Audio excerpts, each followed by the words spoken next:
So look, all I want to do is this. I just want to find.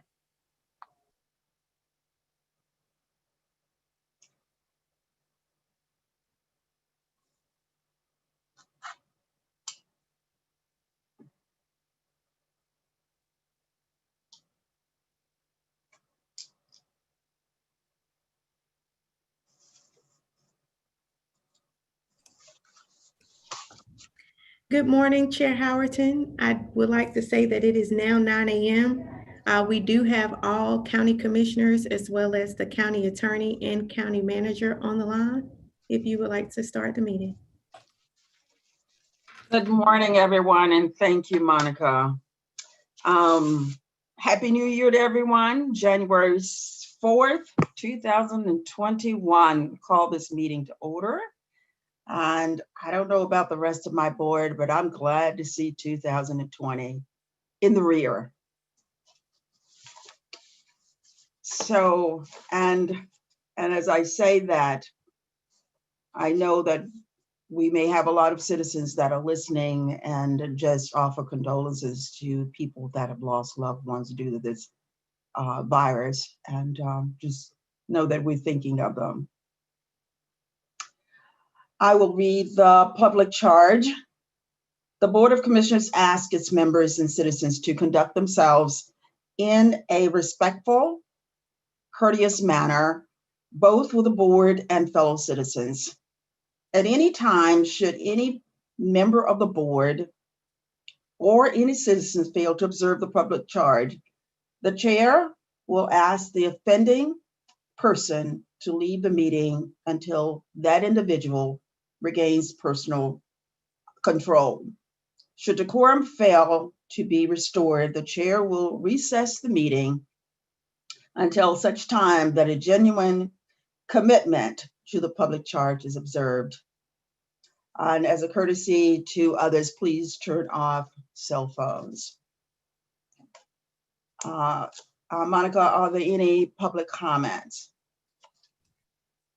Good morning, Chair Howerton. I would like to acknowledge the emails received over the weekend. The community emailed over 400 emails regarding the RDU Airport Authority fence application.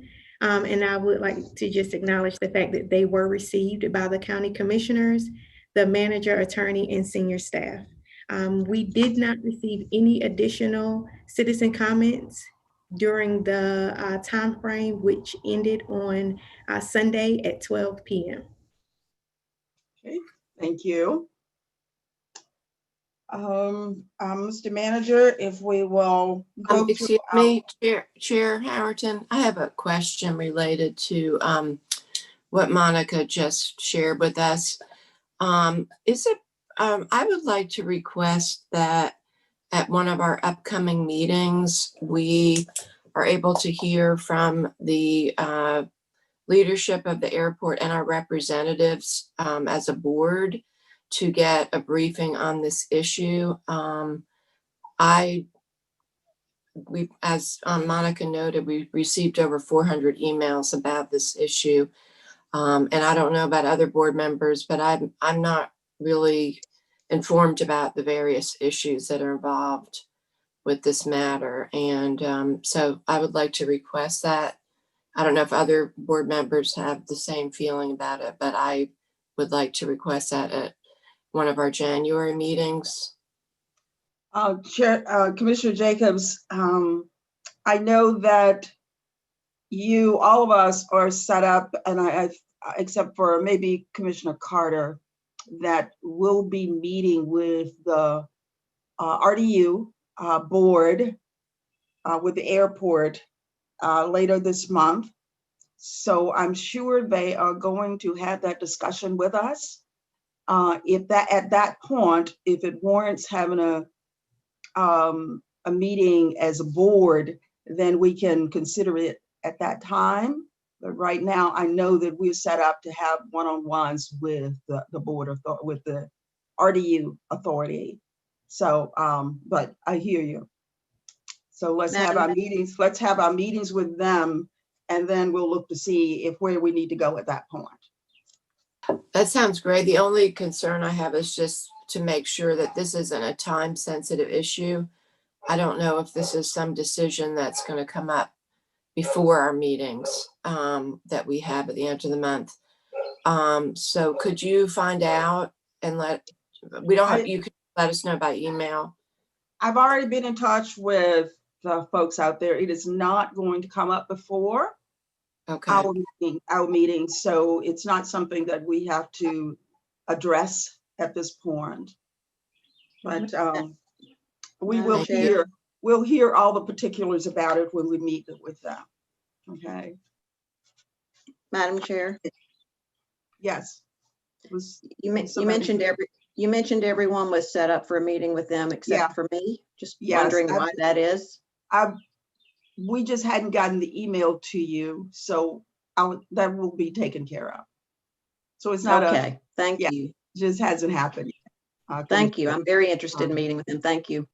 Yeah, you'll get it. You'll get an email maybe today to get that scheduled handled. Okay. Anything else? If not, we'll proceed with our consent agenda. And Mr. Manager, if you will proceed with that. Good morning, and thank you, Madam Chair. Our first item on the consent agenda this morning is item 684, which is our annual budget ordinance amendment to do our incumbents rollover. That's in the amount of $6.7 million. And as you can imagine, it's something that we do annually to make sure that we can pay the bills from the previous year. Are there any questions on that particular item?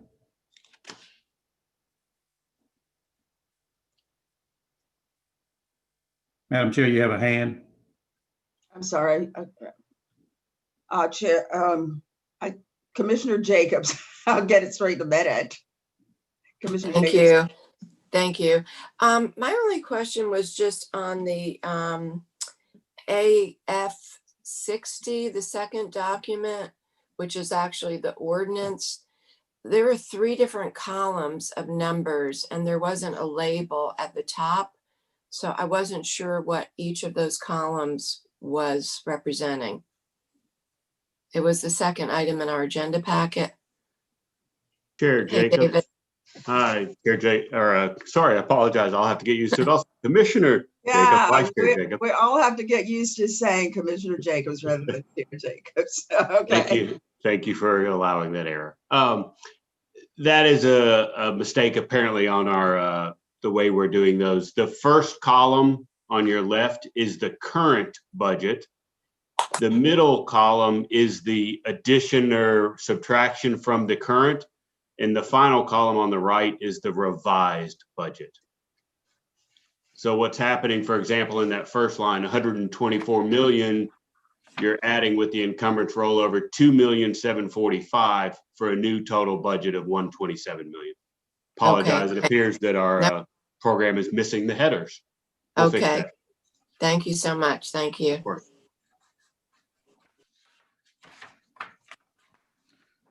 The next item on our agenda is item 685, which is essentially the approval of our annual interlocal agreement with the city of Durham for consultant contract services.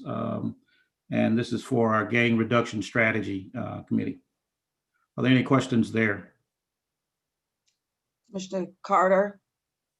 Thank you, Madam Chair. Yes, I just wanted to ask about this because I think this is a really important topic. Gang reduction, that is, especially in light of the increased violent crime we've seen this year. And I was just noticing that the last assessment, if I'm reading correctly, was done back in 2007. And I'm just curious, is this the first assessment since then? And I was wondering if, in addition to the assessment, since we had one in 2007, if it would be possible to see some sort of data about the effectiveness of our current programs to prevent, intervene, and suppress gang membership in Durham. I believe we have been evaluating program effectiveness. A bunch of programs were listed in the 2007 assessment, I'm curious if we have a, current list of those same programs that could be informative for us all. Those are some of my questions about this item. Do we have any trend line? Do we have any trend line data? How are we doing? Good morning, Chair Howerton. Good morning, Commissioners, Mr. Manager. Happy New Year to all of you. Good morning. And as just like Chair Howerton, I am very glad to see 2020 behind us. Jim Stein, our gang reduction strategy manager, is also on the call and can explain further about the data. Commissioner Carter, there has been one update to the assessment, and that was in 2014. We are on a cycle of about every 7 years of doing an update to the assessment. The first one was very comprehensive with the consultant. The second one, the 2014, was done by Jim with the assistance of the Gang Reduction Strategy Committee. And we will be happy to provide that to you as well. The Gang Reduction Strategy has a website within the Criminal Justice Resource Center that we're happy to provide to you, and there are a number of reports and various things. So the committee meets every other month, and the county manager and the city manager are co-chairs of the Gang Reduction Strategy Committee, and have decided, because the initial gang assessment had hundreds of pages and many recommendations, and it was difficult to track all that. So the committee has decided on certain matrix that they wanted to track, and Jim keeps up with that information, and he's online to provide you more information if you wish. But yeah, so the work is continuing, and there are some special reports that happen annually or from time to time, and then Jim tracks the data that the committee has agreed on, and Commissioner Howard and Commissioner Jacobs and you, Commissioner Carter, you all have been on that committee at some point, and so the work is continuing, and the data is updated. Yes, and thank you, Gudrun. I don't necessarily want to slow us down. They're presented right now, right at this meeting, but I do think it's important for us to know what our line's looking like in gang membership in Durham, and what programs do we think are the most effective, so that when we get this next assessment, we'll know where funding needs to be allocated to plug holes and that sort of thing. And I would love to see the 2014 assessment if there's one that's more current than the 2007. And if Jim could just send us some data or the links, and I will go to your website. Thank you for pointing that out. Thank you. I'll do that. Thank you all for this important work. It is important, I think. Commissioner Burns?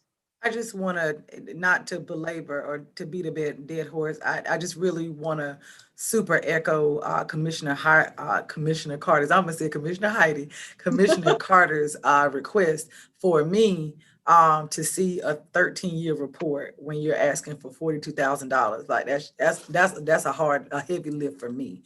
So I'm going to go to the website as well. But if it's a 2007 report, the numbers in it are from 2005, 2006. So that's 15 years.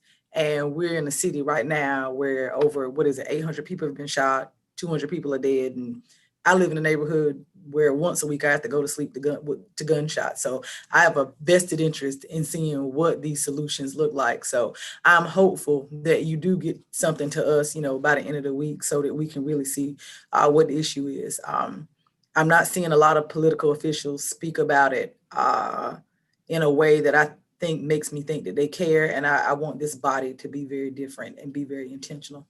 So that's all I have to say about that. But thank you, Gudrun. I will work with the manager's office to put together a comprehensive packet for all of you to see. Absolutely. And thank you, Gudrun, and my board members. It is a real important hot issue for all of us. And I know that these meetings, the game strategy team have been meeting for years around these issues. I think it's the lack of information to us is that has been the concern, is that it's on the website, but it's not been a conversation of all of us have been in. So, and with the new board members, I think it's a conversation that we are real interested to see what is it that we need to be doing as a board. And I know that the police chief and our sheriff are all involved in this conversation. So just what is it that we need to be doing as a board would be interested to know. So thank you.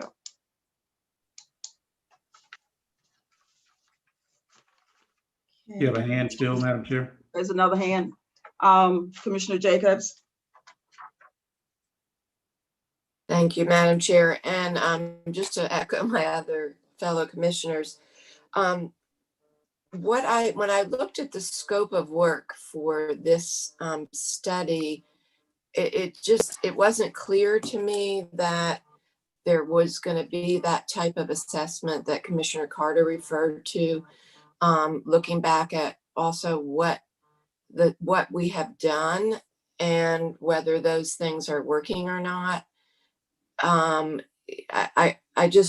was hard for me to get a good idea of what this report is actually looking at from the description of the scope of work. So could you clarify that they will actually be going back and looking at what we've done in the past? Because when I looked at the scope of work for the 2007 report, the executive summary, there are lots of recommendations, what should happen within the schools, what should happen within law enforcement, what should happen within the city and the county. So could you explain a little bit more about the scope of work? So I'm going to ask Jim to chime in as well, but just to clarify, so Jim Steit, our gang reduction strategy manager, is leading the assessment, and the consultant is basically augmenting the work, because there are a number of components to this comprehensive assessment that we wanted a neutral party and someone with the expertise to help. But Jim will also do a lot of the work along with the committee members, so that what you see in this consultant scope of work is not the only thing that will happen with the assessment. Jim, do you want to add something to that? I can add a little bit. Good morning, everybody. Jim Steit. Good morning, Jim. Gang Reduction Strategy Manager. I work out of the Criminal Justice Resource Center. And yes, this assessment will look at all the available resources that we have in Durham, as well as programs that have been doing that work so far. So funded by the county and the city's Project Build. And we did a recent evaluation of Project Build just to make sure that the money that we were investing in Project Build is getting results. So that assessment is also on our website, which if you just Google Durham Gang Reduction, that will bring you right to our website. So there's an assessment of Project Build, but new initiatives start all the time. Community members start programs, and we look at those closely. We like to see the evidence-based programs, especially, and we review the data surrounding those. So when this assessment is done about a year from now, we will have a very good picture of where we are, the trends in gang crime, the trends in how many of our young people are becoming involved in gangs, and also prevention, intervention, and suppression efforts too. So we should have a very good picture of what's going on, what's been going on since the 2014 assessment, and what we propose to do and continue doing for the next few years. Okay, thank you so much. And my second question is about the interlocal agreement with the city, which is part of this item. And I noticed, for instance, it said that the city was paying 1/3 of a position for a bilingual staff person. I just wasn't clear on why things aren't being split 50-50 with the city. This is for Project Build. And it talks about, the interlocal talks about what the city's paying for, but it doesn't, it just says that the county pays for everything else. And I wasn't sure what everything else was. So if we could get provided what we are paying for, which positions, which part of the program, if somebody could send that to us before our meeting next week, that would be good. But could someone explain the thinking behind the 1/3? I think that generated within the health department and their negotiations with the city and the county as far as expanding the build program. They did want to get a Spanish speaking outreach worker, and they did want that funded. Why it's 1/3 instead of half and half, I don't know. But I think that the city covers other costs and we cover some costs. So I think overall it's a good 50-50 split. It's just that the negotiations between the Department of Public Health and the city and county at one time came up with this fraction. I just want to jump in, Madam Chair. It looks, I looked at the same thing. If I'm not mistaken, 1/3 is the city, 1/3 is the county, and then 1/3 is grant funded. So I tend to agree with his assessment that we're paying 50% of what's left over, which would be 1/3. Is that correct? Yes, So that should be correct. Right. Project Build started, Project Build started as a grant funded program Right. many years ago. And it really has been a county program. The city came in at a later time and added there was a position that the city had years ago in Parks and Rec that was a gang outreach worker. And so they took that position or the funding for that position and gave that to Project Build. So all the work would happen in one program and there wouldn't be duplications among the city and county agencies. And then as Jim said, public health, or maybe Project Build was still with Co-op Extension at that point, was looking for a bilingual person, and the city agreed to fund a portion of it. But the intent when it started and over the years, the intent was never for Project Build to be funded 50-50 between the city and the counties. The city just came in at a later time and added additional resources to Project Build. Thank you for that explanation. But if we could get more information about how many positions we do have and what we are providing, that would be great. Thank you. Absolutely. So one of the things so this item has taken quite a bit of time, and it's important. It's very important to all of us.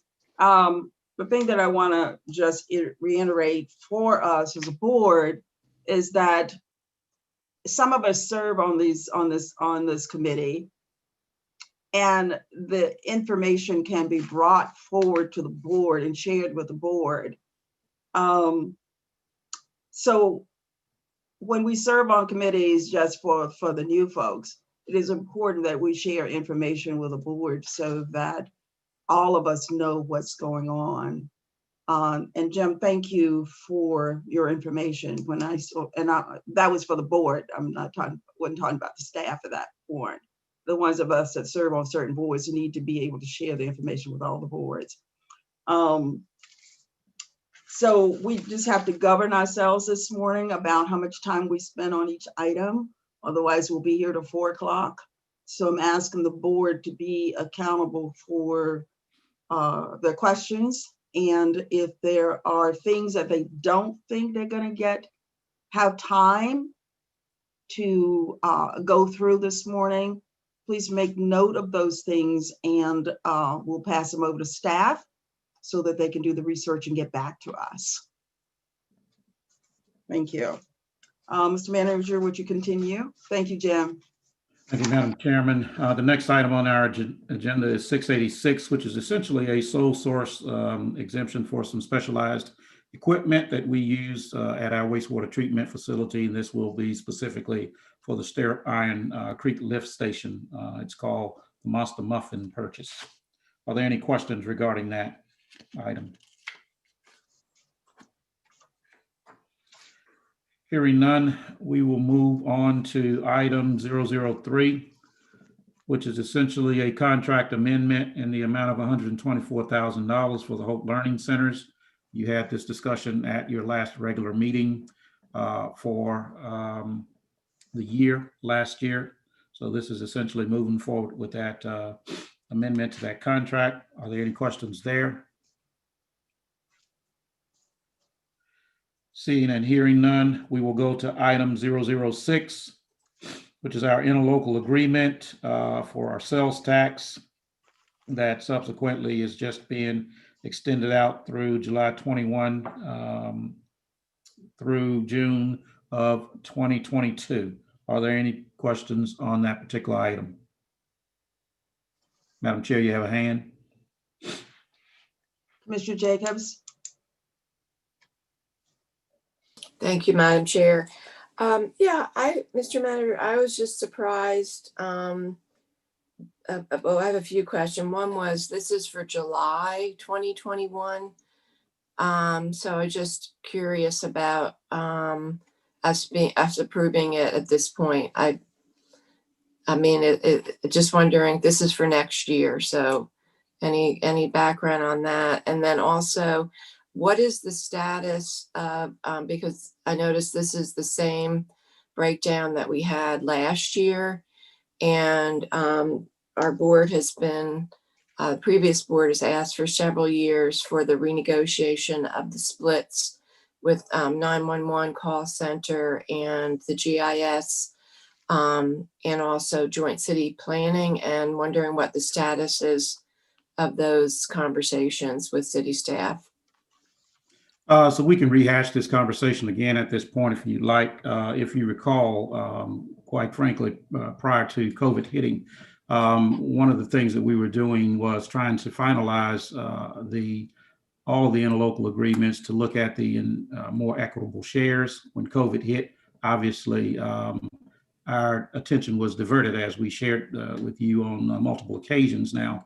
And so subsequently, as it relates to this interlocal agreement, we are extending it for another year as it was negotiated out last year, and subsequently anticipate going forward to have all of this work done at some point in the near future. So what is the status of the discussions with the city on the joint cost shares? I'll let Claudia weigh in because she's working directly with the senior level staff over at the city, and she'll primarily tell you where they are now. Commissioner Jacobs, we are still working on the county side negotiations and analyzing the data on what we will present.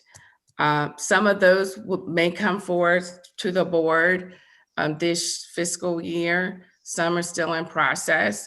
Unfortunately, many of us still have been dealing with some of the crises related to the pandemic, as well as our recovery with the malware attack, which has shifted much of our work still. So we are working on those items timing wise, based on the interlocal agreement and the state requirements. If you change the sales tax formula and split, it has to be done at a certain period of time. That's why that's presented a little bit earlier. It can occur later in the fiscal year, but there was some commitment to at least move forward with what we've already done with this particular one. And we do apologize, all of this is not timed as we would like as well, because these are all important issues. But we want to make sure the appropriate vetting and due diligence happens. Okay, thank you. And I know this is something that probably the newer board members don't know about, but this has been an ongoing discussion of this board. There are some things that we jointly fund with the city and the county, and just making sure that we're getting our fair share has been something this board has talked about for a while. So I'm sure staff can tell you about it in a more articulate way than I can, but just, just wanted to give a little bit of context for that. Thank you. Are there any other questions regarding that particular item? Hearing none, we will move on to item 007, which is essentially a contract with Gene IQ for COVID testing. That's in the amount of $243,960. Are there any questions regarding that item? Madam Chair, you have a hand. Commissioner Carter. Thank you. It's harder to see hands on Zoom, isn't it? It is. When I look down, I'm reading my agenda here. The hand goes up while I'm looking down. So it's not that I'm trying to ignore anyone. I just got to make sure I know where I am, and then then I'll get you. I know. I hear you. I hear you, Madam Chair. Let's see. So one question I have about this is related to the 3-day standard turnaround time for test results is what's built into the, I guess, the work plan for this company, Gene IQ.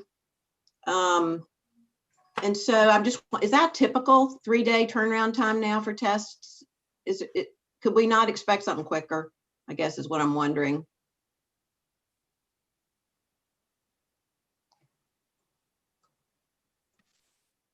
That's one question. And then another question I had is, what would trigger mass testing of all employees? So I don't know if Rod is here. Is Rod Jenkins on the call? He's Don't not. See Rod. We can ask Joanne to make sure that she farms that question out to the health department and get back with them. Okay, thank you. And then probably someone can answer this one. I didn't understand the cost based on the information provided to us in the attachment that was called the proposal tabulation for employee testing. There's a chart there showing the several different companies that put in bids, I guess.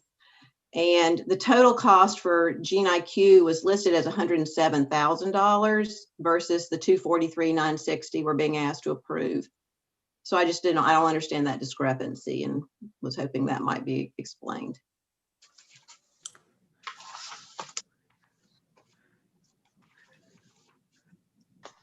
Joanne, can you make note of that and provide follow-up? Good morning. Yes, Joanne Pierce, General Manager for Health and Wellbeing. Commissioner Carter, I have noted your questions and I will certainly get that to the Health Director and also to the Risk Manager for your questions to have those. Thank you so much. Thank you. The next item is item 0010, which is essentially our interlocal agreement to transfer nonprofit housing repair funds to the city for our joint home repair program. Are there any questions there? Commissioner Burns? No, my apologies. I'm sorry. I was actually still stuck on where Commissioner Carter was because I'm looking, long story short, I'm on the same page. I think they just didn't multiply everything by 2,000 like the chart assesses. And the other question that she had, so I caught it, but then I just said, well, it's supposed to be multiplied by 2,000 employees per cost. And I just think they didn't do that on one of the lines. So I don't know, I guess that is great. And as far as the 3-day thing goes, and again, I can't speak for anybody else. I've seen a couple of contracts.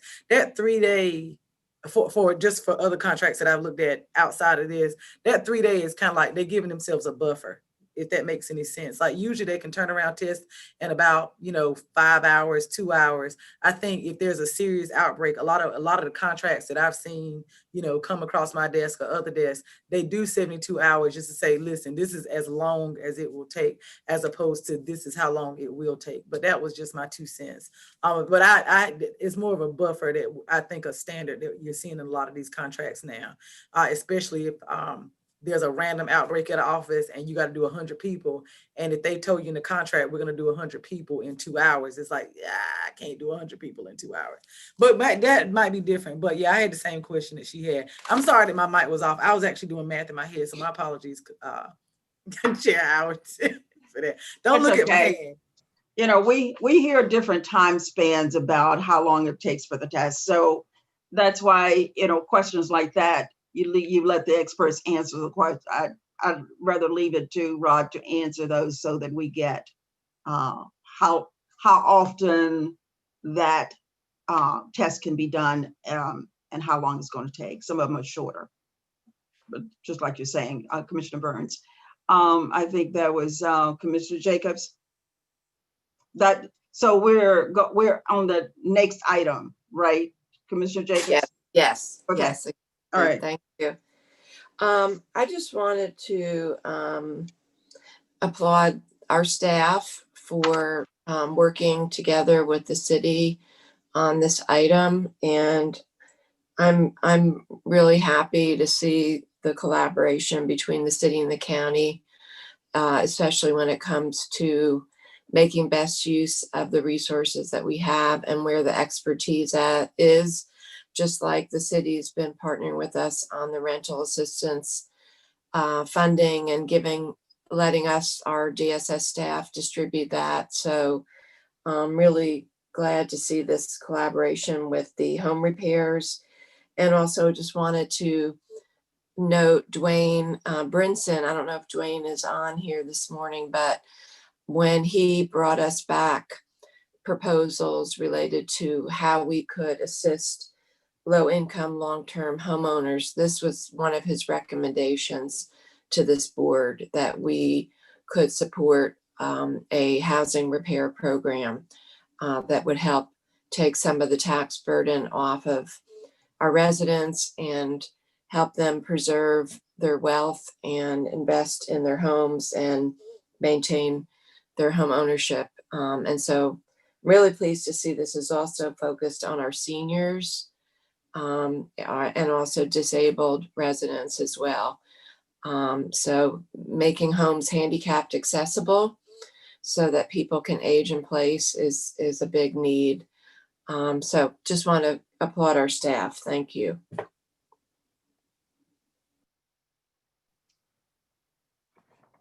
Madam Chair, the next item on our agenda is essentially item 0014, which is the revised board calendar for 2021. Questions? You have a hand? I have a hand. Yes. Is that Commissioner Carter? I don't see. Oh, Commissioner Long. We're not used to having that across the top. So you have to raise your hands real high so that I see them. Okay. I don't have a question. I just wanted to say how much I appreciate our county clerk, Monica, for taking so much time to make sure that all of the commissioners' religious holidays were included. And I really want to just give her a shout out and appreciate her work.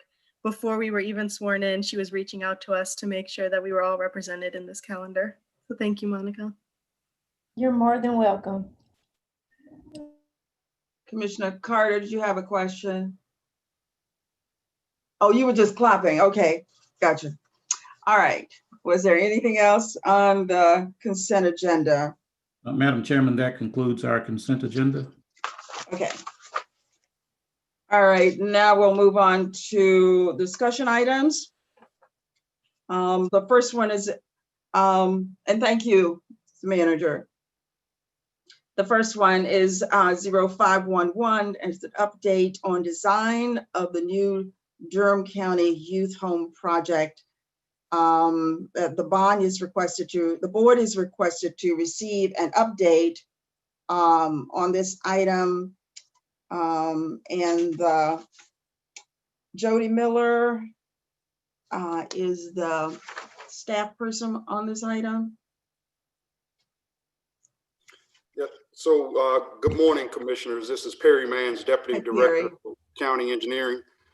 We have several that we'll be presenting, able to sort of weigh in on this today. We have representatives from the design team, Mosley Architects. We have representatives from Blair Construction, as well as multiple representatives from county staff. So again, typically on our construction projects of this magnitude, we typically come before the board with two updates. One is a schematic design update, which we did probably about 8 months ago. And now we're here today with the design development update. A lot of work has progressed since we've actually entered a contract with Mosley back in September of 2019. And so of particular interest in talking with staff, what we'd like for you to do is pay particular attention to the sustainable elements that will be highlighted during this presentation. This is the first capital project by which we've had an opportunity for new construction and design since the inception of the November 2018 renewable energy resolution, which basically states that the county would be off the grid by 2050. And so there are a lot of elements, sustainable elements in this project that are highlighted. And the design team is going to talk to you guys particularly about the return of investment and just some of the impacts that that has to the overall budgeting for the project.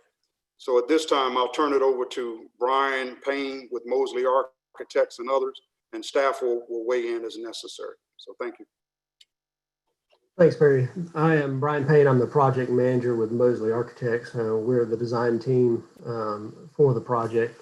With me today, I have my colleague, John Nichols, who you'll be hearing from in a little while on the sustainable elements. Dan Mace, my principal, is also online. And also Brad Bowling and Blair Bordeaux with Bordeaux Construction is the construction manager at risk. They're part of the team who'll be actually constructing the building. Next slide. I've got developed an agenda that we're going to share today. There you go. I'm going to hand it over to Ms. Nunn, who's the director of the youth home, to kind of talk to you a little bit about the existing facility and some of the assessment work that has been done. I'll come back and I'll give you an overview of the project, and I'll share a little bit with you of the design and schedule of where we are and some of the upcoming milestones. I'll hand it over to John and he'll talk to you about the sustainability portion of the project, where we're tracking with LEED and things of that nature. And then John will hand it back to Perry to talk about the project budget and cost. So I'll hand it to Ms. Nunn now, if that works, and we'll go to the next slide.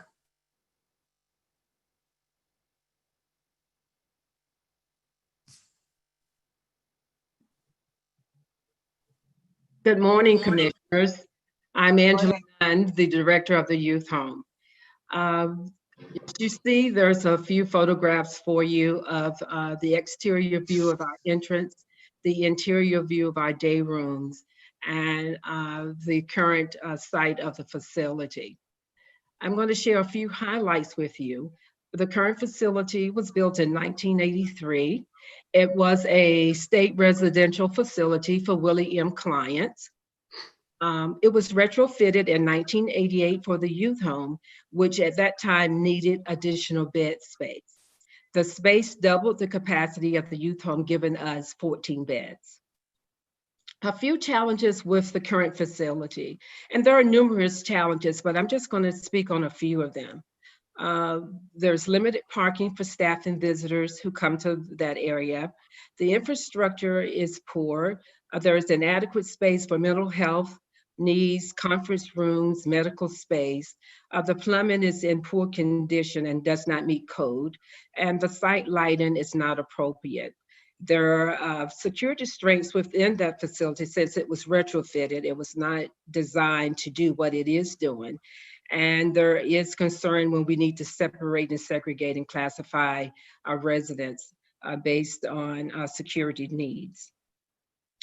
Increase in bed space needs are needed due to the raise the age and the HB 593 legislations, as you are very aware of. It's estimated that Durham County residents would need an additional 24 beds for the raise the age legislation. And then in August 1st of this year, HB 593 legislation was passed, which removed 16 and 17-year-olds from the jail. So with that all happening, we will need to have additional bed space needs and the security to take care of this population that has been imposed upon us due to legislation. Thank you, Angela. So I'm going to share a little bit about the design of the project with you guys. Some of you have already heard this portion of the project, but for our new commissioners who just come on board, I'm going to kind of give a little bit of history of where we are with the design thus far. You're looking at the site plan for the campus, and Broad Street is at the bottom of the page labeled there. To the right-hand side of the image is the existing driveway into the campus. And to the upper right corner of the image you see in light brown there, that's the existing EOC building that shares this campus site with the existing youth home. The existing youth home is not actually sketched on here, but it's kind of to the left of where you see the basketball court in the image. That's where the existing facility is. The intention of the design was purposeful of where we located the new facility. There's a fairly large open field in front of the facility as you move from the facility towards Broad Street. And the idea was to take advantage of that open area with the new construction.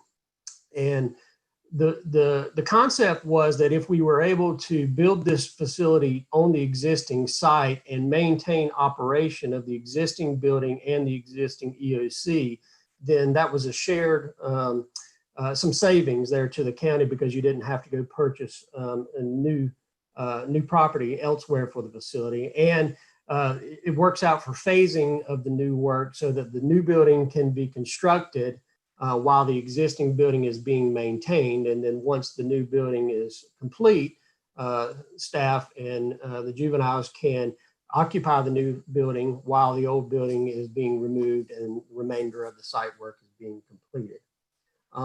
We strategically located the building towards Broad Street and put things like parking and the secure exterior outdoor activity area towards the rear of behind the new building so that those things are not as visible up front on Broad Street. It provides a more secure campus. Folks can't just walk along Broad Street and throw contraband over the fencing where the outdoor rec would be, since that stuff's now internal to the campus. There's some benefits of this layout in that there's shared parking now between the existing EOC that's going to remain on campus and the new facility, since it's kind of centrally located there between the two buildings. I pointed out some highlights on the right-hand side of the screen there for you guys.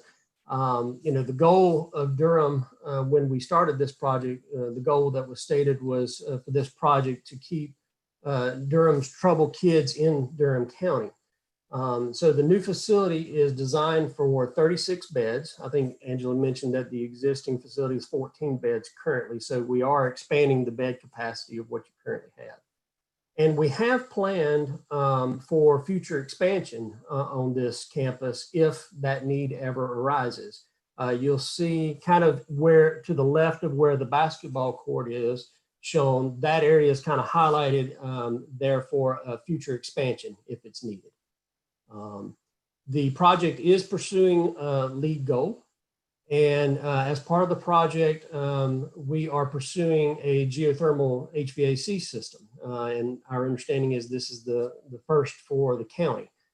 So this is going to be a new experience for the county. And then also one of the things that we are pursuing as part of the sustainable strategies, which John will get into, is the use of native planting on site. This will reduce maintenance, reduce the need for sprinkler system, things of that nature. Next slide, if you don't mind. This is the floor plan of the facility. The main entrance is to the right-hand side of the plan, kind of in a darker gray area. Parking is to the upper portion of the image, and Broad Street is to the south, plan south of this building. So visitors coming to the facility will come in the existing driveway, park in the facility on the upper portion of the plan, and walk down the sidewalk that you see on the right-hand side of the screen there. There is a covered entrance there, and there's a single entrance to the facility for visitors there on the right-hand side. All visitors will come into that lobby. There's a screening station there, so all visitors coming to the facility will be screened before they disperse further into the facility. And then visitors are allowed in, there's two separate waiting areas there. The upper portion and the area you see kind of in a lighter green, lighter blue is an assessment center for this facility. There's multiple offices and conference rooms in there for child assessment needs. This is something that I think is new to this program. I don't think you guys have this much at the existing facility now, so this is a new program component. And then to the south of the lobby in blue is the administrative area for the building. This is where the director's office and conference areas and things of that nature for staff that man the facility will be located. Kind of in the center there in green is the visitation area. We've strategically located that close to the front lobby. You have to go through a series of the lobby and then secure sally port to get into the visitation area.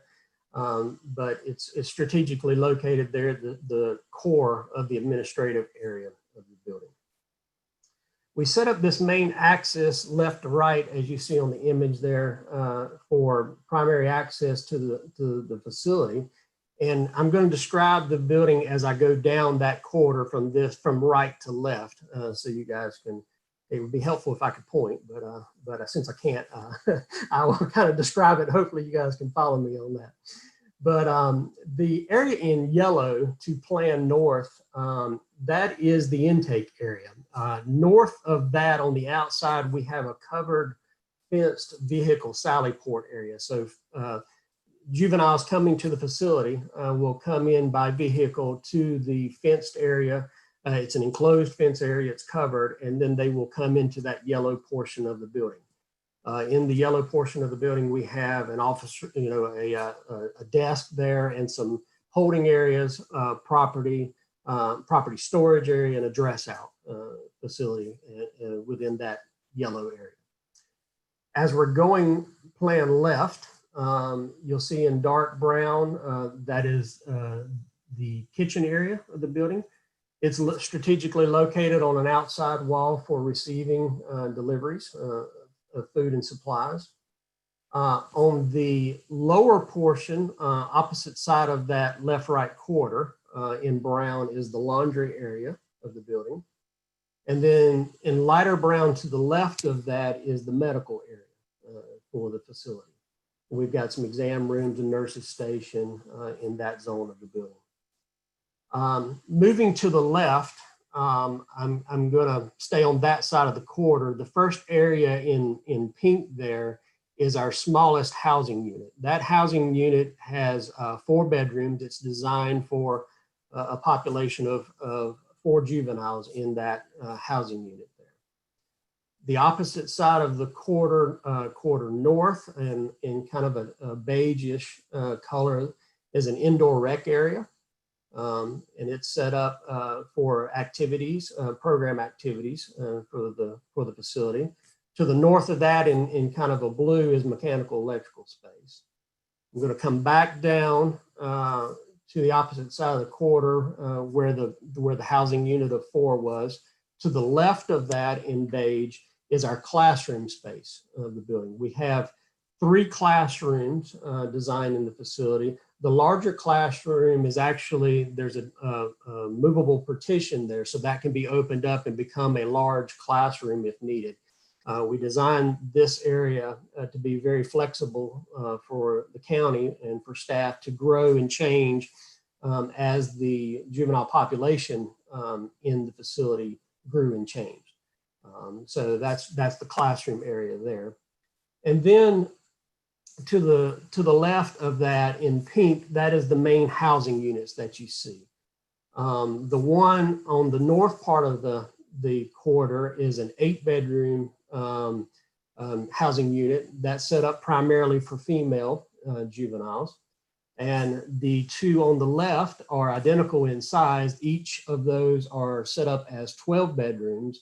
They're primarily set up for male inmates. But I will say that all 4 of the housing units are flexible and can change. There's nothing gender specific in each of the housing units. So as the juvenile population needs change, populations grow or decrease, the facility can use the housing units in whatever way they deem necessary for their population. And then one other thing to point out is the main corridor, left-right corridor, kind of does an L shape in this area of the housing units and kind of turns plan north. So it's going out, that's the direct connection to the outdoor rec area that is on the north portion of the plan here, that you access that through a secure sally port. That is also, however, the primary means by which, if there's an addition in the future, that addition would be connected on and added on to the facility at this location as well. So I'm going to move on. There's a couple of images of the exterior of the facility. This is a rendering at the front entrance to the building. As I indicated, this is the primary entrance where all visitors would come to the facility. This is where we have architecturally drawn a little bit of attention to the facility in that we've looked at the entrance a little bit. It gives a nice imagery of civic presence. It's a 1-story facility that fits in very well with the context around the area here of the building. This is the south-facing portion of the building. So and this is where the administrative portions of the building are primarily located. So we've taken the opportunity to capture some daylight for the staff that will work in the facility along this facade. And then the next slide is the imagery along Broad Street. This image faces the neighborhood across Broad Street. And there's primarily residential in this zone of the building. So we have looked at simplifying the architecture here. And we have gone, because we are pursuing LEED, we're taking advantage of some regional materials to capture some of those LEED points with materials such as brick that we're using on the facade. A little bit about schedule. This is the timeline of our schedule. All of last year, 2020, we have been in the design phase of the project. We are currently in January of 2021 in the construction document phase, and we expect to be complete with construction documents this month. Then we will be moving towards the site plan approval and building permitting phase and bidding of the project. And the next slide shows us the milestones of the schedule. And here's our target dates for that. So we're planning to be submitting for site plan approval, and that process will take several months. So we're February through April allotting for that. Building permitting and agency reviews May to June, and bidding in July and August of this year. And so we're expecting to be able to be out there breaking ground and starting construction very late third quarter or early fourth quarter of 2021. So it will begin construction this year. And we expect that will take all of next year to be through construction. So we're projecting owner occupancy January, February timeframe of 23. And then after we have owner occupancy, the construction team can then move back to the existing facility and demolish that.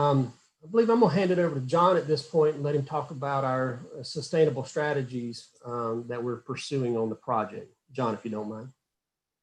Good morning, everyone. So as Perry mentioned earlier, there are two different sustainability policies that were established by the Board of Commissioners in the past that are helping to guide some of what we do with the design. So I just wanted to briefly review those here with you. The first was a high performance building policy established in 2008 that called for LEED Gold certification for all buildings over 10,000 square feet. And the second was a renewable energy resolution passed a few years ago in 2018. And you can see some of the CO2 reduction goals of that resolution on the right-hand side of your screen.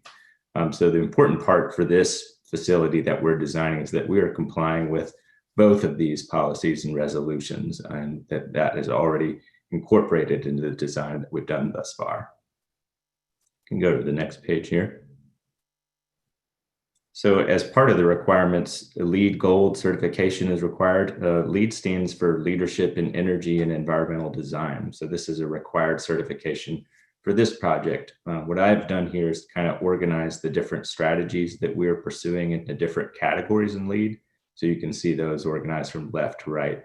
By far the biggest one you see in the very middle of your page there is the energy. That's a very important part of LEED, and honestly a very important part for the county, because that's one place where we can see some return on investment financially and not just environmentally. The different color shadings represent strategies and points within LEED that we feel confident will shake out as a yes.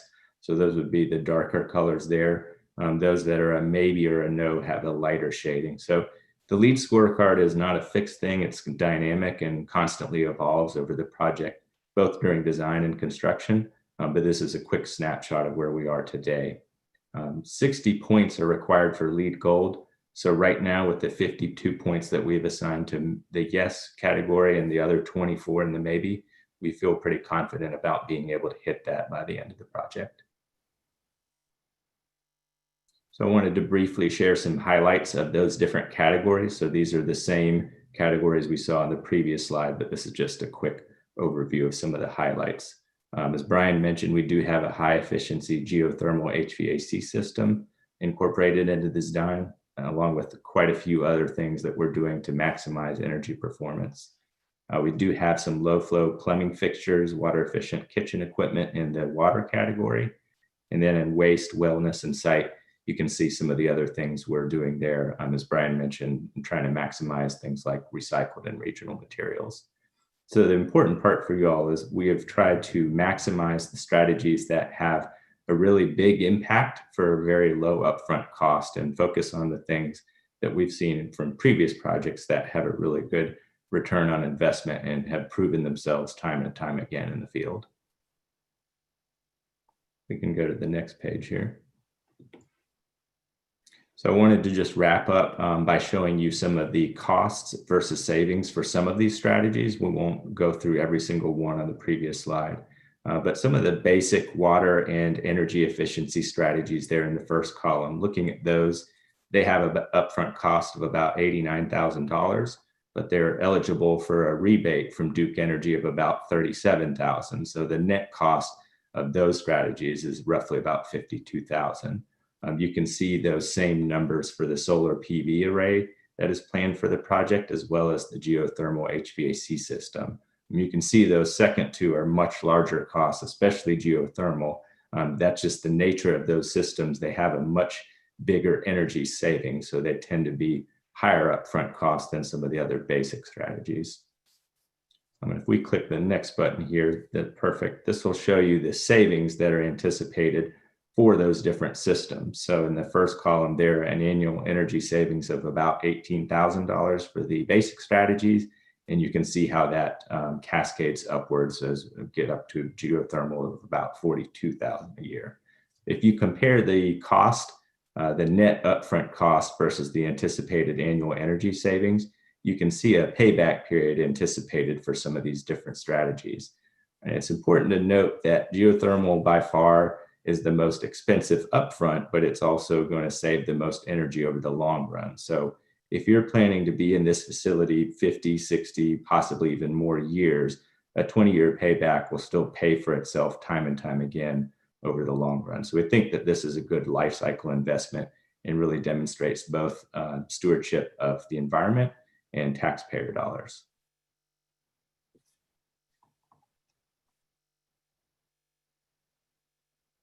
We're going to hand it back to Perry at this point to go over the project budget and cost.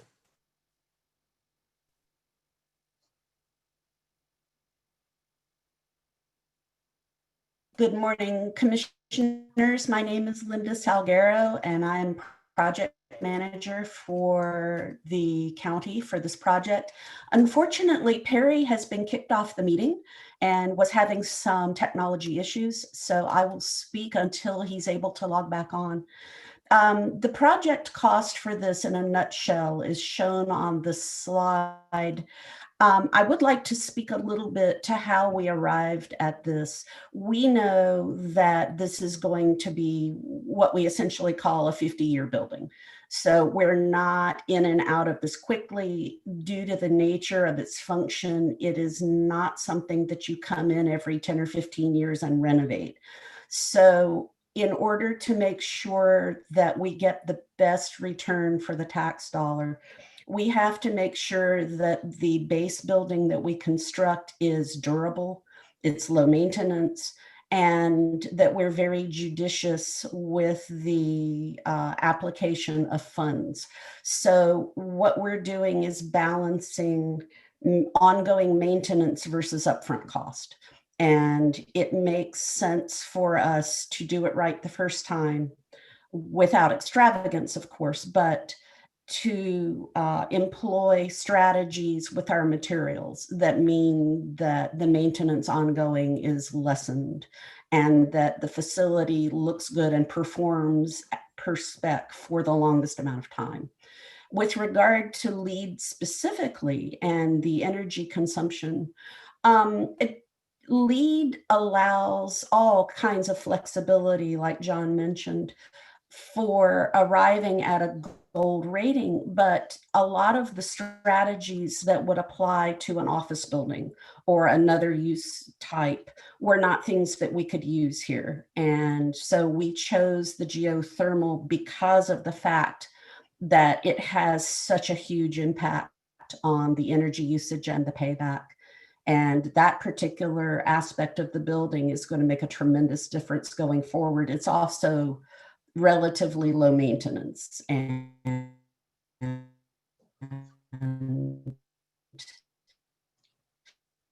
so that's a very positive thing. The rent will make a dramatic difference in the building's performance and in the effectiveness of how the building performs for the occupants. So, Linda, excuse me a second. Do you know how much longer you have? How much longer is your presentation? Not long. Shall I go fast? Yeah, you need to wrap it up. We've used up the time allotted for this item. So if you could wrap up the presentation. What we would like coming out of today's meeting is agreement and direction from the board to go ahead with the strategies that we are planning for this facility. So if you are you finished? Yes, ma'am. Okay, so I'd like to give the new commissioners an opportunity to ask questions. So we could probably take another 5 minutes or so and allow the new commissioners to ask questions. And I ask the commissioners that have seen this several times to hold their questions. If they have more questions that they have not already asked, if they would send those to staff, because we've used up the allocated time for this item.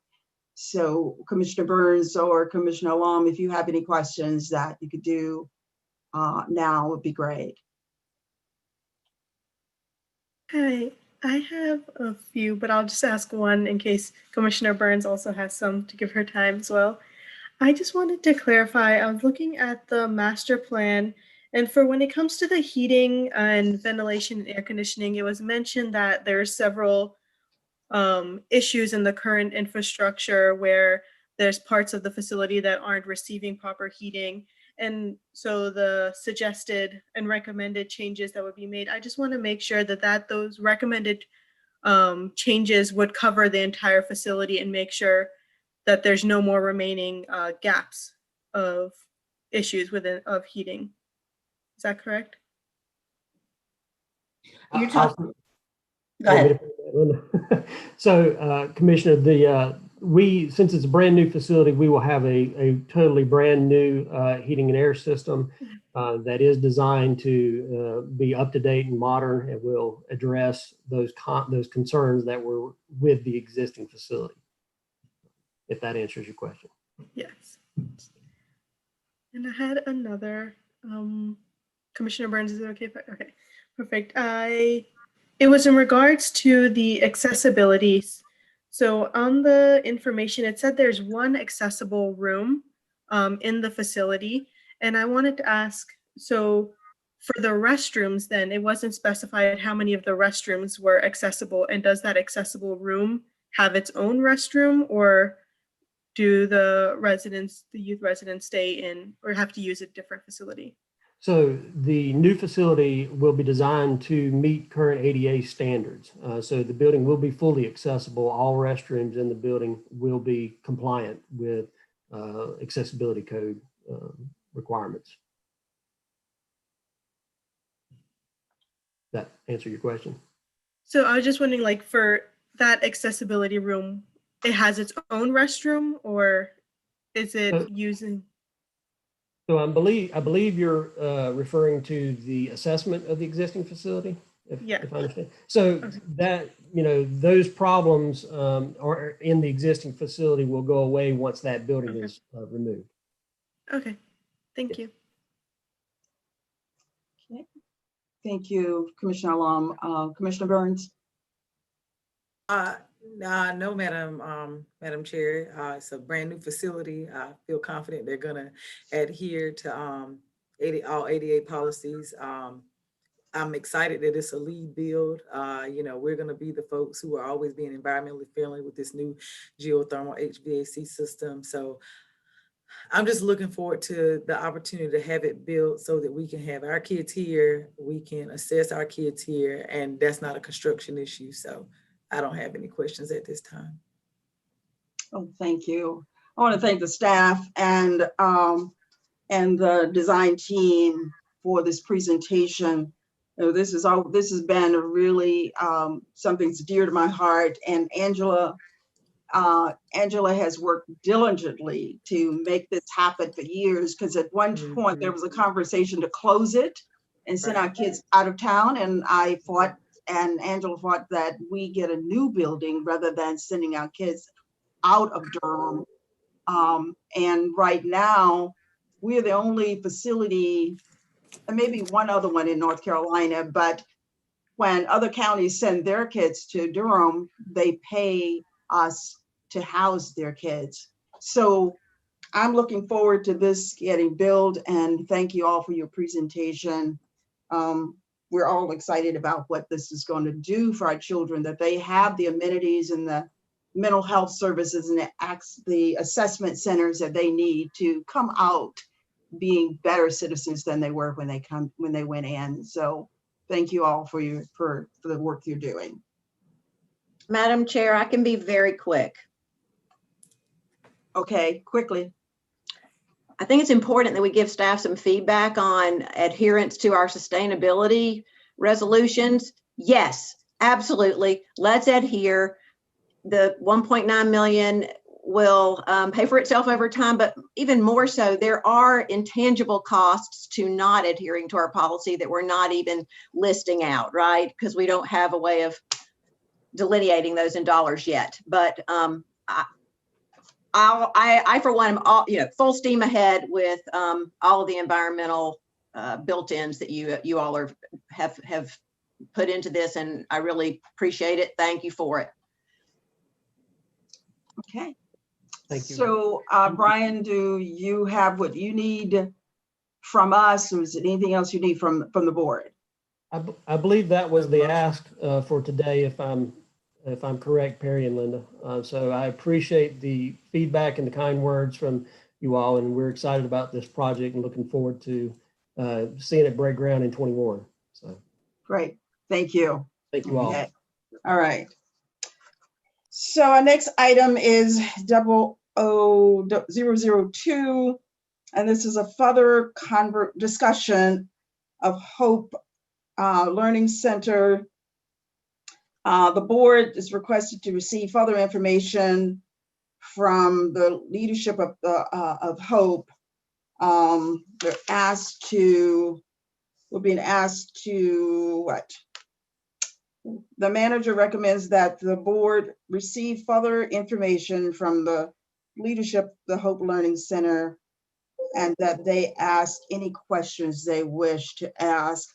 And I think somebody said Forrest would be the person on this one, because Megan would not be here. Is that what information I got from you, Drew? Megan is here, but Forrest is going to kick it off for the providers. Thank you. Okay, all right. All right. Good morning, Madam Chair, Commissioners, Manager Davis, and Happy New Year to you all. I'll keep my comments brief because we did want to leave as much time as possible to answer any questions you might have. Yes. Again, just as a recap, the memo that we last sent to you for your last meeting of 2020 on 12/14 contained an ask for funding our Hope Learning Centers for the third quarter. We certainly understand your need for additional information and time to process that request. And so we are very gracious that you supported our request to fund the last 2 weeks of January. We certainly appreciate that. At the end of December, on the 28th and 29th, we sent an updated memo with some revised information, and are also bringing forward in that memo a continued request for your consideration to fund the remainder of the third quarter. So as a reminder, in January, in December, you approved an amount of $124,000 for the last 2 weeks of January for the Hope Learning Centers. The additional ask, the continued ask, is a consideration of $491,000, which would take the Hope Learning Centers through the end of March, which is the end of the third quarter. But really, I think the point of today's conversation is to give you all a chance to ask any questions that you may have, and we'd be happy to respond to those questions to the best of our ability today. Okay, thank you. Questions from board members?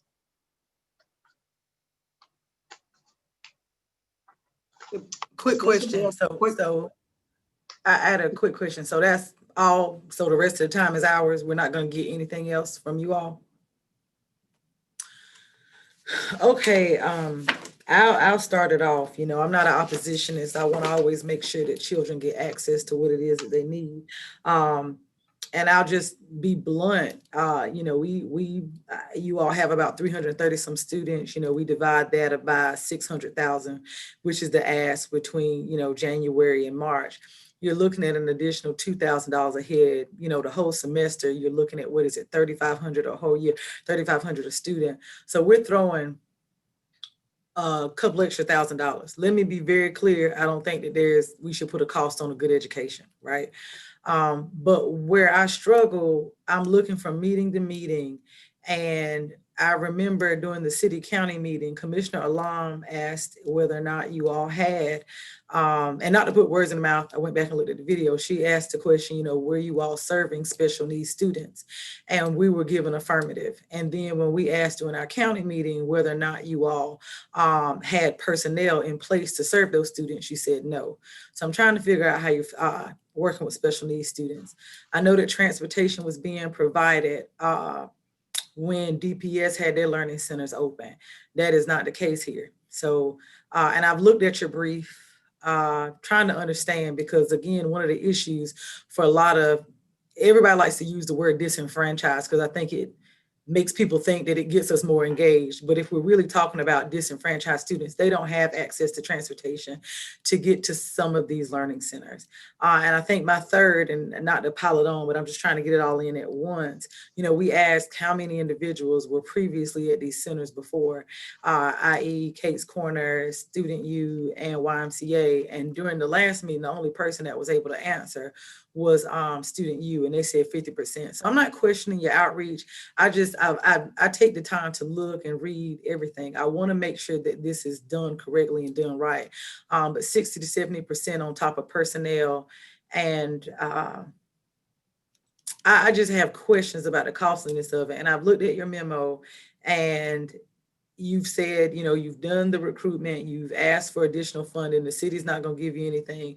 No one else is going to give you anything. So again, this is the county doing, a large brunt of this. And I just want to make sure that the children we want to serve are actually getting there. They're getting what they need. And I don't know if I've gotten that type of response over the past 2 or 3 meetings that I've seen with you all. So again, not an oppositionist. I just want to make sure that we're doing everything that we can to make sure that this thing is efficient and that our kids are getting the best in a very hard situation. So I'll stop there. Can I respond to that for Kate's Corner?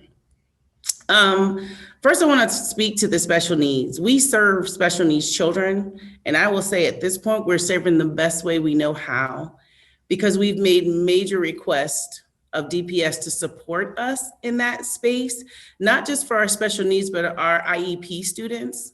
So what we've had to do is a lot of that support comes from their parents and engaging their teachers, from my teachers to the teachers and educators that are in the classrooms with them. A lot of that is not understanding the modifications of the IEP, which makes it really hard on my staff, where we have a lot of caregivers who are in the early childhood space that are overseeing the classrooms, but who are more than willing to help our students. So our lack of being able to have who we need for those special needs students, those IEP, is a constant communication and ask of DPS currently. So I'm hoping that we can get that response back, because a number of our students are going without the modifications that are needed. As far as transportation, I've been waiting since October. I've never been given transportation. We were told by DPS they were going to give a transportation, but just to put it in bare facts, I've used my own car. Most of my families are in families moving forward. A lot of them are in the housing communities near. If it's cold outside, I will refuse to let them walk with babies and infants. And we've been doing all kinds of things to try to make the transportation piece work. I've spoken to some of what we have now. We have a mix of children. So our charter schools have provided transportation for some of those students. And we've been, the best we can, but we have not gotten that transportation. And as far as Kate's Corner on recruitment, I want to be clear. I set out to do this for our children, to make sure that our children had a space. So I had 0 children in my care. I decided to do this for that special reason, to make sure that those children who are on the list of being homeless and who are in the housing communities that need our service, our brown and Black children's population was specifically my focus. And I wanted to make sure that their needs were met. So I would say that that's where we were in recruitment. But a lot of this hinges on our true partnership with DPS. Commissioner Burns, just to speak on behalf of the YMCA, to your question of what portion of these students were YMCA participants prior to this, I think for us, it is about 40% of our participants have been engaged in some sort of YMCA program prior to the learning centers. But specifically, just to clarify, that program that those students are coming from is our Y Learning program, which is during a traditional school year is serving students that are below grade level in reading and math. So there is a constituency of participants that we have that are coming from that program, from previous relationships with those families that we have. But another 60% of those students are new to the YMCA, and they've come through the similar recruitment efforts that Kate has spoken about for Kate's Corner and that Student U has done as well. And so, but all of those students, as Alex referenced in our last call, are Durham students. And so certainly there's some that have come from our previous relationships with families, but a majority of those students are first-time participants for us.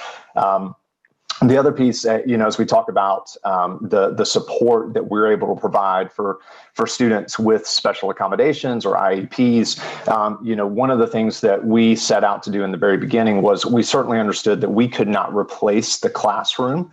We would not be able to serve in place of a school. We really set out to make sure that we could provide a safe and supportive environment for these students to be able to access their online learning. And so to Kate's point, we are doing the best we can with somewhat of a limited resource base. Certainly we don't have the infrastructure that you would get in a school, but that is part of the challenge that we're all facing in the midst of these pandemic. And so I am significantly impressed and proud of our staff and the work that they have done throughout this, as well as all the staff of all of the partners and the care and concern that they've shown for these students. And so I think we are working in a really difficult situation. The level of anxiety in this environment is tremendous because of the concerns for COVID, both for the staff, the students, and their families alike. And so what I can say, because there was another question that unfortunately we're not able to answer right now, is Commissioner Burns, I think you raised in our last meeting, do we have quantifiable data about our students' performance in these centers? And I've let that one go today. Because okay. No, the nation does not have quantifiable data. So I'm not going to hold that high of a standard. But well, but one of the things I can say, and I do appreciate you not holding us to that because it is challenging.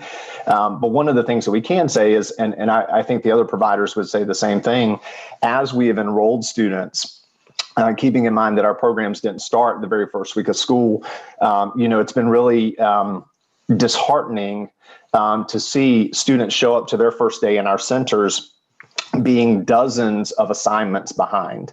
And so, what I can say qualitatively is that because the students are in our presence, they are actively online, they are engaged with their assignments. Our staff have communications with the school staff and are able to support them prior to coming to our centers. Not all, but many of these students had yet to complete a single assignment.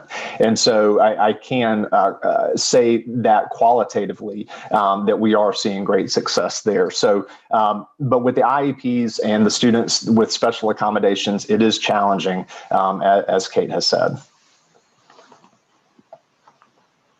Can I add just one more thing? I think the biggest part of what we had to do is establish the communication between our staff and the staff that are teaching our children in-house. And I think that if we want to measure quality, a lot of that is our teachers who either take the time to come here have helped in so many ways. As we may not have data, we know that those children who came and Forrest is beyond right, where they come and they've got 40 missing assignments because they've never logged in since before the spring.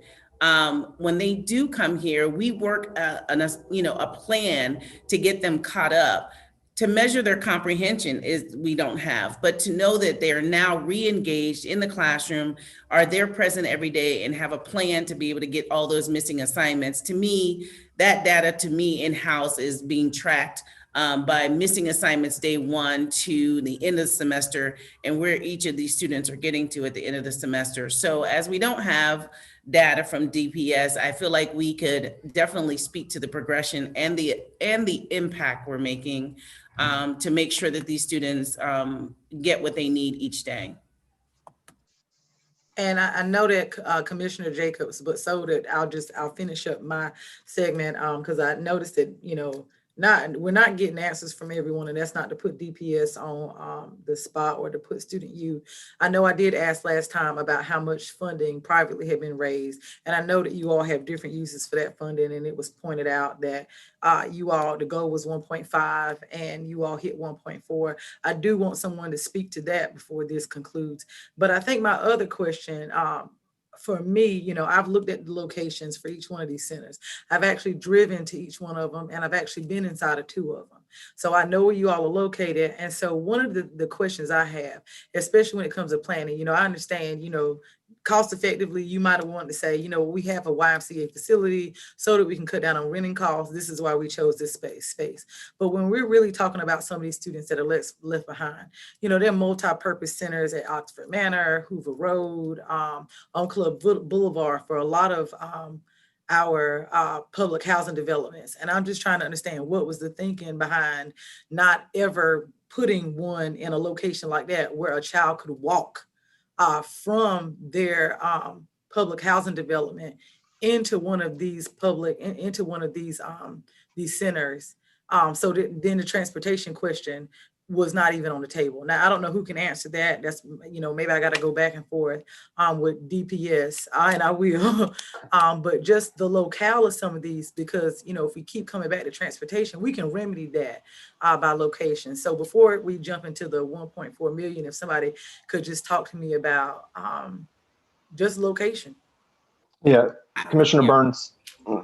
Sorry, Kate, I'll defer to you, and then I'm happy to add some context. Yeah, so when we first initially began being able to put information out, we worked with the Housing Authority to get referrals. They did not mention at that time they would like for services to be on site. And I think it's because we kind of came up with an understanding that we would try to get transportation put in place. When I was working with Miss Wendy over at the housing, and let me also say since then,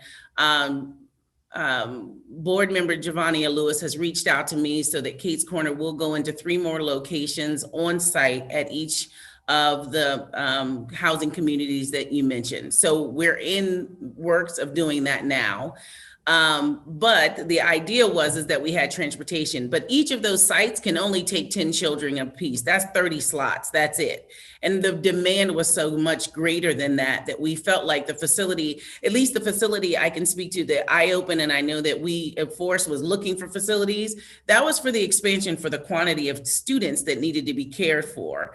So, but I understand the need to go onto the community and provide that need, and we're doing that. But that was not something that they came up with until over the break when they gave me a call and asked me if that was something I could do. Commissioner Burns, two additional points, and Kate said it very well. When we set out to begin this, as we were having conversations towards the end of the summer and planning for the fall semester, one of the parameters that we put in place was that we would likely need a location that could hold about 30 students, just as you mentioned, from a cost efficiency model, to be able to support that. And unfortunately, many of the sites that you referenced weren't able to do that. And I'm excited to hear that Kate's able to do that as we look at moving forward into the spring. And so that's originally why some of those sites weren't considered, is because simply stated that the locations were too small to be effective and efficient with the model. I know Megan's on the call, and she can speak a little bit to the DPS Foundation, their overall campaign that you referenced, but I did want to clarify one additional piece regarding the funding. In addition to the amount for the county that we have out, I did want to clarify that we have formally requested $550,000 from the DPS Foundation for the 4th quarter. So the request in front of the county is for the 3rd quarter, but we do have another request in front of the DPS Foundation for the 4th quarter.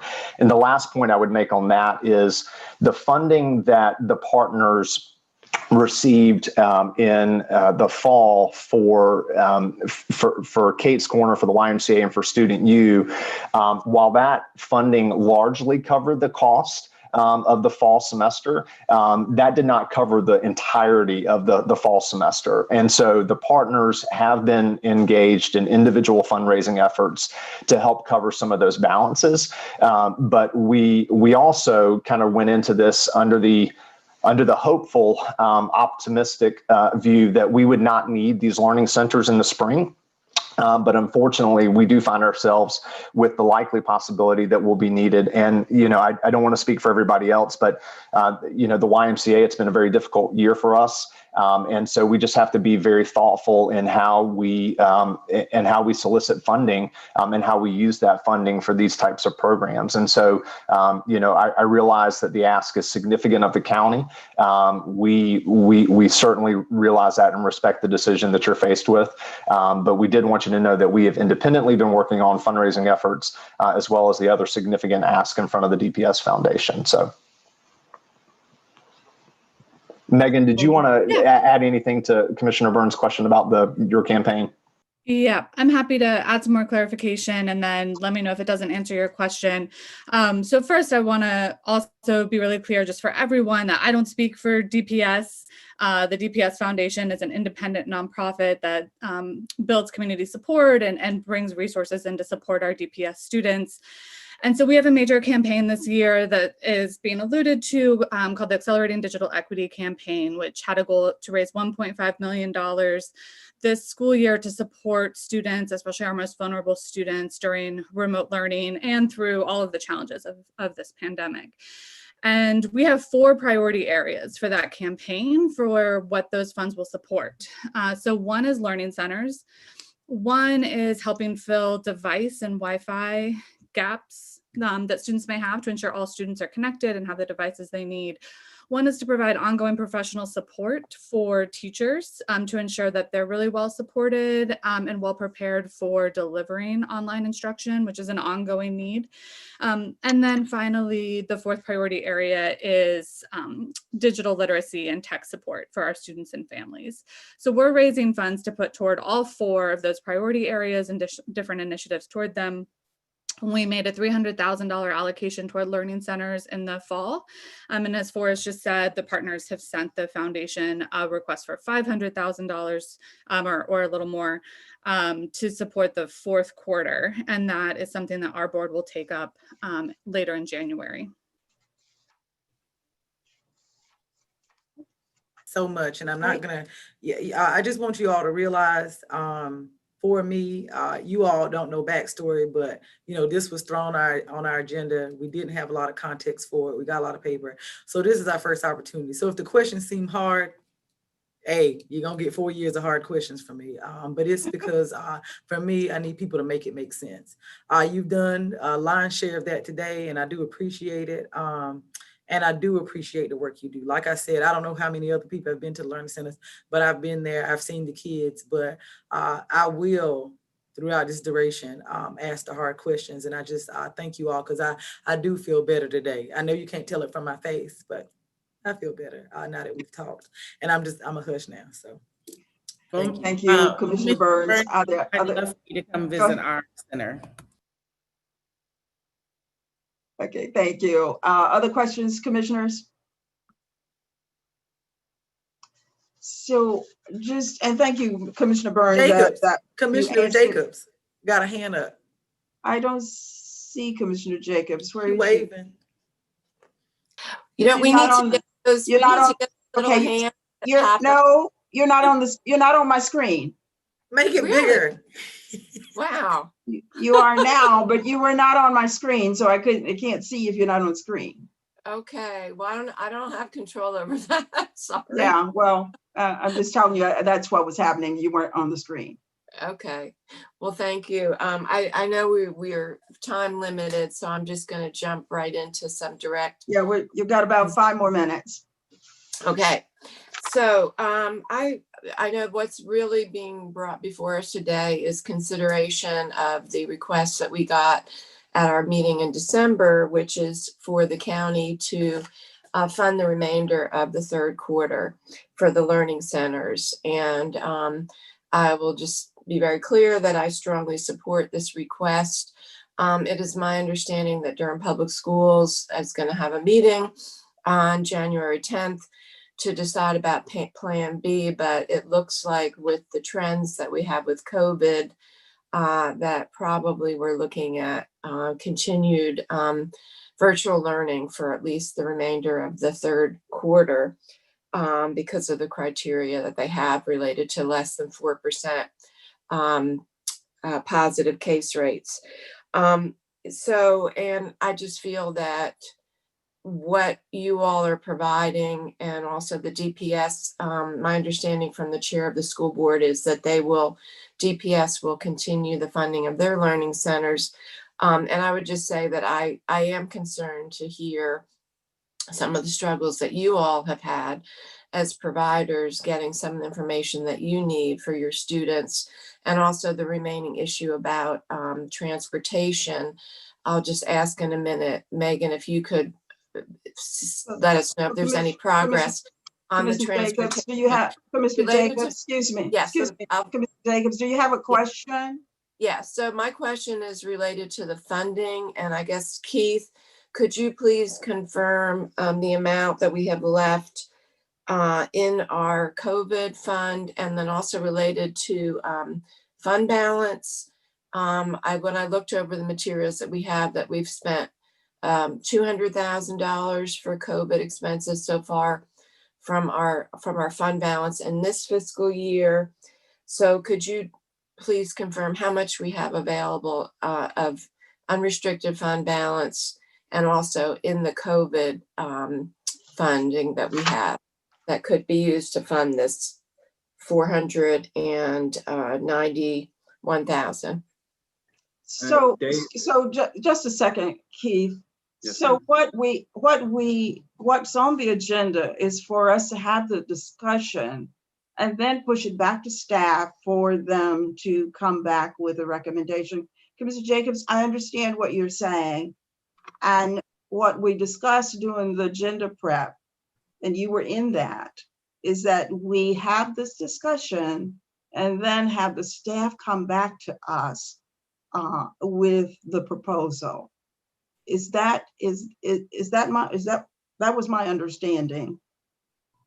I've been just asking about what are our available funds now. I'm asking about what are our possible funding sources. So you've got 30 seconds, Keith, if you want to answer that.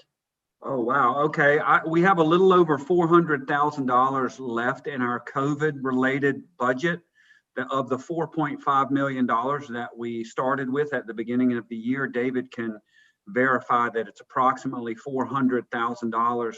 So there's that amount available. As it relates to unassigned fund balance, there is plenty. That's a relative statement. There's more than enough to handle this particular request, but that's a different issue, applying fund balance and how much we have. We have a lot of unassigned fund balance, but we have reasons that we have a lot of unassigned fund balance. And I think my 30 seconds are up. They are. Thank you. This is Susan, just real quick, real brief to clarify. You may be appropriating fund balance to balance your budget amendment, but that doesn't necessarily mean you are spending your fund balance. So just want to make that clear that we're not spending fund balance as of yet. So even though we're appropriating that to balance the budget, I just want to make sure we were clear there. Okay. Thank you, Susan. Right, but I assume, Chair Howerton, we need to give direction to staff about whether we are interested in finding, what are the different options for us to be able to fund this, that we need to give direction to staff. Staff already has that information, Chair, Commissioner Jacobs. They have the instructions as to where to go with this. So today was for us to get questions answered. So if we can move on, there's just one other thing that I'd like to propose. One of the things I didn't see in the material was I don't see any outline of cost. For the Hope Center, if we could have an outline of your agenda cost. You talk about it, but I didn't see anything in your paperwork that you gave us. So if you could get that to us, just email it to us, I'd appreciate it. Madam Chair. Yes. I just wanted to sort of obviously reiterate what Susan said about the expenditures of fund balance, because that is an important point. But more importantly, tomorrow is January 5th.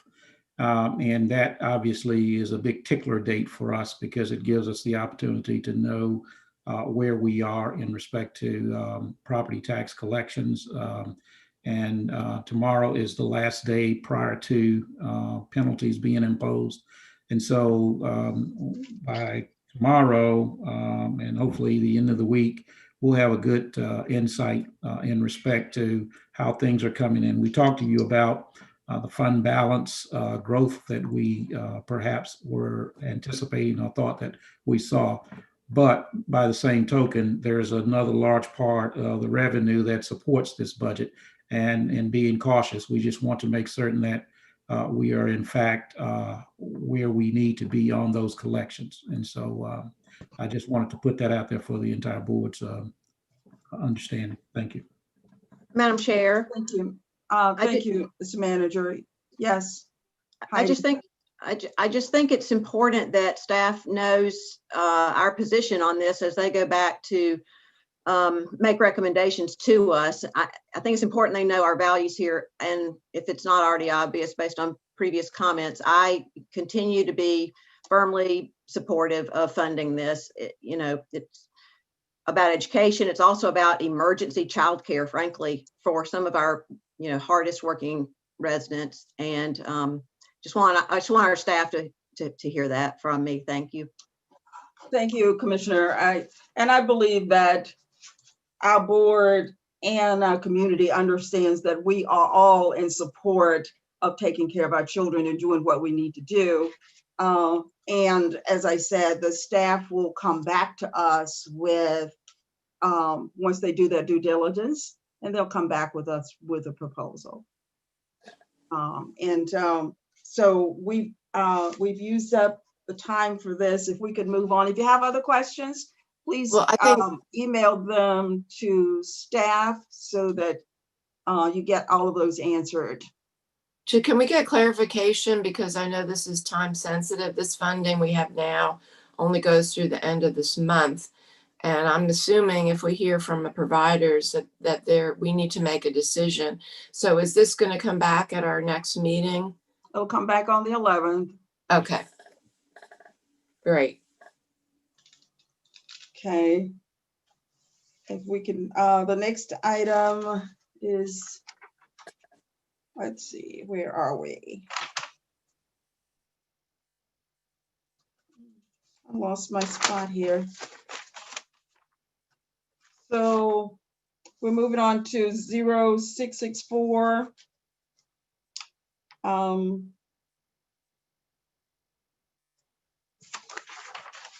Are we on that one?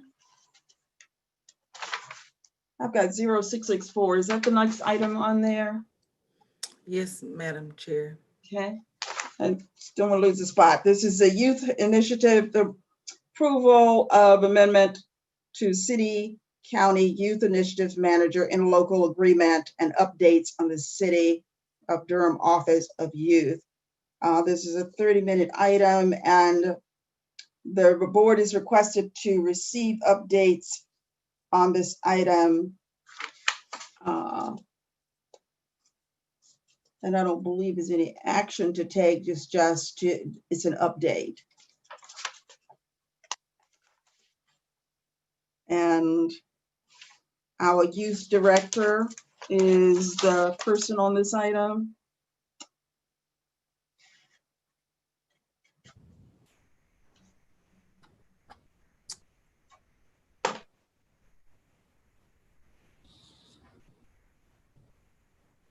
Are we ready to begin? You ready? Go ahead. Yes, Go ahead. yes. Hey, good morning. Thank you, Chair Howerton. I'm actually going to turn it over to Jalen Seegers to kick us off and welcome us into this space. That's Jalen? Jalen, yes. Okay, cool. Thank you. Good morning, Chair Howerton. Happy New Year to you, County Commissioners, and the Durham community tuned in. And a warm welcome to Commissioners Burns and my name is Jalen Seegers, and I am a project assistant in the City of Durham Office on Youth. and I'm also a sophomore at North Carolina Central University, and I have the pleasure in opening our session today. I'm joined by my colleagues from the Office on Youth, Nori McDuffie, Elise Fraser, and Laura Khalil, and we are all so grateful to be here with you today. Next slide, please.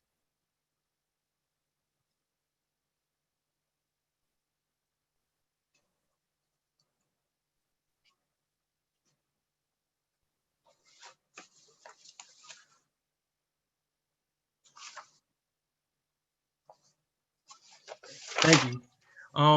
We have a couple of things we'd like to accomplish in our time together today. One is to share an update about the activities over the last 18 months that we've been working on. And the other is approval of an amendment in our interlocal agreement for the City County Strategic Youth Initiative Manager, which Laura will provide more information about later in our presentation. Since it's been a while since we've been able to share updates, and Commissioners Burns and alum are new in their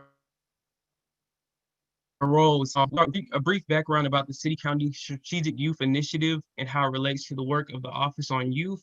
And then we'll ground our discussion in the values and the vision of our office, which emerged from our strategic planning process, and will shine light on who we are and what we believe.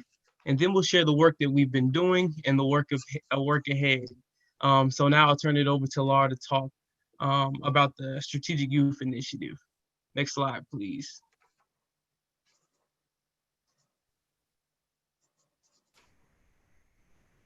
Thank you, Jalen, and good morning, Commissioners. I'm Laura Khalil, City County Youth Initiatives Manager and Director of the Office on Youth.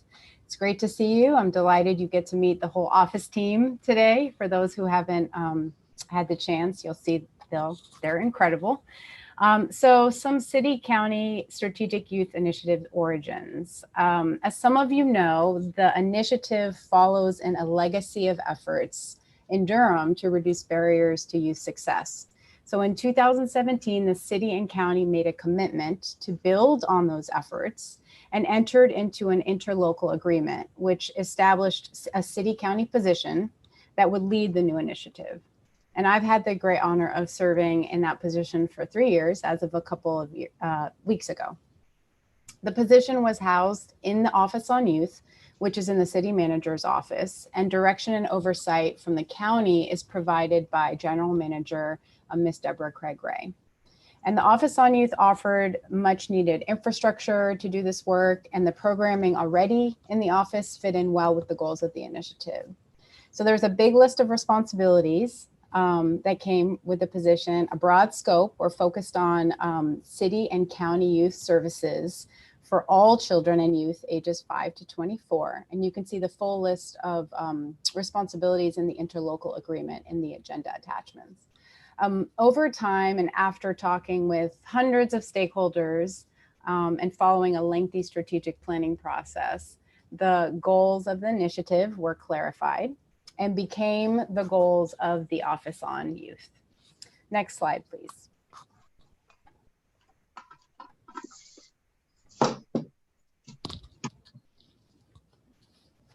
So this is an old visual that I've used before to show how we arrived at the Office on Youth goals.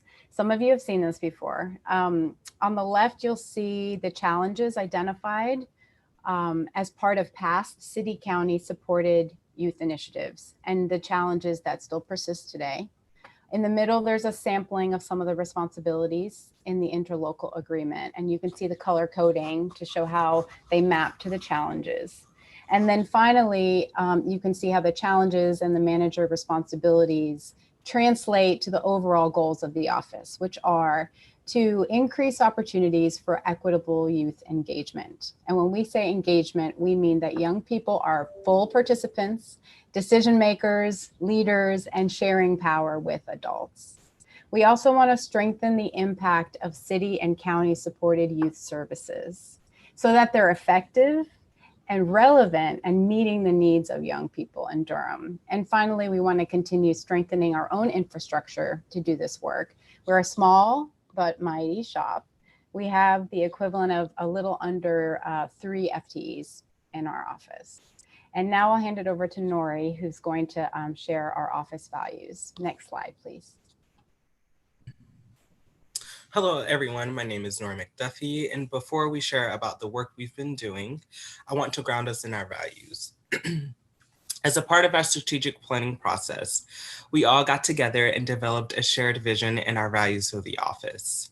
We knew it was important to have these things before we settled on an approach. On this slide is a list of some of our key beliefs and driving principles for the office. We believe that the only way to achieve equitable results for all young people would be to demolish the presence of all isms. We believe it's vital to amplify and to center voices that have been silenced and underrepresented. Next, I think it's important to remember that young people are people and not tokens. Not only should we be invited to the table, but our voices should be heard and our guidance should be called upon. Know that we are leaders of the now and the future. We should be active decision makers in the policies and programs that impact us. Finally, we know it'll take a collaborative effort with shared priorities and collective action to achieve our goals. Next slide, please. The vision of the Office on Youth is that all young people in Durham are their whole, healthiest selves and have the power and platforms to lead positive community change. We work towards this vision in two main ways that Laura touched on: creating opportunities for young people to be decision makers in local government, and working to improve city and county youth services for all children and youth ages 5 through 24. We work with a lot of different partners to do our work, including young people and their families, decision makers in local government, and service providers. Now, Elise will move us into our progress update for our first goal around youth engagement. Next slide, please. Good morning. My name is Elise Frazier. So I'm going to move us into our first goal. The goal is create new opportunities for young people ages 13 to 24 to fully participate in local government planning and decision making. So I like to think about this goal as having two main audiences, right? So you have young people and you have adults. So the first part is about working to prepare adults to work with young people. So we do this by helping adults think about, how do you share power with young people? How do we shift the structures and build new structures in our community? And then the second part of this goal is about working directly with young people, right? And so this is about supporting young people and working within adult structures. Like, what skills, knowledge, support do they need to make informed decisions and then also be successful? Next slide, please. So what did this look like in action, right? For the last 3 years, we've been building our youth service provider network. We manage and support a network of now over 225 youth service providers in Durham. It includes folks from the county and city departments, but also really important to us, our community partners.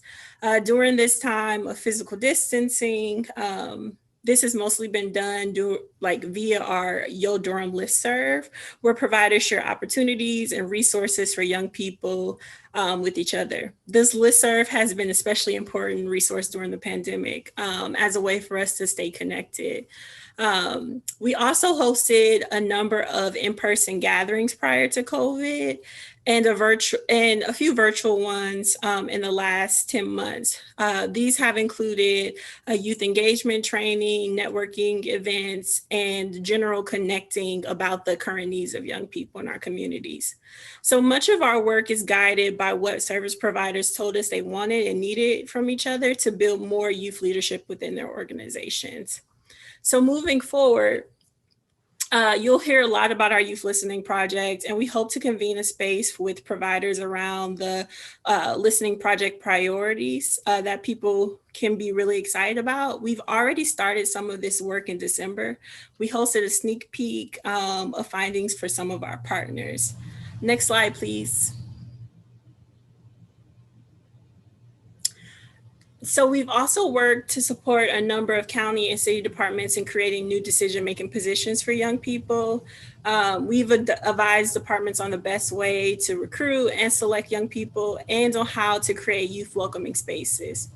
We also help to recruit young people to new positions and support them in their roles. So again, make sure that the young people that we work with are successful in their roles.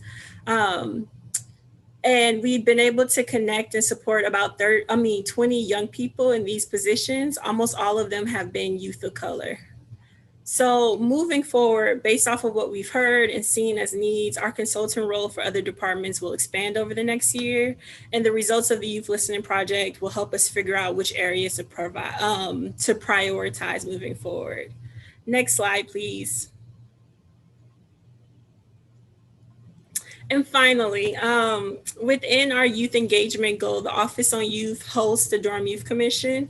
The DYC is a group of about 15 high school age young people who about a year and a half ago made a shift away from service learning and volunteerism to having a more advocacy focus.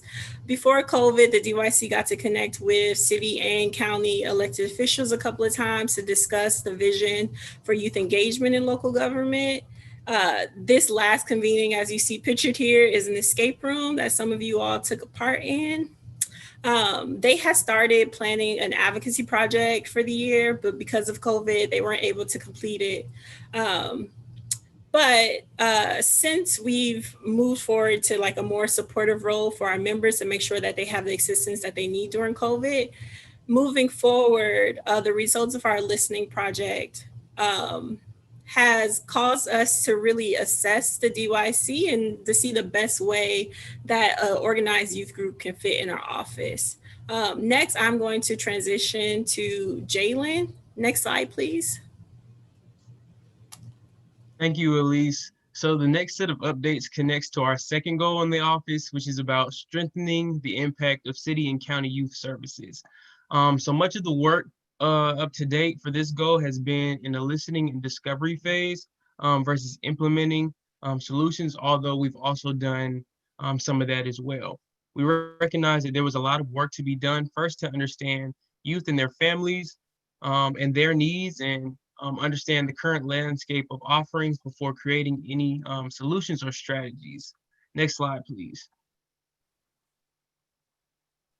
To that end, one of our most significant projects over the last 18 months has been the Youth Listening Project. The goals of the project were to understand how to better engage and communicate with youth and their families, understand the barriers for participating in youth services, and find priorities that could guide our work in our office and the work of our partners. Next slide, please. We also knew the process of doing this work was just as important as the outcome, and our goal was to use a collaborative, equitable process to build trust with new partners and with our community. We created multiple youth leadership positions during this process, from being on our selection team that helped select the consultant we used for the project, to hiring 3 new part-time staff in the Office on Youth, including me and Nori, who served on the Youth Adult Board. Also adding 5 youth ambassadors to the team. And this team of young people made decisions at every step of the way, facilitated listening sessions, and co-wrote the recommendations report. We also knew we couldn't talk to all young people, and we had to make decisions about who we wanted to prioritize. And after much deliberation, you can see the identities we centered in the project here on the screen. And they were youth of color, LGBTQ plus youth, immigrant and migrant youth, youth who are not in school and not working, youth who have experienced economic hardships, houselessness, and interactions with law enforcement. And we did our best to reduce barriers to participation through things like childcare, interpretation, Spanish-only sessions, meals, gift cards, transportation, and having self-care stations and a support person at every session in case something hard came up for someone during these conversations. We also work with many community partners who have established trust with young people with these identities and held private sessions where we went to where they were. We also had sessions open to the public, and we hosted them in partner locations all across Durham. Next slide, please.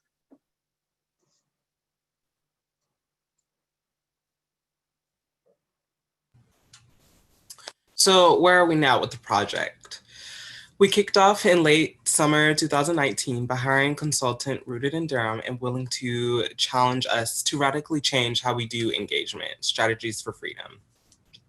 We knew there were lots of issues that young people wanted to talk about, so to help us narrow those down a bit, we went to community events and asked young people what made Durham a great place for them and what can make Durham a better place.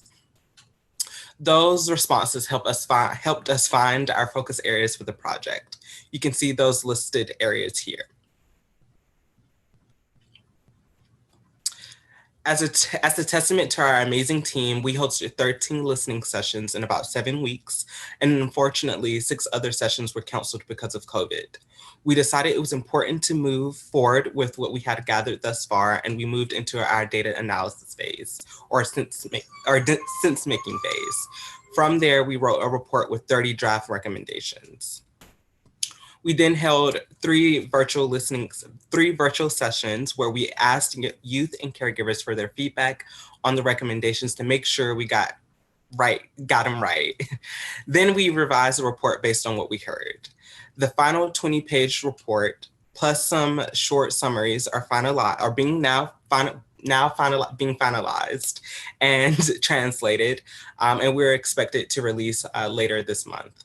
We hope to share our findings with you at our upcoming joint city and county meeting, as well as broadly with many other partners.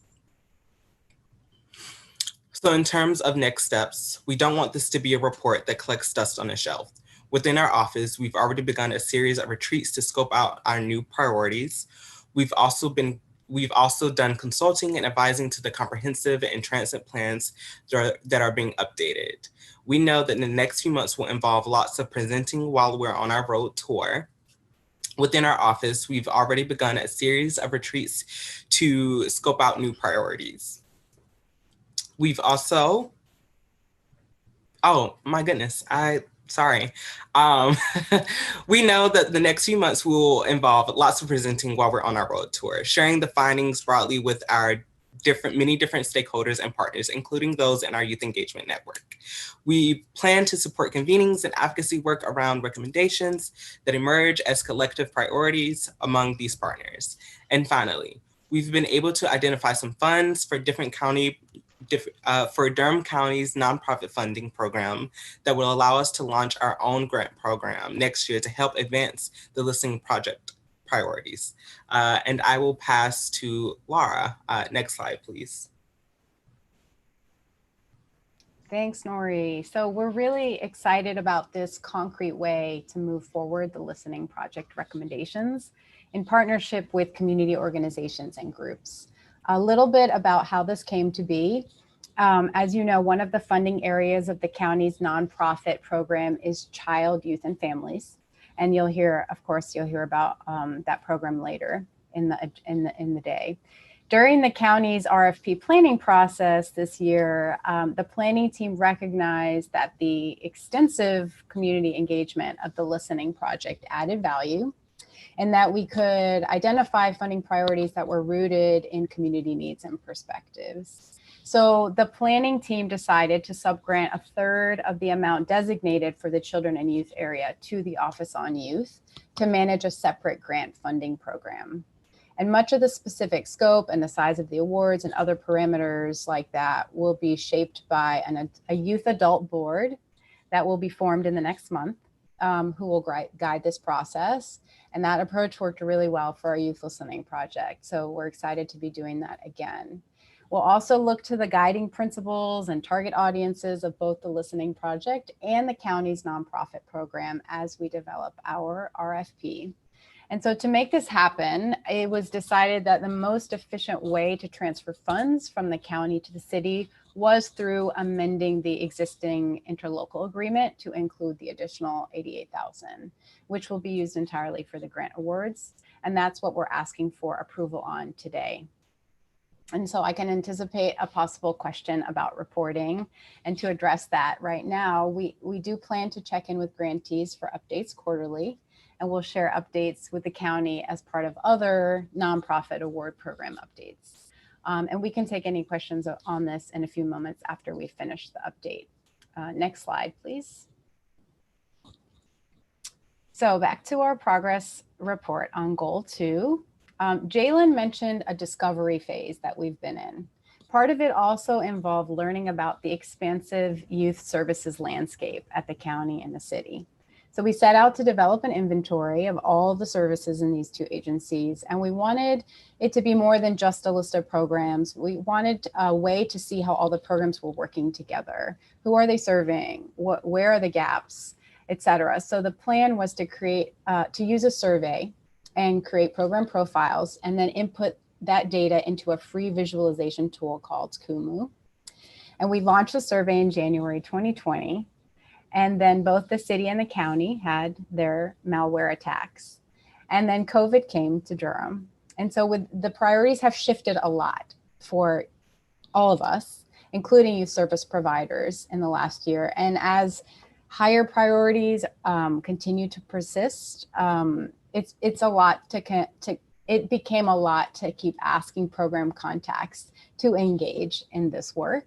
And some of the programs themselves have changed and continue to change. And we were also shifting some of our own resources in the office. So this project has been on hold for the last few months, and we're hoping to pick it back up early this year and kind of reimagine what the best way to proceed with it is. Here you can see a screenshot of a draft Kumu map, which has color tabs for the type of service category, and you can see connections by department, and elements are sized by the number of FTEs. And so this is just an example of the ways you can kind of sort the data to see it organized in meaningful ways and kind of tell stories with the information.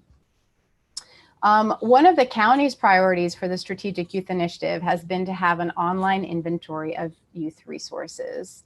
And the county does manage an online inventory via Alliance Health called the Durham Network of Care, as you know, some of you may know. And per the county's request, we worked with the network staff to reclassify several hundred profiles on their youth services page into more user-friendly category names. So the existing categories are prescribed by the network's taxonomy, and sometimes it makes it kind of challenging for users to find what they're looking for.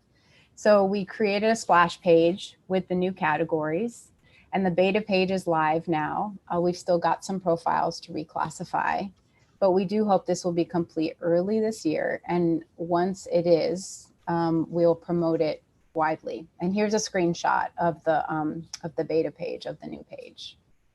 So now I'm gonna kick it to Elise. Next slide, please. Yeah, so Lard spoke about the network of care, which we know will most likely be utilized by service providers and tech-savvy adults. Yet another priority of the initiative and our office is connecting young people to resources, right? So this need drastically has increased once COVID hit, and we have heard from young people that they were not hearing about all the resources that were available to them in Durham. So we launched a one-way text line for young people to share resources directly to them. We're using the county's Alert Durham platform, and texts are sent out in English and in Spanish a few times a week. This has been a pilot year for us, but it has been really successful. So we plan to start to widely promote the text line in this year. I keep wanting to say in the new year, but this is the new year.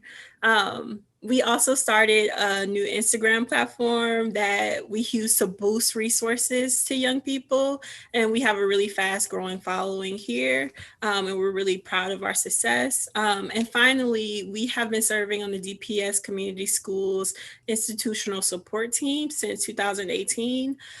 Mostly this is as a thought partner and support to the schools piloting this framework, but we'll continue to support the schools and connect them to resources as needed, as the needs begin to emerge from their assignments. And then finally, I'm going to transition it to Nori, who's going to wrap it up for us. Next slide, please.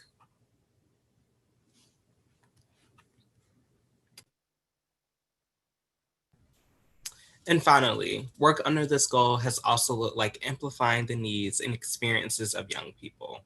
There are numerous of times, especially over the last year or so, where we had to adapt or pivot to be more responsive to emerging needs of young people in Durham.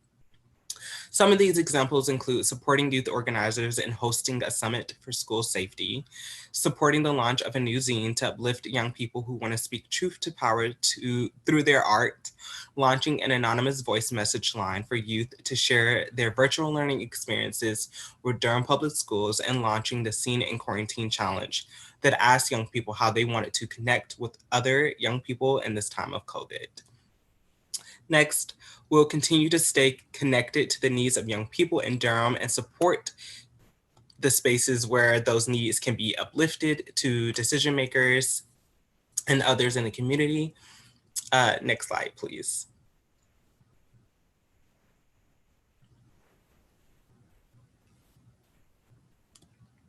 And finally, folks, that is the end of our presentation. I would like to share my team and I deep gratitude and appreciation for your time and attention today. If anyone has any questions or comments, please share. Oh, wow. Wow. Can I just say how proud I am of you young guys? Nora, Jalen, Elise, I am just so proud. I'm sitting here about, I just want to just start clapping. You guys are wonderful. Thank you so much. And Laura, thank you for working with these young people. I mean, this just fills my heart to see you participating and so involved. I love what you're doing. This is great work. I'm looking forward to reading your report, hearing more about what you're doing. I just have one quick question, and then I'm gonna ask the questions, let the board speak. But the only one thing that I'd like to hear, if you're participating in, is COVID. Any conversations that you're having around COVID as a group? Have you started doing that as a youth participation or not?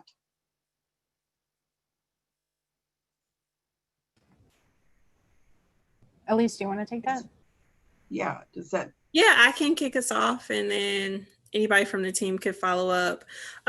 So I can't remember if we mentioned it here, might have mentioned it briefly, but we have had some COVID relief and response efforts in our office. We've tried to be really responsive to the needs of the community. And so a few of those looks like part of the reason why, I don't remember if it was Jalen or Nori, but one of them mentioned that we kind of paused in our youth listening project work for a little bit to be responsive to COVID. So what we did, two initiatives that I want to just highlight briefly is we had a Scene in Quarantine challenge back in, I think we kicked it off in May and it went through maybe September and early August. Yeah, September. And this was an initiative where we asked young people how they wanted to gather because we knew that they couldn't gather, but we also were hearing from all of our partners that young people's social, emotional well-being were not being considered right now, right? Like there was a lot of effort in our communities to think about young people's basic needs and also needs around education and educational attainment, but not anything really addressing the fact that our young people were experiencing unprecedented crisis, right? Mm-hmm. And weren't able to like convene with their friends, their peers, right? Who are their biggest supports, especially at that age. And so we did the Scene in Quarantine challenge. We asked young people to submit ideas of how they wanted to gather virtually. And we had two very successful events. One was an event for young people who were graduating from DPS and were going off to area colleges and universities. And then the other event was for our older young people, ages 18 to 25, who were able to gather and network. And this event was centered around creating small businesses and entrepreneurship. So we've been trying to convene spaces where young people could gather. That was the Scene in Quarantine challenge. And then the other thing that we did was the Yo Durham text line kicked off at this time, right? About how do we push out the resources that are available to young people in response to COVID so that they know about them. And then lastly, I believe Nori mentioned it, but we worked with DPS to do a voicemail where young people could talk about their experiences in virtual learning ahead of DPS doing their making their decision about whether or not we were going to shift back to in-person. So those are some of the ways that we've been responsive and doing work that's directly related to COVID. And then I'll open it up to my team to see if they wanted to share anything else or highlight something else. Thank you. Thank you. Anything else for the other members? Yeah, I'll add that early on in the pandemic, and we've continued to do this, is just staying connected with other service providers who are really have those relationships established with young people and who are hearing firsthand what the needs are. And so in addition to expanding our youth network, young people we're connected to, really expanding our network of youth service providers. And we've had several kind of calls and meetings to talk about what are the needs now, how are they evolving, and how can we be responsive. So that's an ongoing thing, and it happened very intensely in the beginning of the pandemic, but it's something we plan to continue doing. Oh, thank you again, Laura, because we need to hear the young people's voices, and you are doing an extraordinary job, and I appreciate it, and I'm sure the entire board does as well. Let me open it up for the rest of the board with questions. Commissioner Jacobs. I'm going to let Commissioner Lam go first. She had her hand up and I'll go after her. Thank you. Why is it that I'm not seeing all of my board members at one time? Well, we'll help you out. We'll help you out. Well, they're not, you're not all on the screen. So I'm having a problem with not seeing you.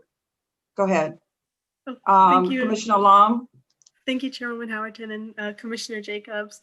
I want to echo what Chairwoman Howerton shared about you guys. This work is amazing, and I really appreciate all of the work you guys have put into it. It's really evident. And as you were speaking, I looked at your Instagram page and I saw that, Laura, your birthday just passed, so happy birthday. Thank you for all the work you're doing. I wanted to see, so I had one question for you guys and one question for our staff.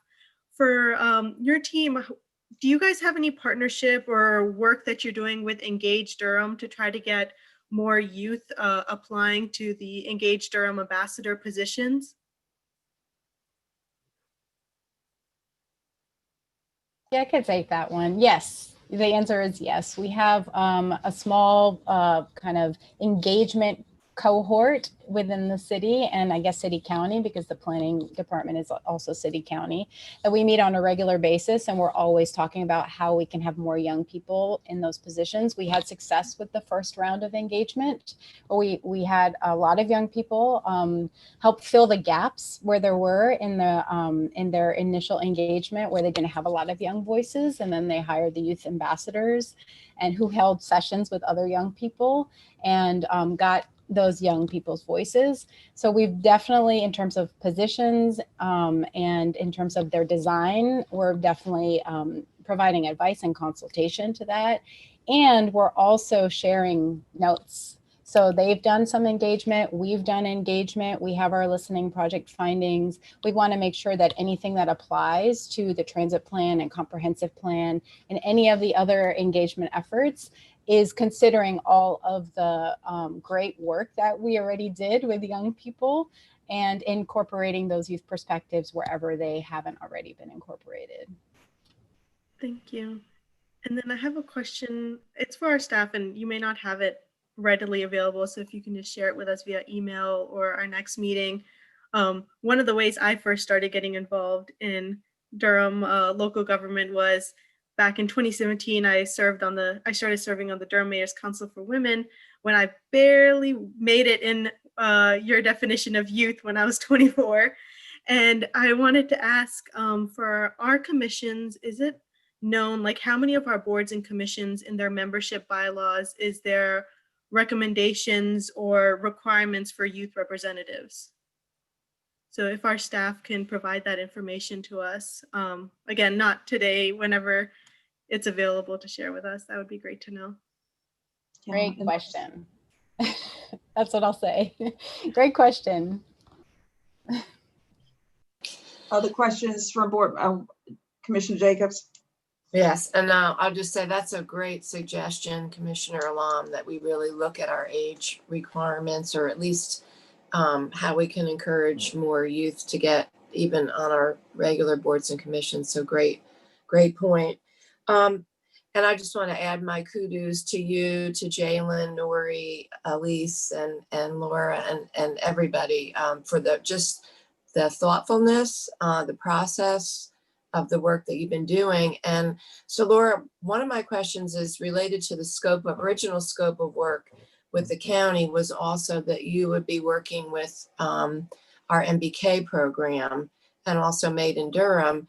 And I know there've been a lot of conversations about, we've heard from the community related to MBK wanting to have more engagement and participation from groups. Now I'm inspired to think about actually getting our youth involved directly in decision making, listening to all of you. But could you talk a little bit about what you have been doing with MBK, and also related to the grant program, because MBK also just got $100,000 grant. So even thinking about how you could be involved with some of the work you're doing, that we could see that with MBK. Yeah, sure. I could talk to that. Yeah, our relationship with MBK is very similar to our relationship with all of our youth service provider partners. We are, we have regular opportunities to connect on our various initiatives and talk about like where it makes sense for us to partner. I think this new year, the Youth Listening Project offers a lot of opportunities for that, especially in sort of informing, helping to inform even some of the future work of MBK. And I know those conversations are kind of like in the works. In terms of our request for proposals or grant funding project, the question was about how, can you kind of like clarify the question about our grant funding program? And right. Well, yeah, I mean, I think just about the process that you all have created and thinking about how that could be a model for MBK as well. Yeah, I think for the process for our request for proposals and grant funding process will be, it hasn't been outlined yet. We really are looking for our youth adult community board to kind of help guide that process. And I do think that with everything that we do, we want the process to be replicated, right? Or we want the lessons learned and the best practices and whatever worked well to be kind of shared widely. And so for our youth listening project, we have already had some conversations with MBK about like the exact steps that we took and how we had, hired youth ambassadors and how we like created infrastructure to really have youth leadership in the process. I think the same would be true for the grant program, where as we start building the infrastructure to do this in a community rooted way, that we would be sharing those sort of strategies and the lessons learned with MBK along the way, because we have those connecting points already. We stay in very close contact. Okay, great. Thank you. Let me just let you know we've gone over about 10 minutes because I was so engrossed in listening to the young people that I wanted to give them an opportunity to really express themselves and tell us all the things they're doing. So if we have some burning questions that we need to ask right now, because we have gone over about 10 minutes, board members.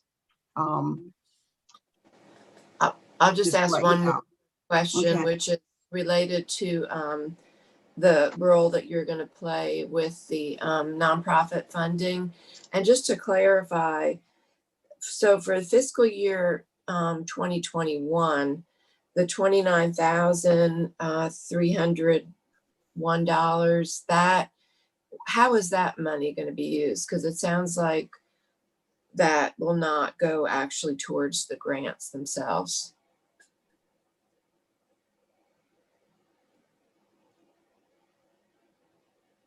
Are you Because the total allocation is supposed to be, I guess, it looks like from the information we got from our staff that about 29,000 was for fiscal year FY 2021 and about 58,000 for 21-22. So I wasn't clear. Is all of it actually going to be distributed to organizations? Yes, the 88K will be distributed to organizations. Yeah, and I might let somebody from the nonprofit funding team take that one to explain why it is in 2 payments. Hello, commissioners. I'll take that one. I'll be brief. The way our fiscal year budgeting works, due to the fact that the nonprofit process is spanning a 1.5 time, 6 months of the current fiscal year and then 12 months of fiscal year 21-22, the payment structure is broken up into the third and then 2/3. Okay. Thank you. Madam Chair, really quick, don't worry, I'm going to ask Laura, my question later out of respect for your request, because I know that we do have to make a motion. I think on this one, I did want to say to the young people, as much as I want to sit here and echo all the sentiments, to whom much is given, much is required. So I just want you all to know, when I sit here and I listen to you all, I thought about Brian Tracy. He's a motivational speaker. He says leaders set high standards and they refuse to tolerate mediocrity and poor performance. So you all kind of messed yourselves up because I'm expecting greatness. So if you drop the ball after this, I'm just going to be really disappointed in every last one of you. But Laura, I do want to do a follow-up question to you after this meeting about how you all are involved with individuals that are in public housing and with individuals who are justice involved. But I'll do that in private. And Madam Chair, I know that we have to do something about that in a local agreement at this time. So do we need to take some action on this item, Mr. Manager? I think so. No. Mr. Manager? This is Drew. I think this item would come back for approval on consent next week. Okay. If you all are comfortable with it and have asked all the questions you want. Sure. And I also want to thank Deborah as a GM on this, and I want to thank Deborah Craig Ray for all the work that she has done with these young people. Thank you so much, Deborah, for the work that you do. They're fantastic, and thank you for honoring them. Yes, they're wonderful. Okay, so thanks for the presentation. Can we move on to the next item? Because we've gone over quite a bit here. I want to just say something so fast. We don't get an opportunity to express our amazing admiration for this work. So real quickly, I just want to say, I think that the Office on Youth and your team has really shown us what engagement looks like, more so than any of our other efforts across city and county government. And there are a lot of efforts towards engagement, but you all have the 20 leaders that you've connected to positions for youth, leadership positions, and then your whole team right here is just so representative of youth involvement in meaningful, substantive ways. Thank you for showing us what that looks like. I honestly didn't really know. Thank you. Okay, our next item is 0008. Partnership in Duke Energy's Green Source Advantage Program to meet renewable energy goals. That's a 20-minute item. This item is the county manager recommends that the board receives a briefing and provide guidance to staff on participation in this program. The resource person is Tobin Freed on this one, and Perry Mann. Hi, good morning. Good morning. And happy New Year to the commissioners, the manager, staff, and community members. Thank you for the opportunity to talk with you this morning about the Green Source Advantage program and how that can help the county meet our climate and renewable energy goals. I think it ties in very nicely with the presentation earlier on the youth home. Very excited to see the geothermal and other aspects they're including in that. Just a little quick background. I should say hi, good morning. My name is Tobin Fried. I'm the Sustainability Manager for Durham County. And Durham County does have some existing goals, as was mentioned earlier. We do have a greenhouse gas emissions reduction goal that goes back to 2007, and that actually calls for a 50% reduction in greenhouse gas emissions from county operations, which includes our buildings, our wastewater treatment plant, and our fleet. We have, and we also have a renewable energy goal of reading 80% of our energy from county operations by renewable energy by the year 2030, and about 100% by 2050. As of the end of fiscal year 2019, we reached about 15% greenhouse gas emissions reduction, and we currently have about 4% renewable. So we still certainly have a long way to go towards our goals. Next slide, please. So the Green Source Advantage program was created in 2017 by the legislature to enable large Duke Energy customers to increase their renewable energy portfolios and reduce greenhouse gas emissions by partnering with commercial scale solar developers to generate renewable energy that would cover some part of the electricity used by those large customers. The program is designed to be appropriate for larger projects. Durham County does not have enough electrical demand on our own to make participation in the Green Source Advantage successful. So we've been working with the city to pool our demand and request a larger project. The county could contract for about 10 megawatts of electricity per year, and the city would be about 20 megawatts. So that is about a 1/3 to 2/3 ratio. The timing is important, and why I brought this to you today is that there's a cap on participation in the program, and the current remaining capacity is 31 megawatts, which is just about what the city and the county need together. If we don't participate at this point, we'll need to wait several years until more capacity is released. And I should also say that we're not guaranteed to be able to participate. So there's a process we need to go through. And if another entity submits their qualifying application before we do, then we'd have to wait for more capacity because it is a first come, first serve program. Next slide, please. All right, so how does this work? It works, as you can see in this little diagram, that we would negotiate with a solar developer and come up with a project that meets our needs, and they would give us, we would negotiate the price, etc. And that company, they would build the solar field somewhere, and the electricity that they generate through that solar field goes into the grid. They sell it actually back to Duke Energy, who then, provides electricity to most of the state.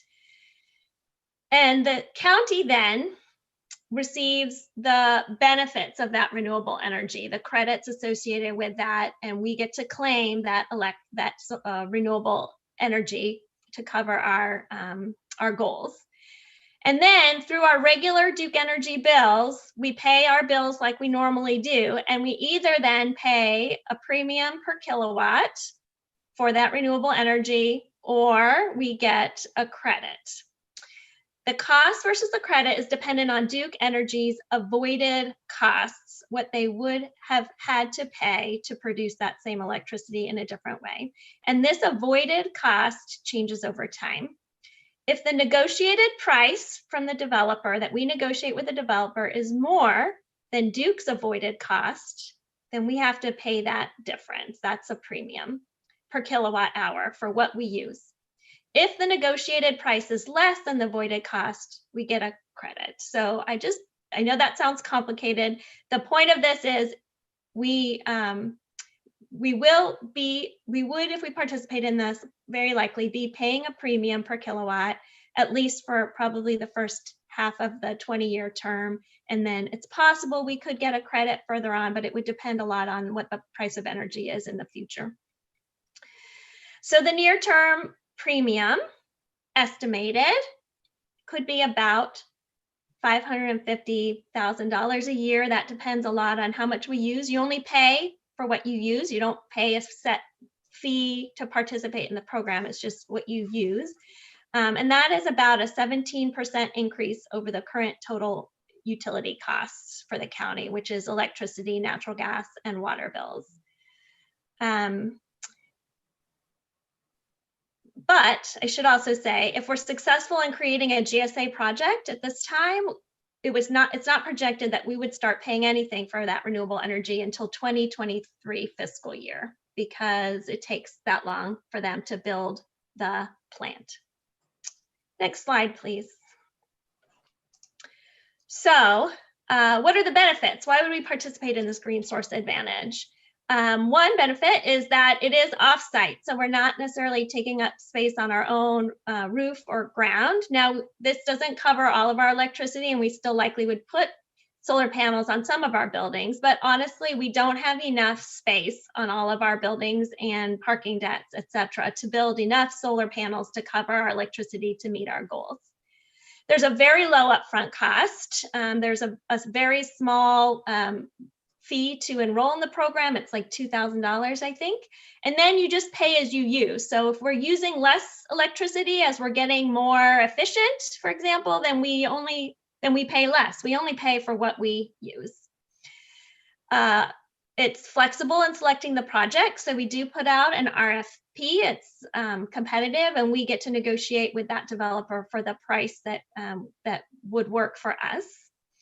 The costs reflect the economies of scale. So again, if we were trying to put solar panels on all of our facilities one by one, that cost is going to inherently be more expensive than if they're building a very large 30 megawatt solar field, and there's just economies of scale there.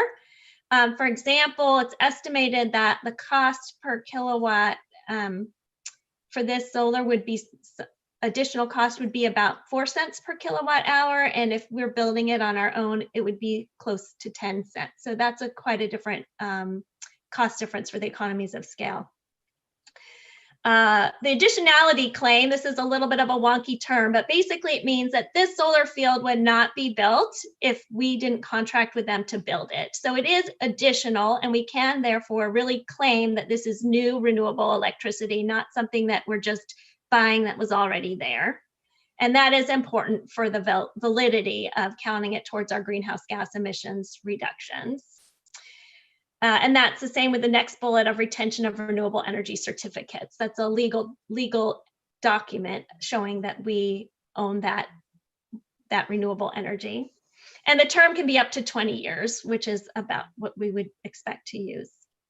I should also mention that there's also economic development benefits for North Carolina. The city and county, we did put out sort of a little fishing line and ask who might be interested in bidding on this if we were to put out an RFP for it. And the results for that showed that there were projects in Alamance County, Orange County, Davie, and Davidson, and included 2 solar developers who are based in Durham. So there are economic benefits as well. Next slide, please. So if we did participate in this for a 10 megawatts, it would move the county 94% of the way to our 2030 50% reduction goal in our greenhouse gas emissions. So I mentioned earlier, we're currently at about 15%, and this would take us almost all of the way there in just a few years. It would also get the county almost 50% of the way to our 80% renewable energy goal. So we would be achieving that let's say by 2023, and much ahead of our 2030 goal. So it would cover approximately 70 to 75% of current annual electricity use for the county. This percentage of renewable energy, currently, as I mentioned, there's just about 4%, and that's what Duke is putting into the grid right now through its other renewable energy projects. And this percentage will increase as we get more efficient in our buildings, so as we're using less energy overall, and on our water treatment plant, and in our vehicles, as we switch those to electric cars and electrify our building systems to get rid of natural gas, then we would be using more electricity. And then, as I mentioned, we're still planning on putting some solar on our own facilities. Next slide, please.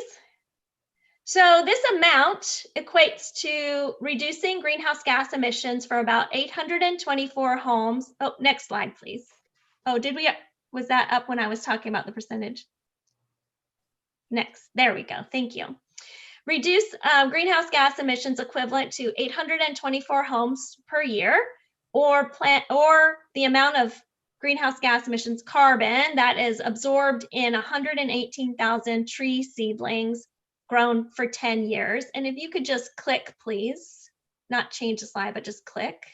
Yeah, there we go. So over a 20-year period, that would be about 16,480 homes worth of energy total, or about 2.3 million tree seedlings grown for 10 years total. It's a significant reduction in greenhouse gas emissions. Next slide, please. So there are current participants. I mentioned there was a cap on how much could be in this program, and there were others who gobbled up most of it already. And City of Charlotte was the first to participate in the state. And just recently, Duke University in the last few months announced that they actually have a gigantic project. It's 3 solar fields to offset about 50% of their annual electricity needs, a very big project.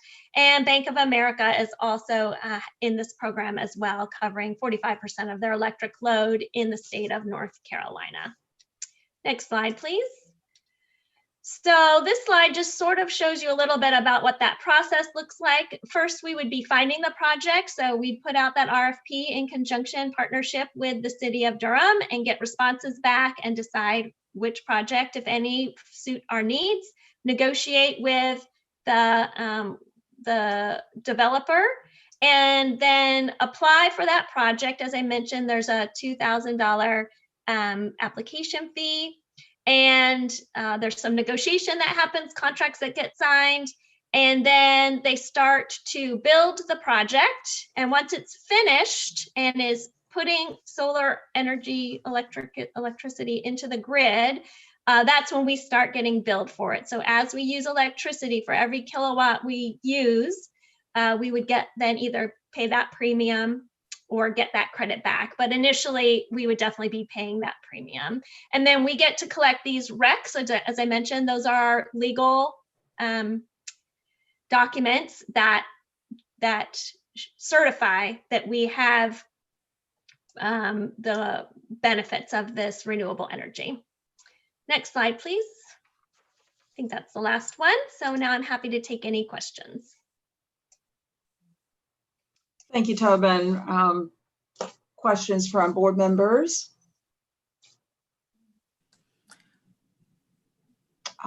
Commissioner Jacobs? Well, thank you, Tobin, and anyone else who's worked on this with you. I know Perry, I think, was involved, and his staff. So I'm just really excited about this opportunity for Durham County, and I know you want to get some direction from us as board members on this, and I just want to say that I strongly support this opportunity, and also for, again, the city and the county to be working on this together, and I know we have some goals that are going to be hard to achieve. And I think this is really going to help us get at least 50% towards our 2030 goal. I do want to just confirm, though, and I think you really implied this, though, that we still will pursue, like the geothermal that we're doing at the youth home, and making our parking decks solar ready, and reducing our energy usage and all that as well. That's still going to be part of our plan.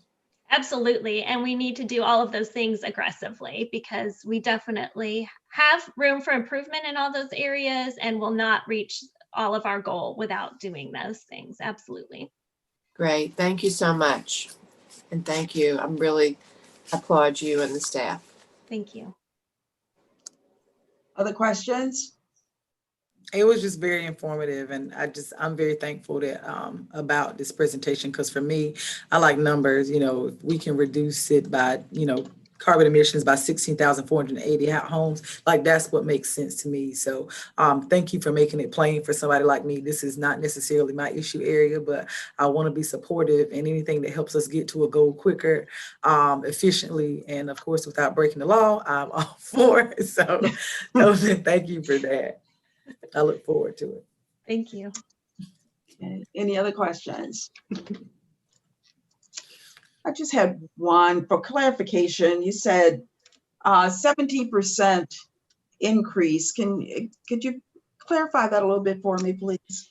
Sure. Let me get back to my notes. So for the amount of money that the county spends on our utilities, so this doesn't include the fuel for our vehicles, but the electricity, natural gas, and water that we use in our buildings, and also the energy that we use in the wastewater treatment plant. We spent in fiscal year 2019 something around $3.1 million. So looking at what that premium could be, we don't know yet because we don't really know what the prices are. We haven't put out our RFP, or we don't know what avoided costs are from Duke yet, but just estimating, our best guess on this is that we'd be paying about $550,000 more per year. So the percentage increase from that $3.1 million it's about 17%. I'm rounding numbers here because they're big numbers, but so we'll know more once we put out the RFP and once we sign our non-disclosure form with Duke to get the information about what the avoided costs are. We will certainly be able to tighten those numbers up before this would come back to the board for approval for the final. But first we have to put out that RFP to be able to get the potential projects in and negotiate those prices.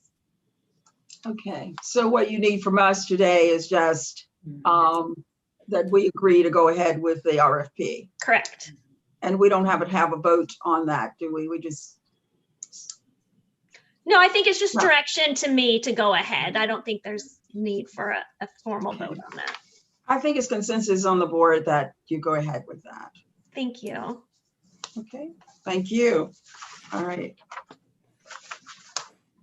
All right, the next item is 0620, and it is update on minority and women business on enterprise, the NWBE, and the board is requested to receive an update of the operations of the county minority and women-owned business enterprise program. And the resource persons are Susan Gizot, and I think you are the person. It's myself and Angela Perry, our purchasing manager. Yes, and Keisha Davis, who's our MWBE coordinator. Okay. So I'll kick it off by letting Angela come in because Farad from the Institute will be presenting PowerPoint. And so she will introduce him now. Angela? Yes, good morning. Can everyone hear me? Yes. Good morning and Happy New Year, Madam Chair, Same to you. commissioners, county manager and staff. Thank you so much for allowing the county MWBE team to present the end of fiscal year 2020 MWBE program update. I'm Angela Perry, the manager of the purchasing division of the finance department, and other members on the team and on the call this morning are Rick Green, who's our assistant purchasing manager, Keisha Davis, who's our MWBE coordinator, and Farad Ali and Michael McCoy. They're both from the Institute of Minority Economic Development. That is our partner organization in helping us to implement this program. So Farad will be bringing the report, presenting the presentation this morning to you. So I am going to turn it over to him. Farad.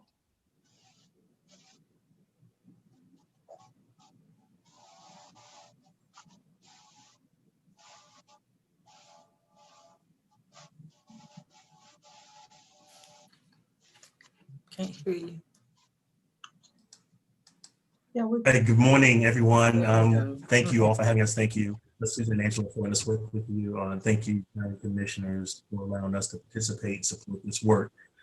So this is our end of the year report. We were going to do this earlier, but we understood there's lots of things that have impeded upon that, COVID and the system. Farad, we're having a hard time hearing you. Can you all hear me?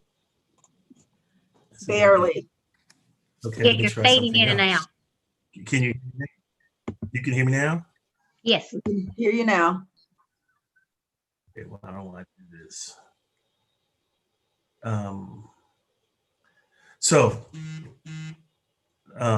Thank you all for letting us do this. We wanted to get started on the program. I'm trying to get in on another line. That way I can have better internet connection. Hopefully that will let me in.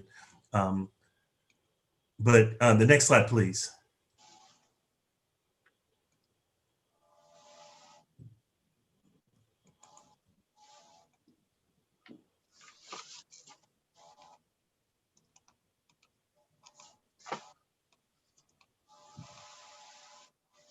So, one more. You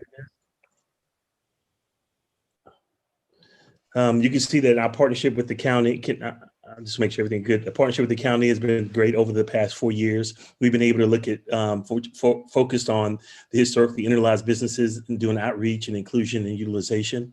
Additionally, we've been really focused on the future procurement needs that are needed for the community, how each department can help us to secure these opportunities, how to integrate the strategy for inclusion, to be intentional in working with exterior supports with our minority advisory group, as well as interior support, and how the Institute can be supportive in leveraging their work for this inclusion.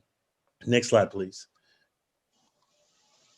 This is our external advisory group. We put this group together to help us to give us guidance on what's happening in the marketplace.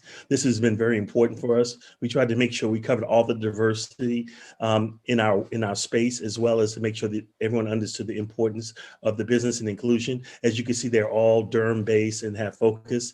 We have minority entrepreneurs in different sectors that do products and services, and some with the county, so they give us a perspective of how it is to work inside of the county. Next slide, please. Then we're really fortunate to have created this internal advisory council. And this is a group of people that work inside of the county. The reason why this is so important, because they provide the pathways forward for us to integrate into the system to make sure that when we're finding were obstacles before, they can help us to uncover ways to make them easier. I'm really appreciative of these 7 people. They make this contagious inside of the organization, and we look forward to 2021 being a more productive year in this space because of their support. Next slide, please. Here, we really focused on, I know the county manager was talking mainly around key performance measures, and we've been working very hard to make sure that we exceed and meet those. And you can see each quarter we are measuring our key performance measures. And this was a number of outreach programs that we wanted to get to talk to people when we actually have engagements with them around explaining around how MWBE program works and to get them engaged as a part of the process. Next slide, please.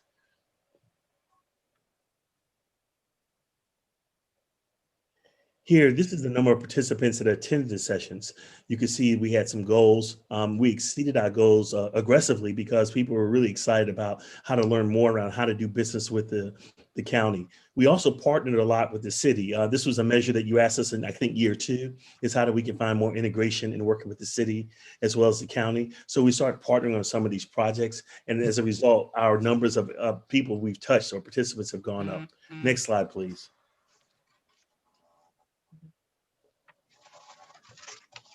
Here's our outreach activities. This is just a sample of some of the things that we've done in working with our groups. And so we just kind of gave an example of each quarter how we do outreach in reaching out with having open houses, vendor expos. We also talked about our digital strategy. We had to move towards providing more digital work because of the COVID. So we created a bulletin that we put out every month that we send out to our participants that are on our list to make sure they understand what are ways they can work to get COVID or funding, how they can get technical assistance, and how they get access to contracts. Next slide, please. Another key performance measure was the number of training programs. So we try to make sure we have training sessions every quarter. And you can see over the last year, we've exceeded our goal in making sure we had training programs. And getting people together is going to be tougher in this new environment because of the way we have to do it through this new virtual environment. But thank you. Next slide, please. The total number of participants from those training sessions, as you can see here, again, we exceeded our targets.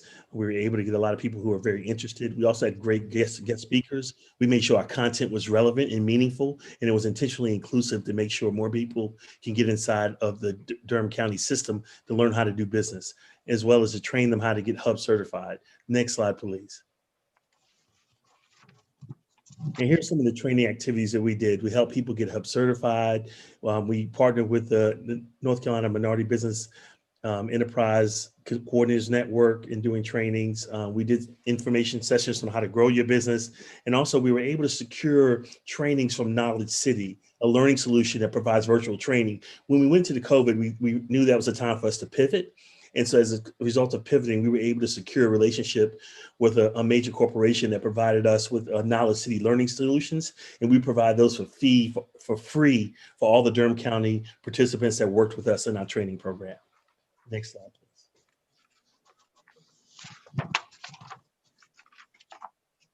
Some of my key performance measures here was to how many companies we could get certified.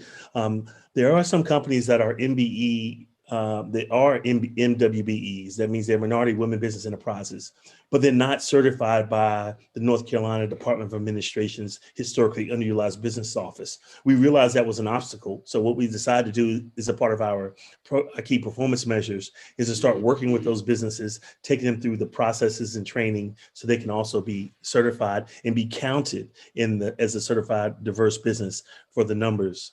Next slide, please. Here, I try to bring this back just as a way to remind us. In 2015, the city and the county came in together to do a multi-jurisdictional disparity study. And in that study, they showed that there was an opportunity to have more inclusion.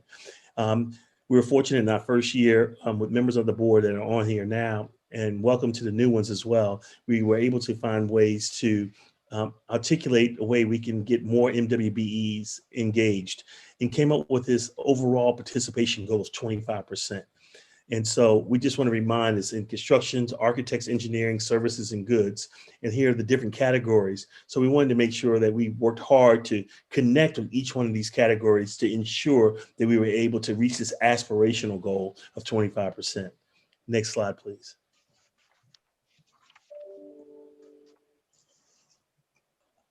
Here is a description of, and you all received this in your package, so you're familiar with it. And I don't want to go through each one, but I will take questions. What we wanted to do is show a graph on how the utilization has worked for 2020. So your total procurement was $75 million. 13.9 million was for MWBEs. While we didn't reach the 25% goal, we're really excited the fact that we had 18.5% of the goal. The 25% is aspirational, but depending on the number of goods and services and construction projects that are going on inside the county will determine the utilization of how we get to this number. But we're really excited to have the 18.5% we achieved. And you got a chance to see how that was done on this slide. Next slide, please. Here we kind of broke it down, particularly so you can see how the spend had equated over each quarter. And so you can see most of when you do an annualize it, or when you analyze and look at the number, 6.44% of the number, that 13 million was with women, 6.36 was with Black Americans, African Americans, and 1.14% was with Hispanic, 3.12 was with Asian American, and we saw that Native American was the lowest at, was not the lowest, but they achieved 1.91%. Next slide, please. Here's a description of the funds by MWBEs by race. We wanted to make sure we covered that for 19. And you can see that in last year we did this, it was 15.06%. So it was a considerable increase from the previous year. Next slide, please. And here, again, this was the utilization. We saw for the previous year that more women were utilized in comparison to 2020, and it kind of equal out more with women and Black Americans for 2020. So we saw this and we make sure we try to focus on all the groups. There was more utilization in all the categories.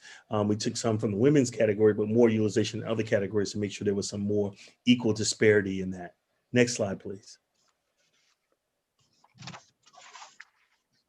Funds for 18, you can see, again, I just want to give some historical perspective. I know we had some new board members that was 16.5% in 2018, and this was the breakdown. Next slide, please.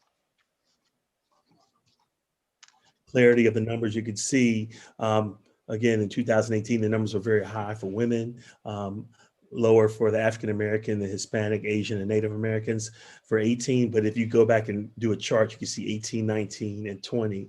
We've done a great job in increasing those numbers for those other disparate groups. Next slide, please.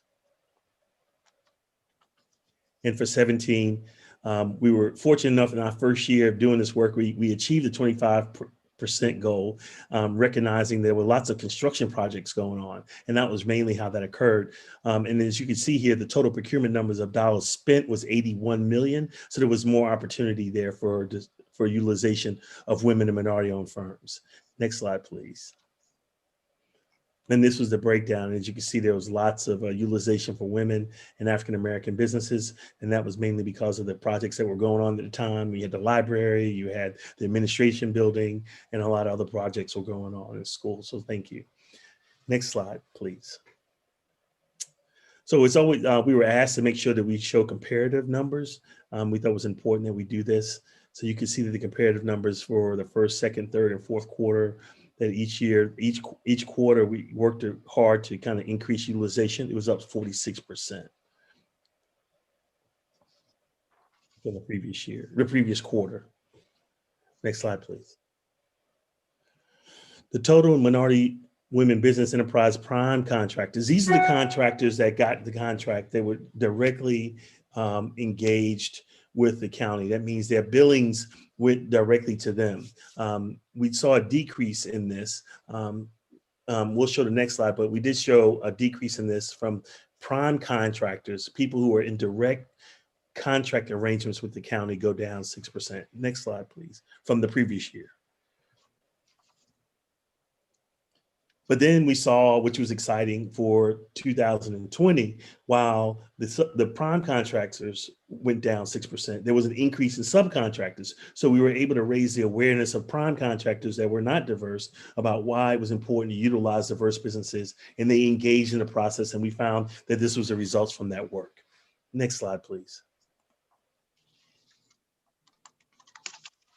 It's important that we look for a way forward. Our teams continue to focus. I'm really excited about this internal advisory council. They're going to provide a pathway. We talked about this last year.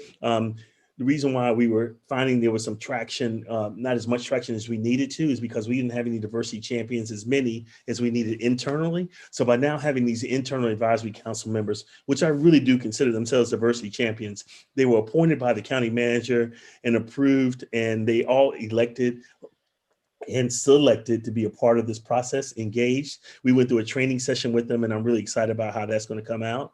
We've increased our hub certification outreach, recognizing that's a really important process in making sure that we account the diverse businesses that are already doing business with the county, but are not being able to be counted for that.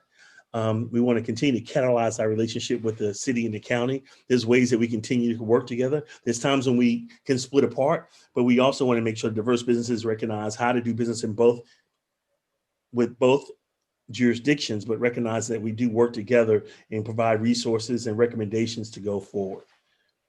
And we continue in this new world, we continue to customize our training. Our training has become there's more opportunity for us to customize them because through this virtual world, a lot of people are hands-on. So having people come on, sign on, do webinars, we've been successful in that. And we're going to continue to make that more robust as we continue to go through this curing time in our society. So that's our way forward for this coming year that we've been working on. I think that's it. We have questions. Next slide. Thanks, please. Farad. Yes, ma'am. Thank you so much for your report. Yes. I just have one quick question. When women, there is no distinction when you say women between Black and white women. How do we know if Black women are getting contracts versus white women? Can you, or brown women? There's no distinction there at all. I'd have to refer that to Angela. No, there is no distinction. We follow the state's guidelines regarding the different minority categories. So there is no distinction between Black women and the whole category of Black. And this is Susan. If you look at our MWBE ordinance, the category that's listed there specifically states white female. And then, so per our policy, the female category is white female. Mm-hmm. Yeah, what that, through history, it's when you say women, there's never been any indication whether that it's Black women that are getting the contracts. So I would like to see something around that, if there's anything possible that can be done around this. So we have some idea, is it staying as always, or is there something shifting as to who ends up with the contracts? Well, Farad can confirm, but the disparity study came up with the chart that's in our ordinance. So I'm assuming, because it's specific to white female for that category, that African-American or Black females are in the Black American category, but Farad would need to confirm that. If you wanted to see how many of that was women, we would need to go back and look at that data and separate that out for you. But the disparity study, my understanding is, Farad, was this was what was produced, and it did not separate out African-American women from African-American males. Yeah, I would have. Yeah. Thank you so much, Susan. I appreciate that. I would say that, Madam Chair, that if you look at the numbers from the previous year, from 2017 to today, there's been an increase in utilization for people of color. And that's really come from the women category. And I think it's because we've been doing a great job in your staff with Keisha and Rick and Angela of really focusing our training on having more diverse inclusion and uplifting those people or those businesses that may not have known how to do business with the county. So there has been a shift in utilization of using people of color in the numbers. So if you look at the percentages from 2017 to 2020, most of those categories of the ethnic categories have gone up, and it's come from the women category. That's correct. Okay, because I believe I spoke with the manager about this. I think it's probably time for us to do another disparity study, because that one been quite a while ago. I can't remember the year, but it's been a while. It was 2016, Chair. 2016 since we did the last disparity study, and we do them is it every 7 years? About every 5 years. Yeah, 5 years. Mm-hmm. So we're upcoming, one is due upcoming new fiscal year. Thank you. Board members, questions? I did have one, Commissioner Howerton. This is Commissioner Burns. Let me just go ahead and state up front that I like the efforts that I've seen for what it's worth for the folks here. Also, tip my hat to NC IMED, as well, the Institute now, locally here in Durham. You all partnered with the hub office to help administer Retool NC. So I do want to tip my hat, because it's my understanding you all got about 1,700 applications. You all have done the lion's share of the work of putting the governor's historic initiative forward and getting money to companies that did not or had trouble getting access to PPP and JRG and all these other access. So tip my hat off there. However, I did have one question, and you all might be able to come back. I do want to touch on something that Chair Howerton pointed out. My issue is not necessarily about white and white women. I do know that when we say women, especially when we're doing MWBE work, we are talking about white women. Usually from a state or a federal standpoint, what we usually see, we have investigators to go out to make sure that these women, whether they be Black or white, actually are owner operators of these companies. And I'm interested to know, and you all can get back to me on whether or not we investigate those things, because whether it's hub zone from a federal standpoint or hub from a state standpoint, many people feel like people of color get access to more contracts than everybody else. We know that those numbers are not true. So what they will call in and say, my wife owns 51% of this company. That wife will be a school teacher, and this individuals might have a backhoe company, and their spouse doesn't even have CDLs, isn't doing any of the everyday technical assistance or business practices. So I do want to make sure that as we're categorizing women, that we don't have men exploiting women for these opportunities, and that we're going out to make sure we're doing that work. So I want to throw that out there as just food for thought. You all might be doing it, might not. My other issue, I saw that when we were looking at that 18.5% participation, you all lumped in all of your downs together. So your construction services, your architecture, and your goods. I would love to see that spend broken out. And the reason why I want to see that 18.5% spend broken out for me, and I would argue for the board, it gives us a more holistic look, so we can just, strategically determine where and how we want to focus our recruitment, and that might help us get our 25% back up. And I also noticed that your outreach events that you do with others tend to have more participation. So I look forward to seeing what kind of innovative ways you all will be working with other groups to keep those numbers up.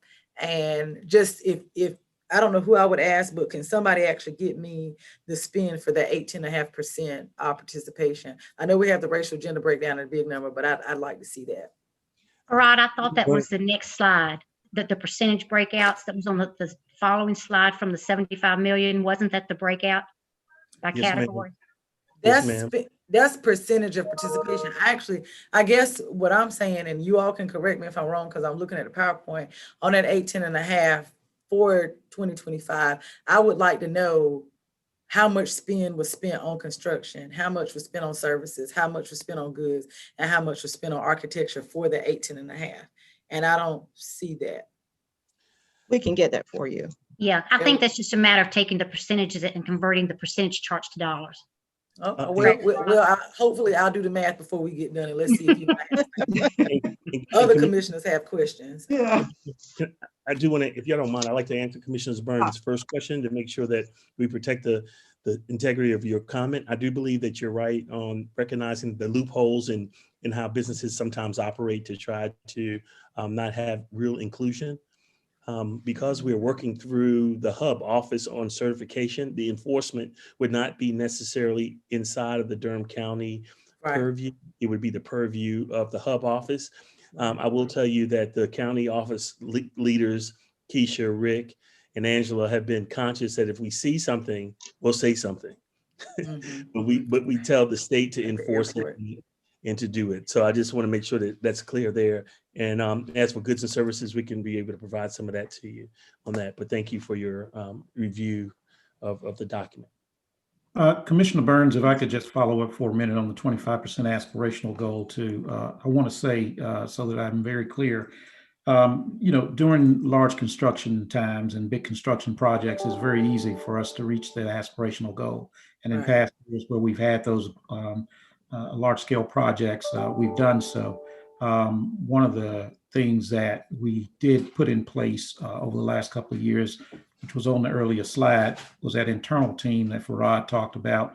And it was extremely important to do that because one of the real challenges in this space is around, the buyer supply side. And subsequently, Farad and I have talked about this extensively over the years about, how we can do better work in that space. But, you know, it's oftentimes a function of who's providing those goods and services on the outside to come in and obviously do work with us. And so we're being very intentional in that space, recognizing and understanding that once these large scale construction projects are in fact over with, that our numbers would in fact decrease. And so I just wanted to make sure that we were clear on that. Thank you. Thank you. Commissioner Jacob. And I'm sorry, I just wanted to make note too that because of sometimes we don't have a lot of construction, we're trying to, part of our goal is to reach out to departments to have contracts for other services, like for instance, the security services, maybe printing services. So we're trying to branch out and not have everything solely based around construction. Correct. I think the pathway that we've been trying to create, and thank you so much, Susan and Angela, for that comment, as well as the county manager, is we're trying to set this new culture and habits of utilization, intentionally being intentionally inclusive, so that we don't have to put the burden on just construction. So this is why we're so excited to have this internal advisory team, because then we can start going to each department and putting realistic goals on how they can achieve. If it's in your IT department, how well are they doing? How well is the sheriff's department doing? As well as the healthcare? And then we can put realistic goals on those departments. I mean, that would be a dream that we'd like to achieve, is to say each department's goal is not 25%, but each department goal may be 10, 15, it may be 50 for construction. I mean, we can just kind of look through that based on how much of the spend is discretionary and opportunity for them to go forth. But we have created some solutions to help these departments to be create more utilization that we continue to enforce. But the internal team is going to be critical to that working. Okay. Commissioner Jacobs. Thank you. I first just want to applaud Angela and Keisha and Rick and all of the MWBE staff. I know we're all going to miss, this fall not having the MWBE week and the events at the convention center. I'm not the convention center, but I'm even blanking out on the Armory. The Hilton on Hillsborough. Yeah, that we That's where normally it have. Yeah, but anyway, so I really always enjoy that. And you all do such a great job with that. And Farad, I just want to thank you, because I've seen in your presentations each year how the work that you've done has evolved. And I remember last year you were talking about how you really saw the future being around the procurement within departments internally, and how you really make that happen, and also the partnership with the city. So I appreciate the way that you all and all the staff of the Institute have followed up on those things. I'm wondering about how it really works with the HUB certification, and how, if you could talk a little bit more, both county staff and you as well, Farad, about what that really looks like. Because even we see it a lot on our agendas, like even today on our consent agenda, the item about the monster muffin. I will never forget that name, monster muffin, but that equipment. And it said on the explanation that this company has been encouraged to apply for HUB certification. But could you talk a little bit more about what that means, and how much do we actually help people with that, really getting that done? Keisha? You're on mute, Keisha. Okay, I'm unmuted. Okay. Hi, and thank you, commissioners and chair, for the time. What that actually looks like for us as a program is either we identify and that someone needs to be certified, like Farad said, that we're catching them. Obviously, once they're certified, we rely on the HUB office to do all that legwork and making sure that it's a valid certification. But what it looks like when someone needs certification and they call me or they call someone at the Institute is that I put them in contact personally with a certification specialist. And this is someone that Tammy the hub director has given me this person to work with where I can make an introduction and say, business owner, this is, the hub certification person, and they will assist you with this process. So we're not just giving them a phone number or a link and saying, go here. It's actually, I keep track of this. We keep track of it as a program, putting them in direct contract with a certification agent, and the agent works with that business owner to get them certified. And with that being said, there is responsibility, of course, on the business as well. Sometimes we follow up, and sometimes businesses have fallen off and they are no longer, going through the certification process, but we don't blindly refer them over. And so I hope that answers your question and gives you a little bit more insight into what that looks like when we are working with businesses to help them get certified. Could I jump in also, Madam Chair, really quick, just for Commissioner Jacobs? As someone who I've gone through the process and I've worked with a lot of companies to do it, I just want to echo her sentiments that the large brunt of it does go through the hub specialist at the state level. And I'm sure if we want to invite Tammy Hall, she would be more than happy to come through here.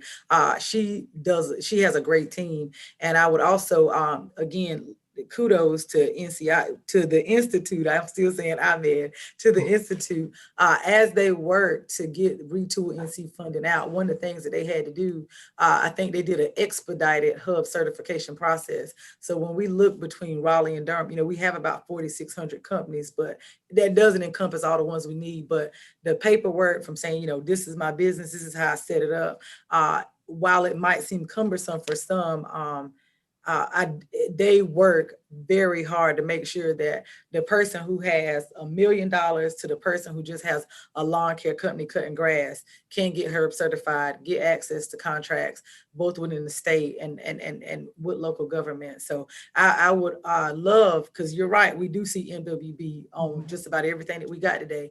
I would hope that we could invite Tammy Hall, and I know she's probably going to beat me when she finds this out. We're blessed to say that she is a Durham resident. Tammy could probably come here and give us 20 minutes, or have one of her specialists come here and give us 20 minutes about the process, because that's a goal too. A lot of times we want people to apply, but they haven't gotten certification. If they haven't gotten certification, then guess what?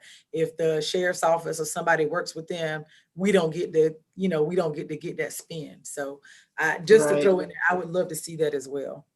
Yeah. Thank you. Yeah. And I would echo that Tammy is great, and I she is just as helpful can be. So there's not it's not that there is a wall up when it comes to these businesses. And sometimes I will say that the county does not realize the efforts that we put in, and that these businesses actually come back and do business with us. However, we are providing a service to our business owners in the community. And I get that a lot when I'm out and I meet business owners and they thank me. Oh, thank you for this, for putting me in contact with the hub office, or for, the Secretary of State information when we've had certain trainings. Those are not things, those are services that we're providing to our community, to business owners, but we may not see that come back to us as a spin with the county. And that's one of the reasons why we put together also our Meet the Contractors event, which we were not able to have this year because of COVID, in order to help contractors meet contractors, so that businesses could meet one another and work together, so that it would help bolster minority businesses in our community. However, that's something that we may not see as an organization in our spin report, but it's a service that we are providing. Well, thank you. And I guess that's what I just really wanted to hear, that there is a warm handoff, and because we know that our small businesses have a lot of challenges. So I'm glad to hear that. I also have just a really quick question that doesn't need to be answered right now, and it's not directly related to our own internal goals, but I'm wondering about the opportunities between our MWBE program and all the work that you all are doing, and how do we connect that to our own economic incentives program, and thinking about all the new companies who are coming here, who are not only doing construction, but then their own purchasing. And since we're now linking a lot of our own goals and our own scorecard to that, how, just thinking about what are the opportunities, again, to make those connections so that we can really make our own economic incentives program really work. So just wondering, Andy, again, you don't have to answer it now, but I would like to hear more about that. Absolutely. Just I'll say real briefly. This is one of my goals for strengthening all of the partnership criteria that we have. And I was on my to-do list today was to reach out to Angela and her team so we can meet and start thinking about what are the specific criteria that we can offer to companies. We kind of have two groupings. One are the companies that are more established. They already have their own either diversity purchasing programs or MWB programs. And at the other end, we have growing companies that are interested in doing these things and are really looking for some guidance on partnerships in the local community. And so we'll be having that meeting hopefully very soon so we can start offering more kind of tangible, specific partnership criteria. Great. Thank you. Thank you. Thank you, Andy. And Ms. Davis, I just want to say that you are right. The conversation doesn't communicate out in the community because they're always asking us, what's the county doing for our business, for the businesses? We just got to figure out how we get them to know more about all the stuff that you're doing, you and your team is doing to support them. I just have one quick question before we move on to the next item. It's not a question, just a suggestion. In your team, do you have our racial equity staff person on your team? Just a suggestion to have a racial equity person working with your team I think would be a great thing to do. We did meet with the county's new racial equity officer, and that was a good meeting. And she, has provided to us that anything that we need that she feels that she could provide to let her know. And I think that may play in as we continue to work with our internal staff, with our internal advisory committee to help bolster our internal culture to utilize more diverse spending. So we're looking at that with the internal piece, with really working and building up our intranet to work with our internal staff. And so at that time, to me, it's foreseeable that that may be an opportunity to work with our equity officer at that time as well. Thank you. Thank you so much. Thanks for your presentation, all of you. And great to see you. Yes, Heidi.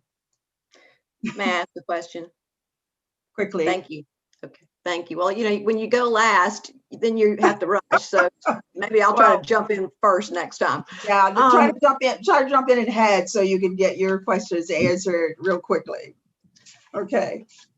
So I just wanted to say hello to Farad, first of all. It's great to see you, Farad. And thanks to our staff, of course. This is such an important metric that we are setting, and it's great we have a high aspirational goal, and it's really good to see how you all are helping us persist towards achieving that goal, really dogging it. And I did want to call out the amazing increase over above the targets in the number of participants that you all had in so many of your sessions. It was incredible to see that. And maybe that's because of social distancing and doing more of these meetings this way, but for whatever reason, congratulations on that. I'm sure it really helped. One thing I wanted to also just get on the table, put a pin in it or whatever, as Ellen might have said, for a future conversation, but it's related to this. And it's another metric that I think could be really important for expanding economic opportunity for minority and women and Blacks in our community, not just the business owners, but, you know, anyone that we might hire. And that would be some metric around workforce diversity. You know, I think that when we have minority owned companies, there's probably a greater inclination to hire a diverse workforce. And there's a lot of public benefit in that, and along with just expanding economic opportunity for the people who need it.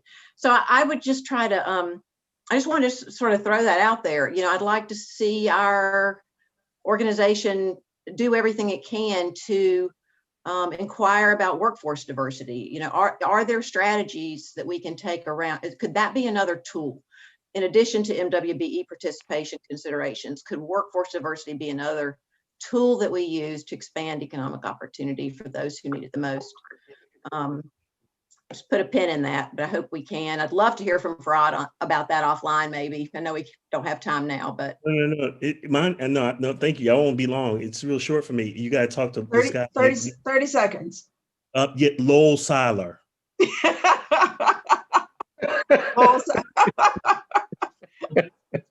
Wonderful. Okay. And Chair Howerton, I just wanted to add one more thing. I want to make sure, because Commissioner Carter brought it up about, you know, if you notice the third and fourth quarters, there was no slack. So when it turned to not be the normal, staff worked very, very hard to figure out how to reach these people virtually. And you can tell by the numbers that it's been a success. So the food for thought there is that even though we've gone through something so bad as COVID, at least it looks like this is one good thing that came out of it so that we can be more innovative going forward from a virtual standpoint. And I want to thank Farad and his staff and our staff, Keisha, Angela, Rick, y'all are doing a wonderful job. Yeah, and Mike McCoy, whose picture's not yes. here, but is also a backbone to the work that we do. And Commissioner Carter, I wasn't blowing you off. I just think that that's a question that the county has to deal with on a legal standpoint, because you can't make it a requirement. And great, thank you all, Susan and Angela and everybody, for working with us. We really enjoyed this partnership, and think that there's been significant results that are measurable that you should be celebrating. Thank you so much, Farad. Thank you. Great job. Great job. Thank you all. Thank you.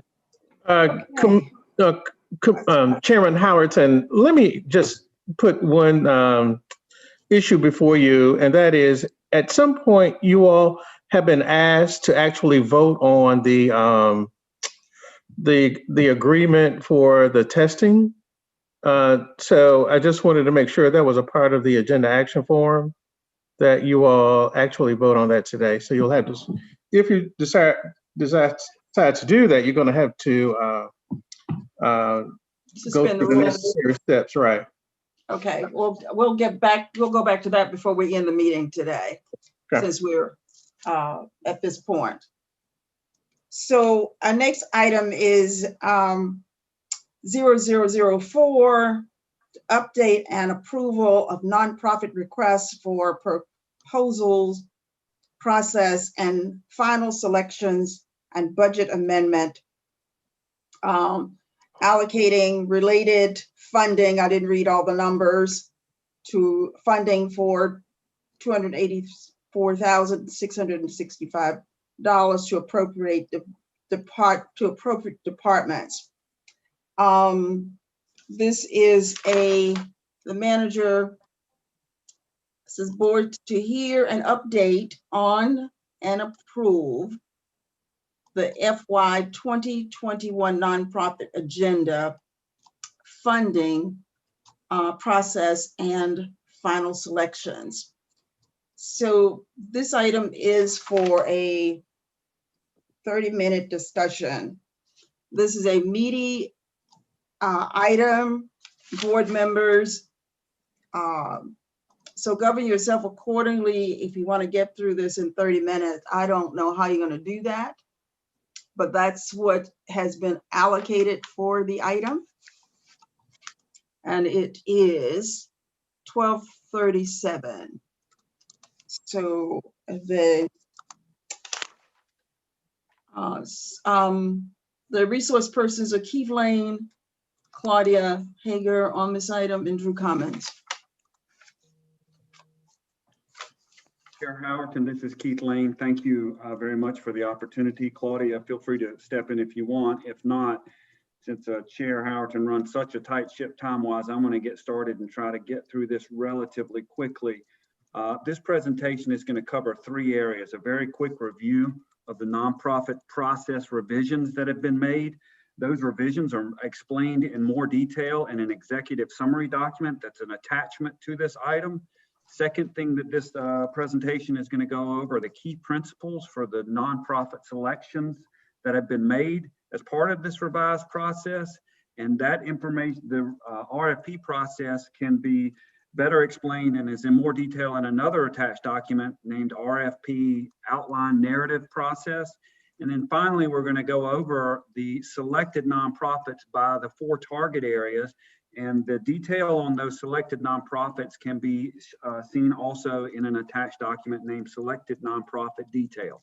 So there's plenty of backup information to support what we're going to try to go through relatively quickly with the limited amount of time that we have.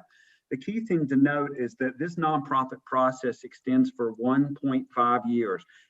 David Ades noted earlier, funding. We have funding that's going to start in January of this fiscal year and go through June of 2021. That's half year's funding. And then related to board approval of funding for next fiscal year, that funding for these same nonprofits will go from July of 2021 to June of 2022. So with that, we're going to go to the next slide, please. Some of the lessons learned from a review of the previous nonprofit process that can be found again in more detail in the attached executive summary document are some struggles that we had with collecting reasonable performance measures from 44 different nonprofits. A lot of nonprofits, over half or close to half of the nonprofits in the previous process got between $5,000 and $10,000, and extracting reasonable useful performance measurement data from them was a struggle. Also, there was a struggle to collect data that might roll up towards cumulative type measures that were community supported measures that could be found in our strategic plan. Secondly, defining the return on investment for small funding amounts was difficult. In other words, what were the actual measures and what qualified as quality performance when you are giving a nonprofit $5,000, $7,000, or $10,000. We found that to be a struggle, a bit of a problem, and so it was a lesson learned. And in the next slide, we'll talk about some recommendations based off of these lessons learned. A second lesson learned was management staff time and efficiency. It's a relatively bureaucratic process to dot the I's and cross the T's as it relates to county needs for financial management and policy management. And the amount of time it took from different people across the purchasing department, particularly in the budget office, to support all this nonprofit oversight was significant. Third lesson learned was that subject matter experts in the areas were needed desperately. The budget office budget analysts oversaw large parts of this process, but were not skilled or knowledgeable in what could be considered quality performance from various nonprofits. So one of the lessons learned and one of the recommendations was to attract subject matter experts from within county government that could oversee a future nonprofit process. Can we move to the next slide, please? So some of the recommendations that can be seen in that executive summary from lessons learned were to narrow the RFP process to a maximum of 4 strategic outcome or target areas. And those that we have done, and we will list those 4 target areas in a later slide. Secondly, we want to move funding and oversight of the nonprofit process out of the budget office into the relevant departments and subject matter experts. And we have done that, and that's part of what the budget amendment is related to this item. It's a perfunctory budget amendment, moving dollars that are budgeted in non-departmental that we will spread to the appropriate departments that will oversee the selected nonprofits. Third recommendation was better performance measures. SMEs know that we need to work with nonprofits and with our performance analyst, Bethany Shoemaker, to create better performance measures that tie to our strategic plan and hopefully have some sort of cumulative effect that the county can see and assess as it relates to the 4 target areas. And finally, we wanted dedicated staff for oversight of all community partnerships. And we have that with an amazing group of subject matter experts. And there'll be a slide that lists every one of the people that have helped. I won't name every name, but I would request that each of the commissioners take a good look at the folks on that slide when it shows up, because they did a tremendous amount of work in developing and carrying out this process and ultimately selecting the nonprofits that we'll be discussing. Next slide, please.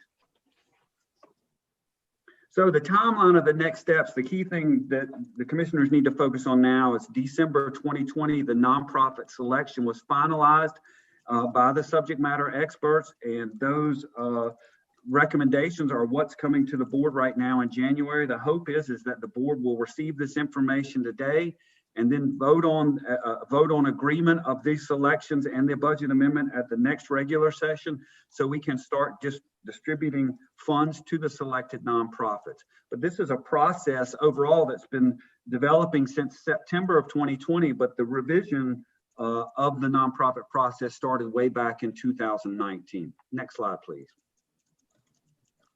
So key areas or an overview of the nonprofit process that just occurred.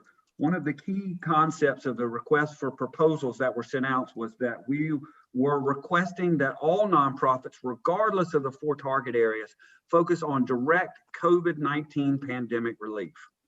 We also wanted to make sure that the nonprofit process went for the 18 months that I explained earlier. But we also noted to nonprofits, and we had a discussion between the subject matter experts, that the future RFP process that will start in July of 2022 will be a 3-year process. It will be a more inclusive process with community engagement. We simply ran out of time to have more community engagement in this particular process, but as the next one cranks up in July of 2022, we expect to have significantly more community engagement. Next slide, please.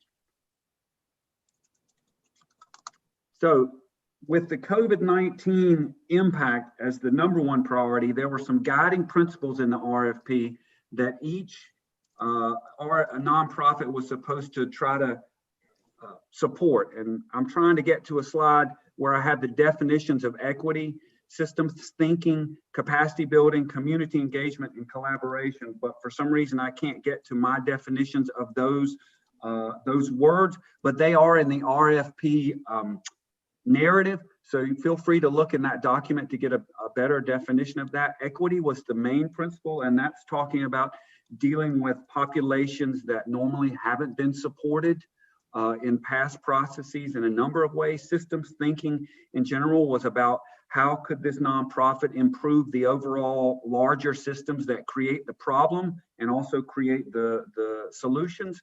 Capacity building was if a nonprofit was selected, how would the funding help with the capacity building for that nonprofit in supporting the issues now and in the future. Community engagement was how would this nonprofit use funding to improve community engagement.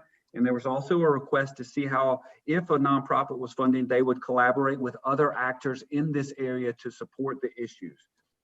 Next slide, please. These are the subject matter experts that were involved in the process. They did the largest amount of work, and it was beyond my wildest dream, the level of effort and support and dedication that we got from staff members, these subject matter experts, in helping develop this process. I won't read every name, but these are the folks that need to be thanked if you all think this was a reasonable process that we went through. They put in a tremendous amount of hours and effort and thought, and I can't thank them enough. Next slide, please. So, overview of the decision-making. Remember, we talked about the embodied guiding principles, those 5. We were especially focused on equity in every one of the nonprofit applications. We hope that the recommended proposals aligned with the language of the target areas, and what that means is there are definitions of the target area in that RFP narrative form, and we wanted to make sure, and the SMEs, the subject matter experts, wanted to make sure that the proposals aligned as closely as possible with those target areas. The decisions were also made based on a clear case of how a nonprofit had adjusted or reimagined their services respective to COVID needs And the populations they propose to serve are the nonprofits showed that the population served were disproportionately affected by COVID. Also, a key to the decision making made by SMEs in approving and selecting nonprofits were demonstrated direct responsiveness to needs shared by the people they serve and investing in the people they serve through jobs, leadership, decision-making opportunities. And if that's a little bit vague, I will leave it to each of the SMEs as they go through their target area selections to clarify this or answer questions at the end. I am trying to move through this quickly so there's a time for the SMEs to speak and commissioners. Next slide, please. So the 4 target areas have been shown to the board before, and these are the 4 target areas that we have stuck with, and they are food security, child, youth, and family wellness and learning, enhanced workforce development, and safe and stable housing, of which we are partnering with the city. Next slide, please. There were, in these 4 target areas, 66 total applications for 3 of the target areas. Remember, one of the target areas, the stable and housing, is going to be where we partner with the city. So there weren't specific applications received in nonprofit area for that particular area that we will be working with the city. But for the other 3 target areas, there were 66 total applications with a total request of approximately $1.25 million. 4 applications for child and youth and family, 5 applicants for food security, 5 nonprofit applicants for food security, 6 nonprofit applicants for workforce development, and no applicants for affordable housing, but $264,000 is going to go to the city of Durham. Let me be clear, that's those 4, 5, and 6 that we see for child, youth, and families, food security, and workforce development were the ones selected, the number selected for each of those target areas out of the 66 total applications. Next slide, please. So 15 nonprofits and work with the city of Durham for a total of $1,056,000 that will be funded for 1.5 fiscal years, half of this fiscal year and all of next fiscal year. $278,000 for child, youth, and family wellness, $264,000 for food security, $250,000 for workforce development, and $264,000 working with the city of Durham for affordable housing. Next slide, please. And now we get to the more interesting part of the presentation. We're going to go through each of the 4 target areas, and I'm going to let subject matter experts from these individual target areas, team selection committees, describe the choices made in these areas. So we'll start with child, youth, and family wellness and learning. And I assume Kate and or someone else from that group will work through this part of the presentation. Thank you. Thank you, Keith. Can everyone hear me? Yes. Great. Good afternoon, Chair Howerton and Commissioners. It's nice to be with you today. I am our Early Childhood Coordinator. The Child, Youth, and Family Wellness focus area was developed in partnership with staff from the library, Cooperative Extension, and the Office on Youth, and the Department of Public Health also contributed to the review process. The goal of this target area is to create more opportunities, spaces, and resources for young people and their families that support their overall wellness and learning. When we developed this focus area, we were looking for proposals that outlined approaches to partnering with young people and their families in 2 areas: the development and provision of direct services and supports in response to COVID, and the building of an equitable path to COVID recovery. That's in the areas of wellness and learning. A few of the outcomes we envisioned from these funded projects include that young people and their families feel that their culture and other lived experiences are valued, that young people and their families have more consistent leadership and decision-making opportunities, and that useful policy and systems changes that would increase equitable outcomes in child, youth, and family wellness and learning as we recover from COVID are identified. So as you can see here on this slide, we received a large response in our focus area with 38 proposals totaling almost $2 million in funding requests. So the need for investment in this area is clear. As a team, we are inspired and grateful for all of the work that organizations in our community are doing to support young people and their families during the pandemic, especially those folks that are disproportionately affected. As a reminder, before we jump into the 4 projects that we're recommending for funding, Lara and her team shared that the planning team chose to allocate $88,000 to the Office on Youth to support an RFP process informed by the Listening Project. And we are very excited to be engaged in that work, making sure that our learnings from this process inform their future process. Next slide, please. We are pleased to share that these are the 4 organizations that we are recommending for funding: Village of Wisdom, Empowered Parents in Community, Refugee Community Partnership, and Hearts, Helping Adolescents Reach Their Spark. These 4 projects span the areas of support, span areas including support for teachers in providing culturally relevant curricula that engages students of color, financial assistance, language justice, trauma-informed and resilience-focused workshops, and parent education and peer support with teen parents. These 4 organizations and their work stood out to our review team, primarily because of their support of communities disproportionately affected by COVID, and because they demonstrated high levels of responsiveness to the needs that were identified by the communities that they serve. And in many cases, these organizations are also investing directly in the communities they serve in the form of monetizable training, leadership opportunities, and jobs. So that is the overview on child, youth, and family wellness and learning. And I believe I am passing the baton to Donna for food security. You would be correct. Thank you, Kate. I am Donna Rewalt. I'm the County Extension Director and one of 3 co-leads currently for the Food Security Task Force, along with Kelly Warnock in Public Health and Michael Davis in Strategic Initiatives. This target area very clearly focuses on increasing food access and improving our local food system, particularly this year.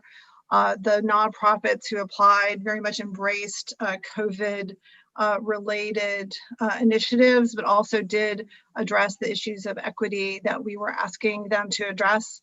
We received 14 applications in this target area, requesting a total of $763,768. I think it's also important to note, and I don't think we've noted it before, that all of the applicants in all of our focus areas did have an opportunity to participate in a couple of info sessions. And we also did provide tangible support for grant development if they had questions along the way. So I think it was a very supportive process for the applicants this year. We sought applicants who worked to increase food security for vulnerable populations, who sought to create a stronger local food system. This could include work with farms, food production, food delivery, or the methods that involve getting the food from growing the food into people's hands and tables. And then we also had a particular interest in finding one applicant who could manage and distribute a series of micro grants to smaller food security nonprofits in Durham, such as food pantries. While we do know that the $5,000 to $10,000 grants generally for the county were challenging to manage and challenging to understand, we do know that particularly with our network of food pantries, sometimes small amounts of money can make a difference. So we worked also to find a nonprofit who was interested in applying to manage such a micro grants process. Next slide, please. So we funded 5 nonprofits in this area. I will note that all of these nonprofits did ask for more money than we funded them for.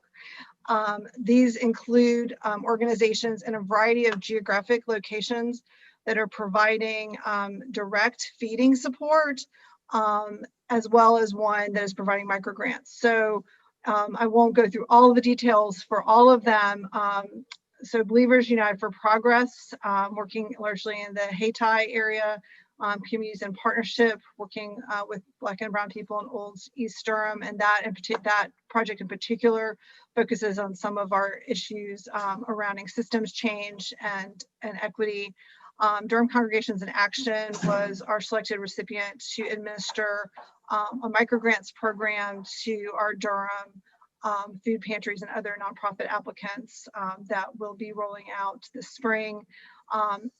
In Hunger Durham, working with seniors, particularly in subsidized housing, and Iglesia Presbyteriana Emmanuel, serving primarily Latinx and Black people, food pantry that has gone from serving 50 people to serving 500 or more people, very representative of the need.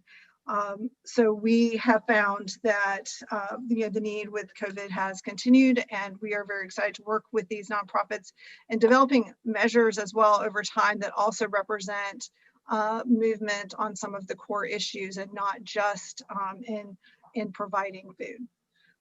So I believe I am turning this over to. I think that's me, Donna.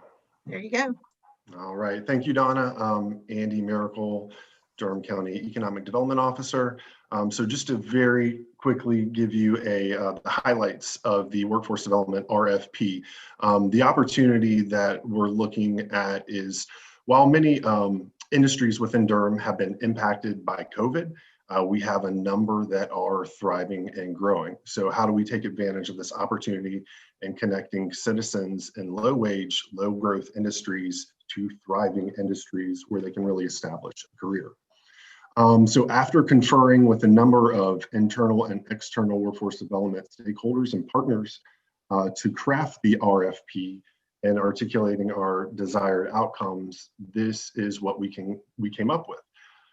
So obviously, as you can see, the overarching goal was enrollment, support, and completion of back to work programming, and that's Durham Tech's back to work program. This was viewed as the most valued and impactful outcome, essentially the most efficient, the most effective opportunity out there to directly introduce citizens to higher wage industries.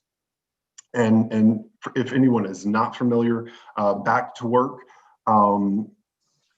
courses offer certification that require less than a year of classroom time to help students get back to work quickly in fields like biotechnology, IT, health and wellness, skilled trades, and more. And as mentioned earlier, this is the best opportunity to make the most impactful change.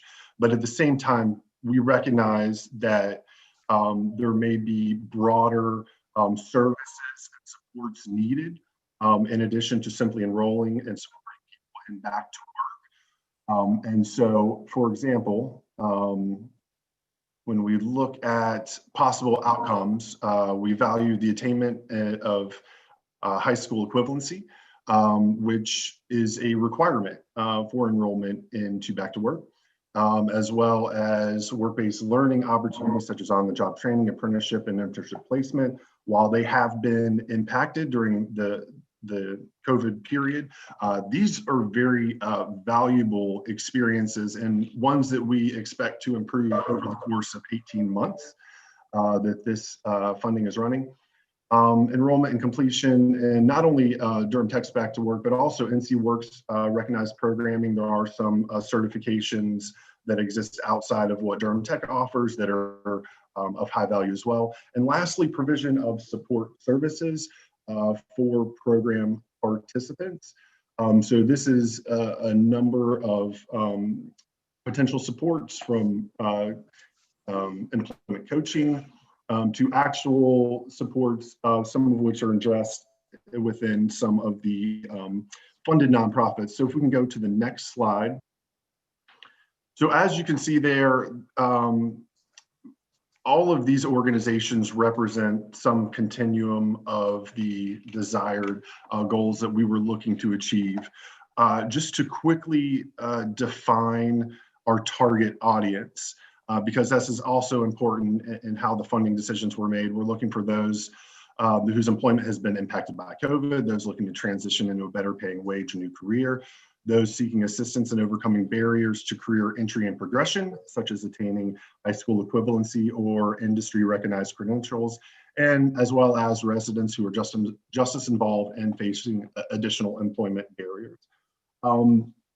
So with all of the funding decisions that were made, we felt like these addressed what we were looking for in terms of how the RFP was structured. And I'll say for our group, and I'm sure for everyone, you know, the decision-making process is extremely difficult, right? We all wish we had more money to go around and could fund a number of opportunities, but with the group that we put together, this is who we felt would make the most impactful decisions for our RFP. And with that, I will wrap up workforce development and hand it off to Drew. Okay, thank you. Next slide, please. This one can be fairly quick. You already have seen an interlocal agreement with the city for housing security for the minor and substantial repair. When this whole nonprofit team was meeting in the early fall to discuss this approach, one of my first impulses was to call up colleagues in the city's Department of Community Development to get their input on how the county might structure such an RFP, and discovered that they were in the process of putting out their own RFP for minor and substantial repair services, which has always been viewed, I think, as an important part of helping people age in place and stay in safe and decent housing, rather than basically be undone by a $5,000 or a $10,000 or a $20,000 repair need that they just can't deal with. So we had further conversations with city staff and county leadership, and then worked with the city to modify their RFP and basically be set to launch a countywide both minor and substantial repair program. Each side of that program has approximately $1 million in it. Residents of the county outside the city limits are guaranteed substantial funding on both sides. So there's equity there. And we think that this is a good way of taking advantage of the city's expertise, also the expertise of the nonprofits that they're working with, and offering to the community a well-coordinated countywide program of home repair. I will also mention that part of this program will be to make use of accumulated funds that the city and county receive as part of their home consortium. These are federal funds. We have a home consortium with the city, and there are some funds that come in that are specifically for residents of the county outside the city limits, and they will get 100% of those funds will be for substantial repair outside the city limits. So I'll stop there, and we'll see if there are questions on this area or any of the other areas. So Drew, is that finish the presentation and back to the board for questions, or do you have more in the presentation?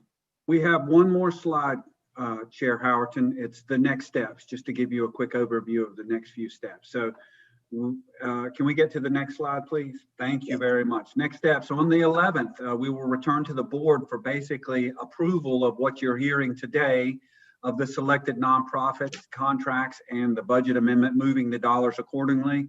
Also, it will be at that next meeting will be the approval of the ILAs, one of which Drew talked about, and another one with the Youth Coordinating Board that are related to nonprofit funding. And then in January, also in January, we will develop with SME approval of nonprofit performance metrics.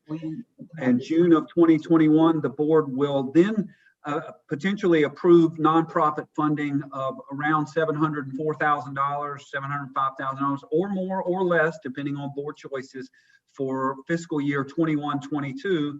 In July 2021, we will start distributing funds for that fiscal year, new fiscal year 21-22. And then in July and August of 2021, we will have a review of the work done in the current fiscal year by those nonprofit in terms of their financial spending and performance related to funding that the county has given them. So that's a quick overview of the next steps over the next 6 months or so. And that ends the presentation. But before I stop and we start answering questions, I also wanted to recognize budget staff that have done a lot of back-end support of this process. That includes Jonathan Yeomans, Anna Hawksworth, and Matt Hunt in our department. Those folks have done a lot of bureaucratic work, for lack of a better term, in supporting the nonprofit process, and have been on hand to help hand over this process to the subject matter experts. And with that, we'll open it up for questions. Thank you for your time and listening to this.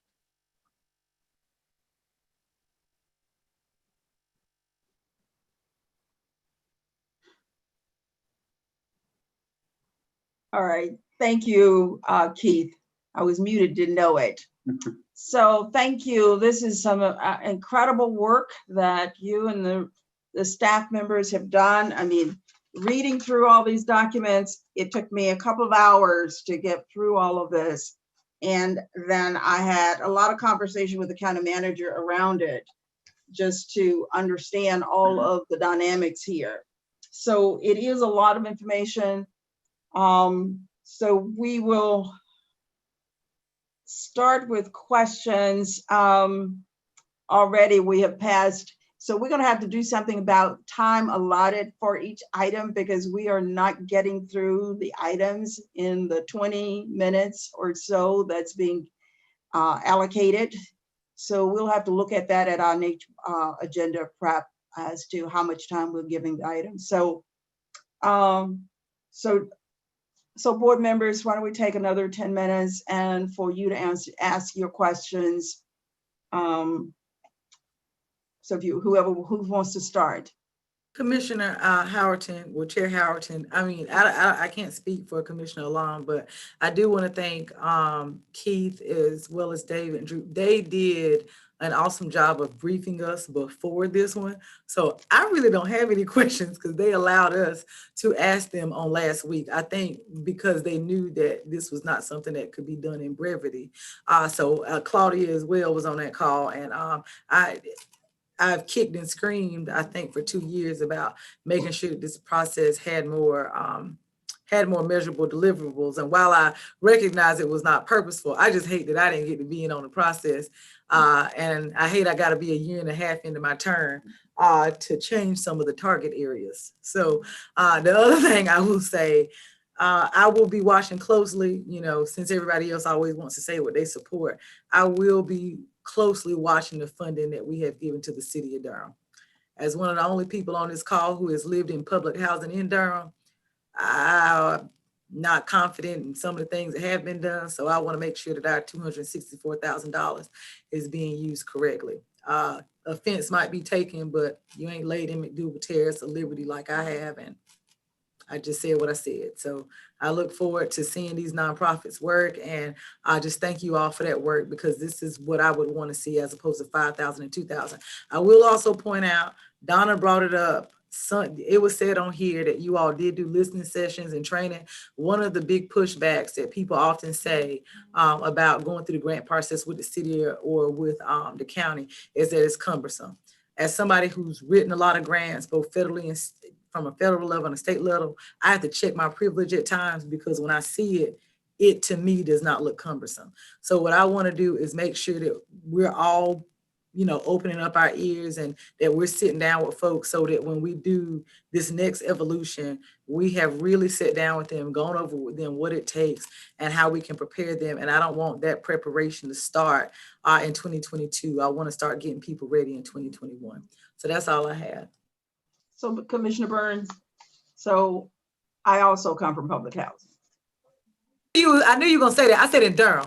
I knew you were gonna, that's why I said in Durham. Not in Durham, but back. yeah. So yes. Other commissioners? I just want to echo what Commissioner Burns said. Mom, She said she didn't. Commissioner Burns said she didn't want to speak for me, but she spoke correctly in saying thank you to the budget team and staff for the amazing presentation they gave us. And Keith, I presented it so well then, and the rest of the team as well today, that even then in our previous meeting, we didn't have that many questions to ask because it was presented so well. So thank you all. Thank you. So Commissioner Carter, do you want to go next? No question. Thank you so much to the subject matter experts. You know, Keith highlighted that, or Drew, but all of you highlighted that slide, and they did the hard work and took that off of our shoulders and helped to depoliticize it. Yeah. Excellent choices. Thank you. Thanks. Commissioner Jacobs? Thank you. I just had a few questions. And I just want to say I appreciate this process. This was brought to us at our November budget retreat, recommendation from the budget staff. And I just want to applaud all the budget staff for executing on what you have recommended. And I think with COVID, this is a really important way that the county can contribute to the recovery of our community. So one of my questions is can we be provided a copy of the applications that were accepted? Because I personally would like to understand more about exactly what are the programs that these different nonprofits are going to be implementing. Can we be provided with those, the ones that are being proposed to be approved? Yes. Okay, so that would be great. Second of all, I'm wondering what is the process for working with the 50 that didn't get approved? I mean, I'm sure all of us are starting to get notified and reached out to folks, you know, wanting to understand why they didn't get approved. And so, you know, this is what we all agreed on, that we wanted to have a more of a collective impact. And we knew that it was going to really reduce the numbers of folks that we could support. So I'm just wondering from staff how you will follow up with the folks that were not selected. That's a great question, David. Thank you for unmuting. I was getting ready to reference you, so by all means, take that one. I'll take the initial stab at this. We're working on that process. All agencies have been notified with the contingent notification pending board approval. We've heard back from a few asking for feedback and a few with more specific, I dare say, open records type requests. And we're going to work with the legal team to make sure we respond appropriately to those. You know, the actual review process that was taken on by subject matter experts, that decision process, I'm not sure is really reportable because it's such a nuanced thing. But I think we always have made ourselves open and made it clear to nonprofits that we're more than happy to discuss their areas. As everyone's mentioned on here, the volume of need versus the available funding, there's just no way to capture it all. So very similar to when you take applications for employment and you get 100 applications for one FTE. Right. Those are just really complicated metrics. So Claudia, please fill in my holes. No, you covered it. The follow-up when we don't fund departments or nonprofits at the level that they desire is often a hard process. And as David shared, his team started some initial conversations. We will alert those nonprofits with the proposals that were funded. And most important, as we try to convey to anyone who's not funded at the level that they desire, we wish we could do it all. And there are just not enough resources. And we have the opportunity to evolve as additional opportunities arise. Thank you.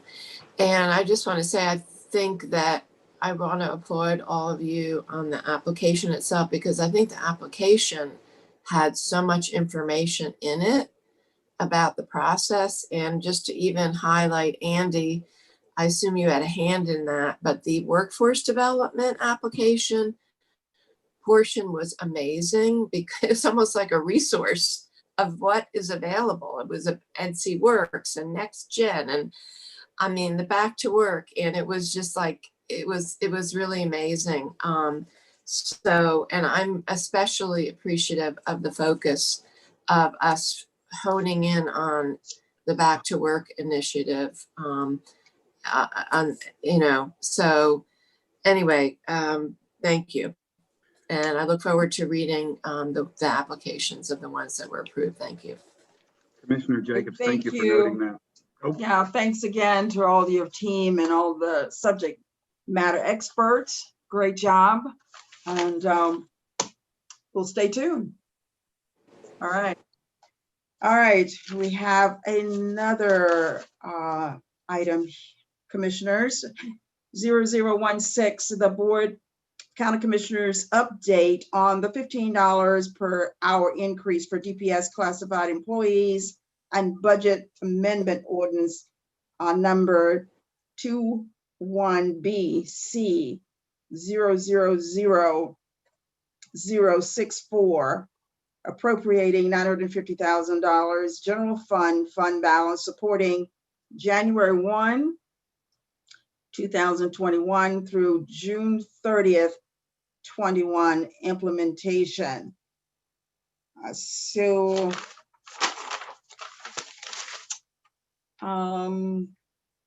The manager recommends that the board receives the report and budget amendment ordinance, as I stated a few minutes ago, for $950,000 general fund balance supporting January 1 through January 1, 21 through June 30th of 21 implementation. The remaining $950,000 to support the total expenses will be included in the FY 21-22 DPS current expense budget.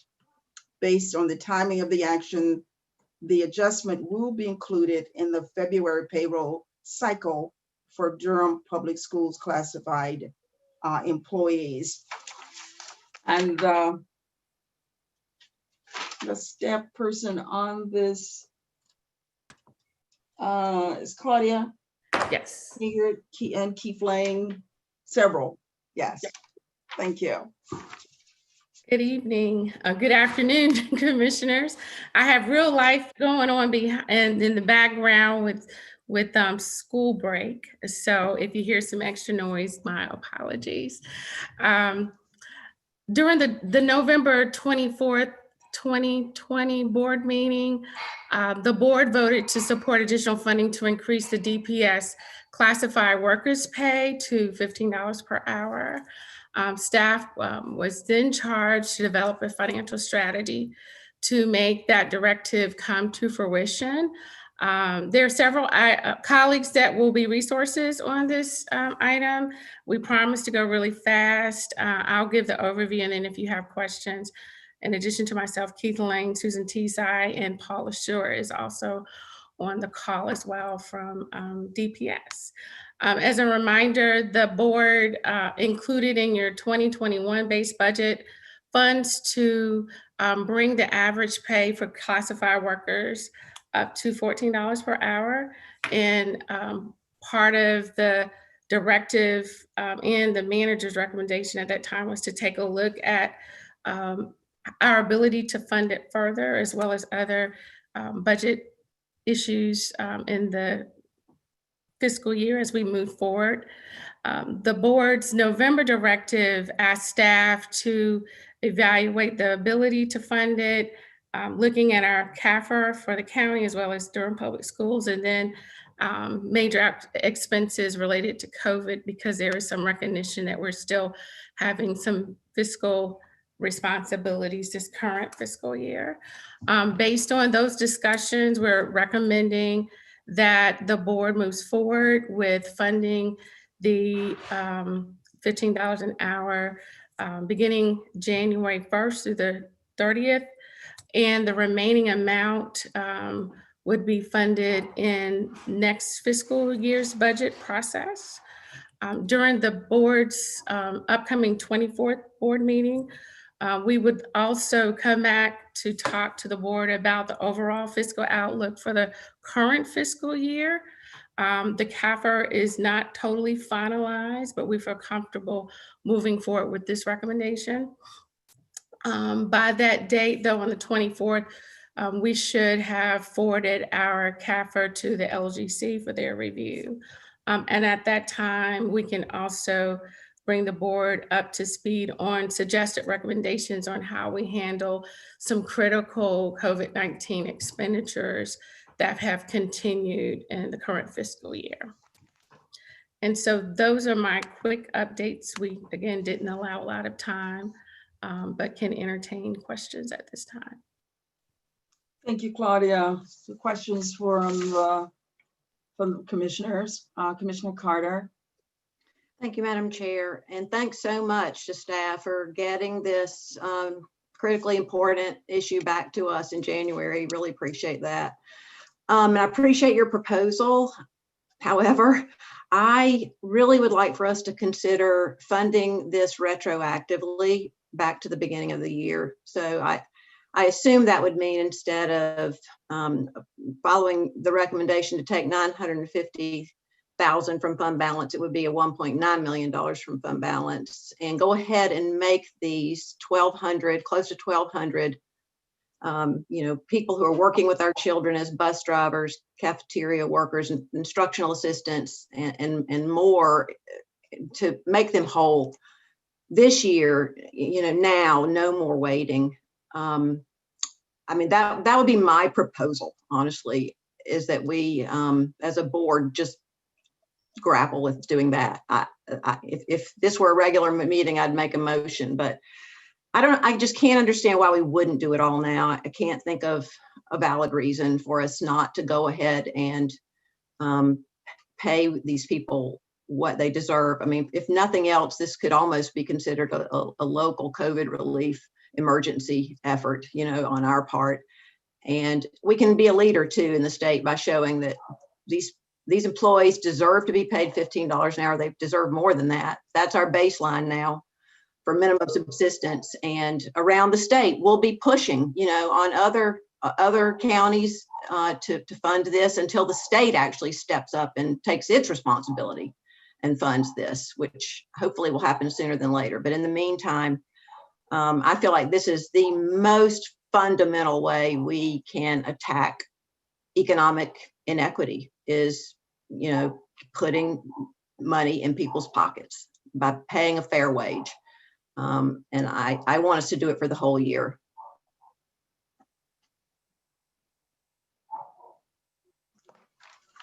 Next person. So are you waiting for an answer, or are we getting all the questions? Well, can I make one response, and Susan can weigh in. Timing wise, there are two critical points for us making one, trying to respond as quickly as possible. Two, timing wise, we've not seen the fiscal impact of the collections for the current year with property taxes, which is our major revenue source. And so for us, trying to be judicious, not knowing where those numbers will land, we took the approach at this juncture to say, let's do the 950, which would give them the full amount. It would just be from January until July that time would occur, that the payments would occur. So it was purely from a fiscal conservative space, making sure we not knowing what that hole may or may not be. And we do plan to come back to the board on other matters as well, but just wanting to explain the context and why we funded it the way that we did, which is the approach that we talked about trying to do.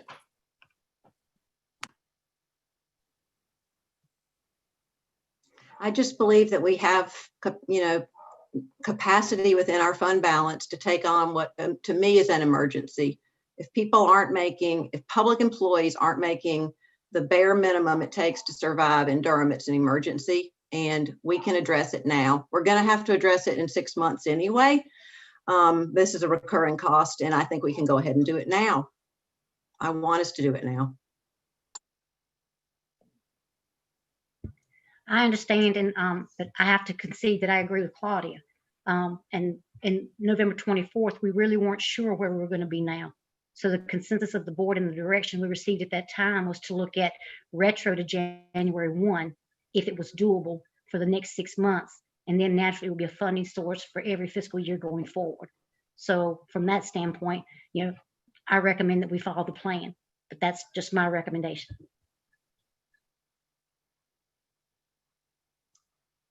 Other commissioners? Chair Howerton, may I chime in? Commissioner Plum?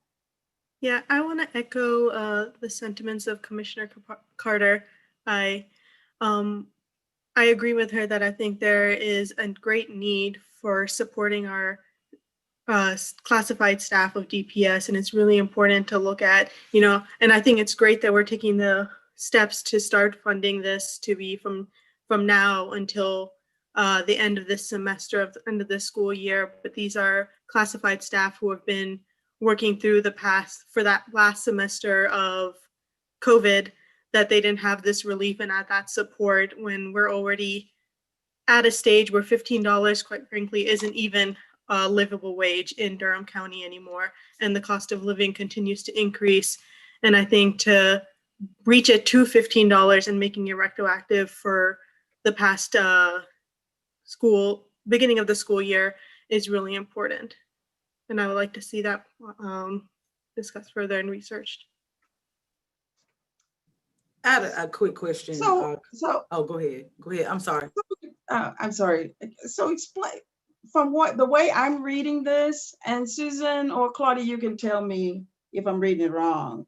What we're saying is that the $15 an hour will start retroactive from January 1 to June, and then June we have a new budget cycle, and we look at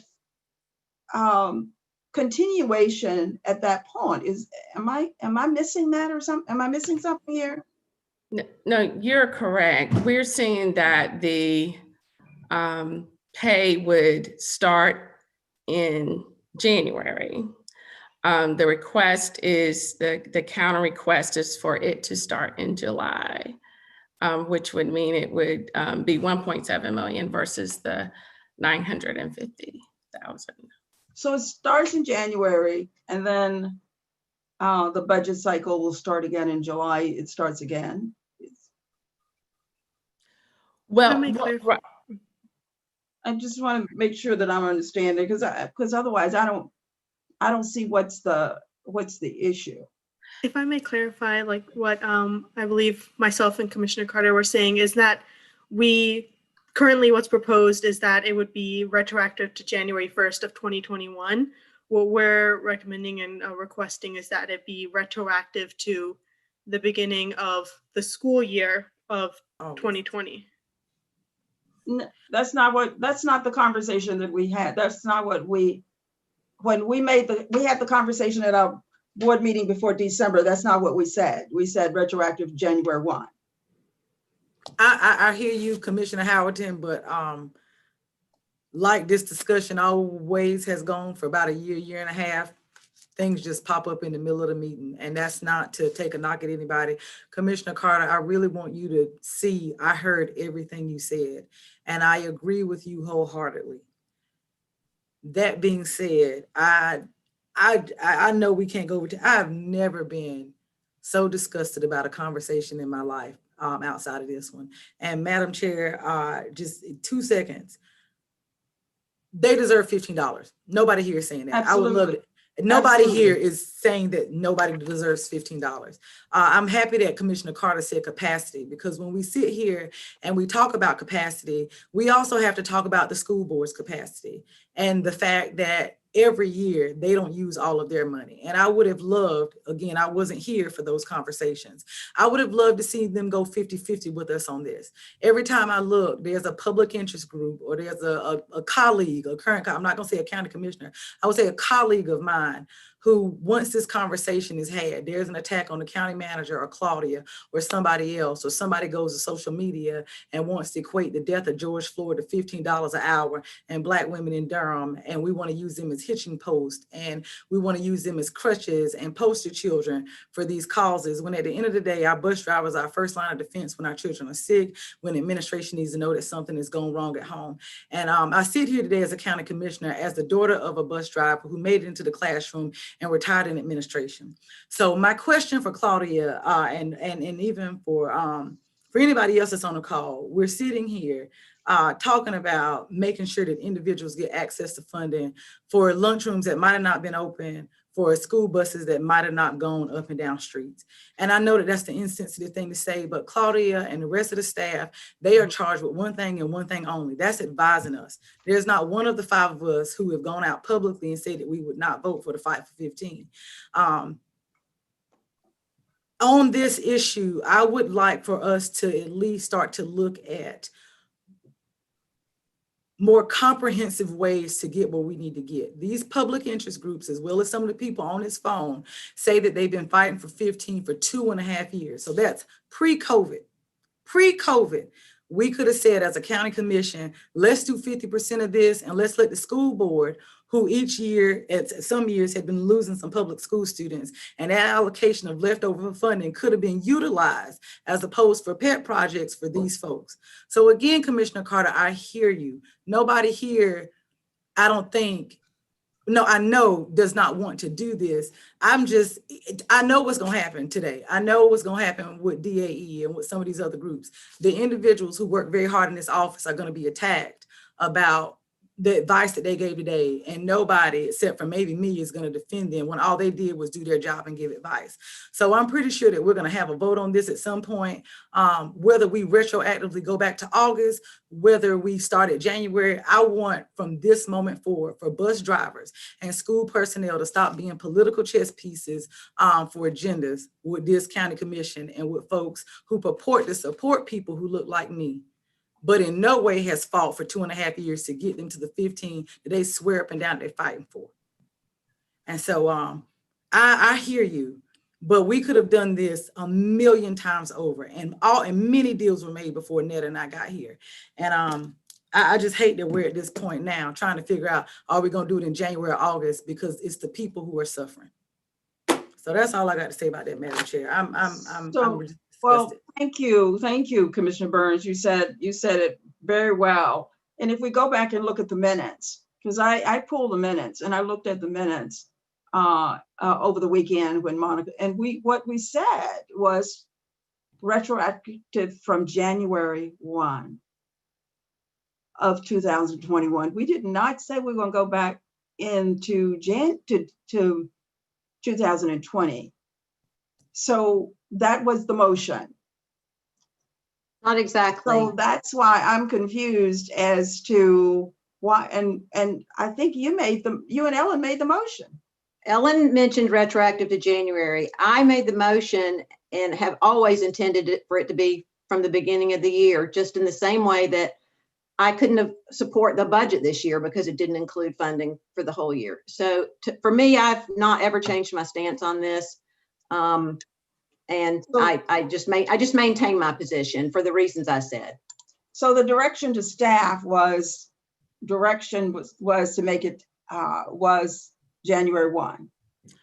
That was staff's directions. The direction to staff was to work with DPS to develop a cost estimate and basically a funding strategy for bringing the classified employees up to $15 an hour. We did not specify within our vote whether it would be retroactive for the whole year, retroactive to January, if it would start on February 15th. Commissioner Carter, I need you to go back and pull the minutes, because that's what I did.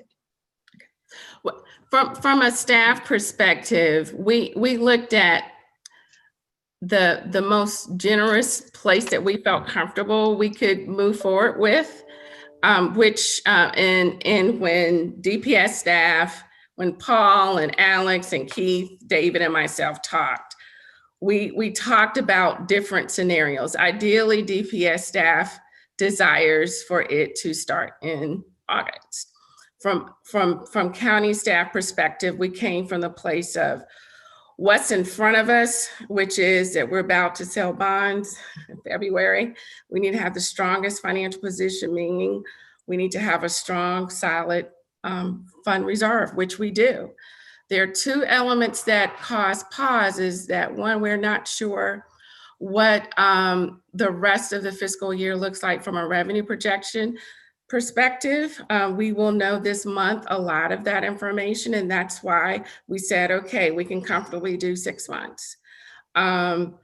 And so that is one issue. And then on the expenditure side, there are lots of unknown with what the government may or may not do with supporting jurisdictions as it relates to COVID-related expenses.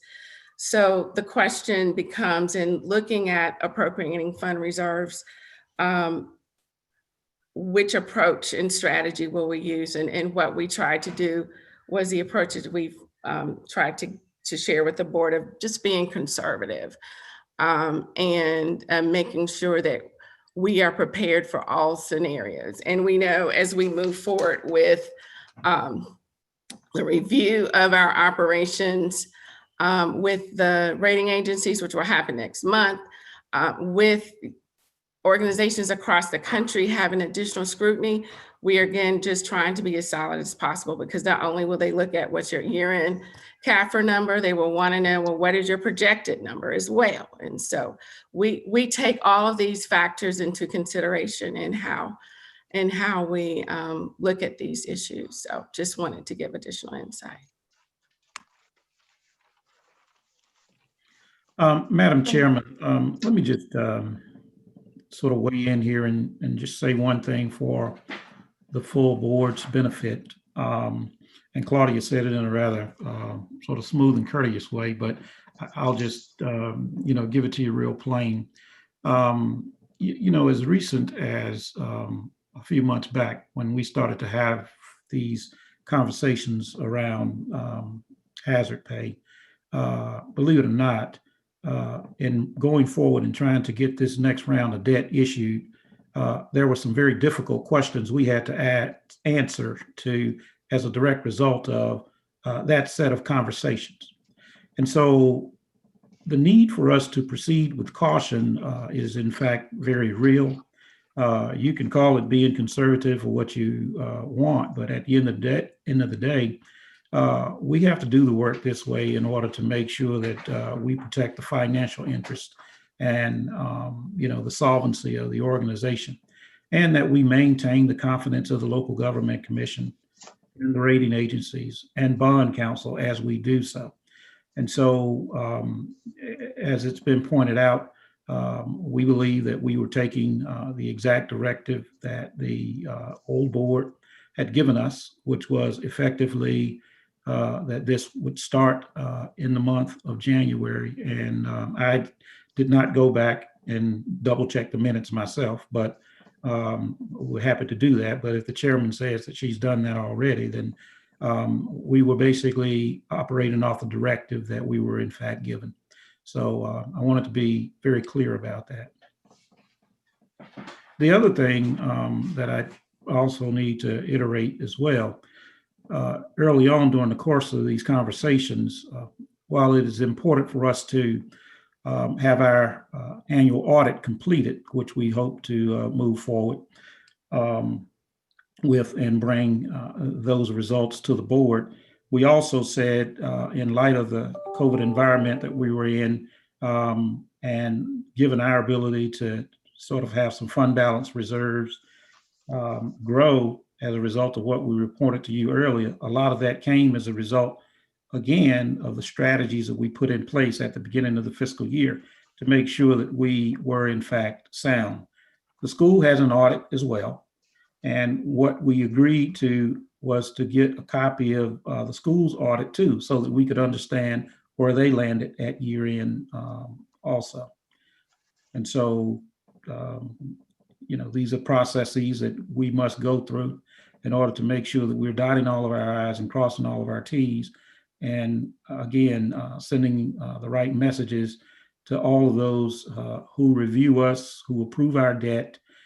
This next big round of debt that we're issuing, a good portion of it, I mean, it's for the schools. But we don't want to have to sit in front of the rating agencies, or we don't want to have to sit in front of the local government commission and answer questions that we deem oftentimes unnecessary as a result of, us saying we're going to do one thing or manage ourselves in such a fashion, and then we come back and essentially take a different approach, because what that yields to them is some level of uncertainty. Thank you. Mr. Jacobs. Thank you, Madam Chair. I just want to clarify a few things. One is we haven't approved the minutes yet from our November 24th meeting. Those actually got pulled at our last meeting, so they have not been approved yet. And I think probably the best thing is for folks to listen to actually the videos of both the June 8th discussion at our budget adoption when this issue was discussed, and also November 24th. But I also want to just echo what Commissioner Carter said, is that both she and I voted against the budget in June because it did not include the full funding for the DPS $15 per hour for classified staff. And this issue of trying to improve the wages of DPS all staff has been an ongoing issue over the past 4 years. Our board, the Board of County Commissioners, has been investing every year in adding to the salaries of certified staff, classified staff, principals, because that is something that is provided through local supplements. It is not provided by the state, so that is a locally funded responsibility. I also want to echo the sentiments of Commissioners Alam and Carter that this remains a priority for me, because $15 per hour is not even $30,000 a year. It's really, and we pride ourselves in Durham County government on paying our employees good wages. We've invested in the compensation plan. We spent 10 months paying, almost 10% hazard pay bonus for most of our staff. That I don't know the total amount, but it's at least back in October, November, it was about 4 million. I don't know what the total number ended up being, but I didn't hear concerns about our credit rating when we were spending the money on our own staff. So I'm concerned to hear that discussion now when it's the DPS staff. I guess, yes, Claudia, go ahead. And also, I'm sorry, I want to clarify. One of the reasons you did not hear that with the hazardous pay is that we were using our existing budgets. We were not appropriating fund balance. Some kind of way that has been confused. So if our budget, for instance, is 400 million, what we've done for hazard pay has come out of our existing budget, and we have managed towards where we plan to land. So when we, in this fourth quarter, knew we were going to use hazardous pay, and there may be a gap in time for the reimbursement process, not only with that, but with other FEMA-related expenses. We managed cash, we managed vacancies, we planned for we planned for potential revenue shortfalls by managing the overall budget. So we did not appropriate fund balance. So those two are two different issues, and they unfortunately have gotten confused. And I just wanted to clarify it because it's gotten picked up in the press before and has caused us some challenge with folks who are viewing us from a credit worthiness perspective. Well, I appreciate that, Claudia, but even if internally we're moving money around to reallocate it, it's still a choice that we're making about how we're spending money. And that was around something that was not originally budgeted in that way. So we're still reallocating public funds in a different way than they were originally intended to be used. in the adopted budget. Refundable public funds, correct, Commissioner Jacobs? Excuse i.e. me? 75 I'm just questioning, just for clarification, since we're trying to make sure that the public gets all of this. That is refundable reallocated funding. If hazard pay is at what, 75 cents for the feds and 25 cents for the state. So I hear what you're saying, and not even trying to provide Claudia cover, but when we're talking about the reallocation of funds, we're also talking about the reallocation of funds that was in a budget that, while we don't know the date, will be refundable by either the state and or federal government in some part. Correct, Claudia? Yes. Okay, so that's another reason why you didn't hear the uproar. Additionally, every county did hazard pay. We were just the only ones that made it in the news. So I'm not going to interrupt you because you didn't interrupt me. So my apologies. I'll let you finish. Well, Commissioner Burns, thank you. And actually it would be great if staff, if you could provide Commissioner Lum and Commissioner Burns with the spreadsheet of what other counties did. I already got it. Thank you. Okay, because what we did is not equivalent to what other counties have done.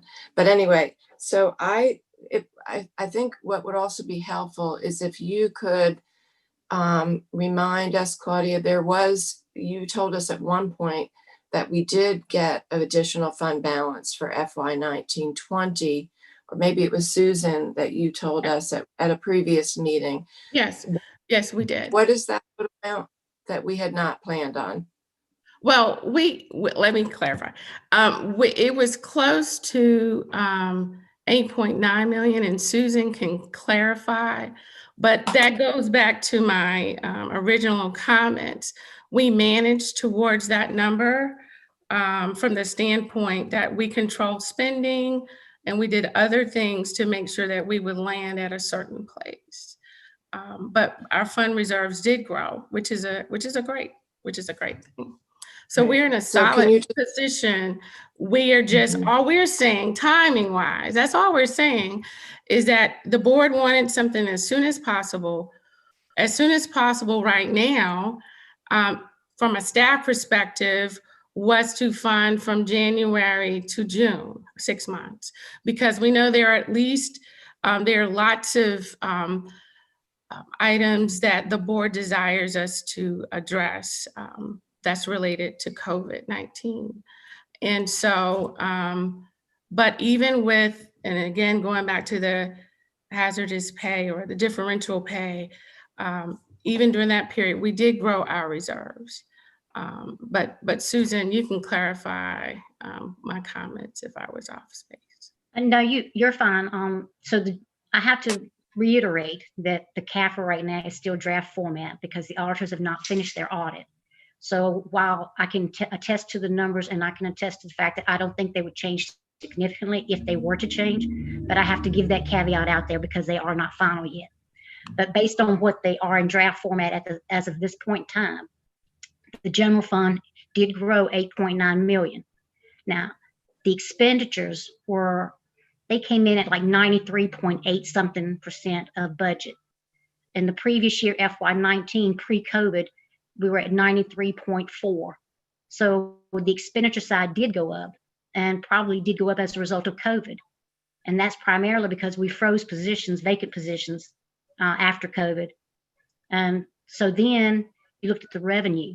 The revenue came in much higher than what was anticipated and discussed throughout the year. The revenues came in at over 102.2 something % of budget, of revenue budget. And that's comparable to FY19 pre-COVID.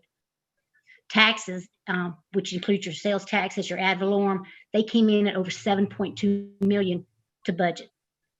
So the revenues came in as we would have anticipated, even with the loss in occupancy tax. Sales taxes were very insignificantly under budget when you added them cumulatively for all the local option sales tax. So they came in much better than what we had thought from that perspective. So the revenues came in as anticipated. We did spend more, but we did not spend the 100% of budget. We were 93 point, like I said, I think 86%, and I'll get that exact percentage. So, but that's how we managed it. So when you look at the percentage right now of the budget, let me call up that. And Susan, if you're looking that up, could you tell us what is our unrestricted general fund balance, and where are we at in terms of the percentage of our overall budget with that number as well for FY 2021? Yes, ma'am. So right now, if the numbers don't change, we're at 36.25%. That's your fund balance available for appropriation expressed as a percentage of total expenditures as of FY 20. The unassigned fund balance expressed as a percentage would be 15.07%. Per our finance policy, our fund balance policy, the goal is 35% for total and 16% for unassigned. So we've reached our goal at 36.25%, but we have not reached our goal at 15.07% for unassigned. In FY18, our percentage was at 36.99%. So it went down from FY18 to FY19 to 35.31%.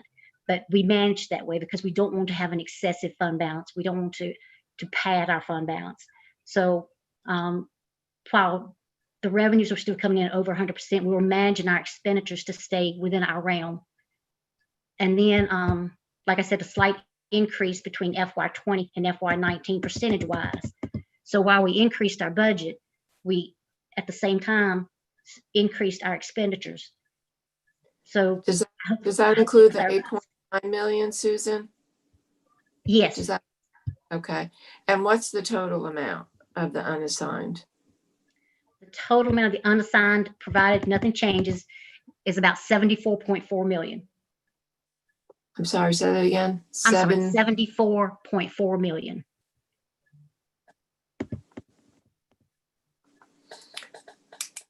Okay, and that's why my personal, what I would like to support is this coming out of that 74.4 million, that 1.9 million, to get everybody up to at least not even $30,000 a year, these members of our community. Thank you. So, Commissioner James, and just FYI, well, I'm sorry, Wendell, I didn't mean to interrupt, but so now what we've got to do is we've got to do an analysis of where we are in the current fiscal year.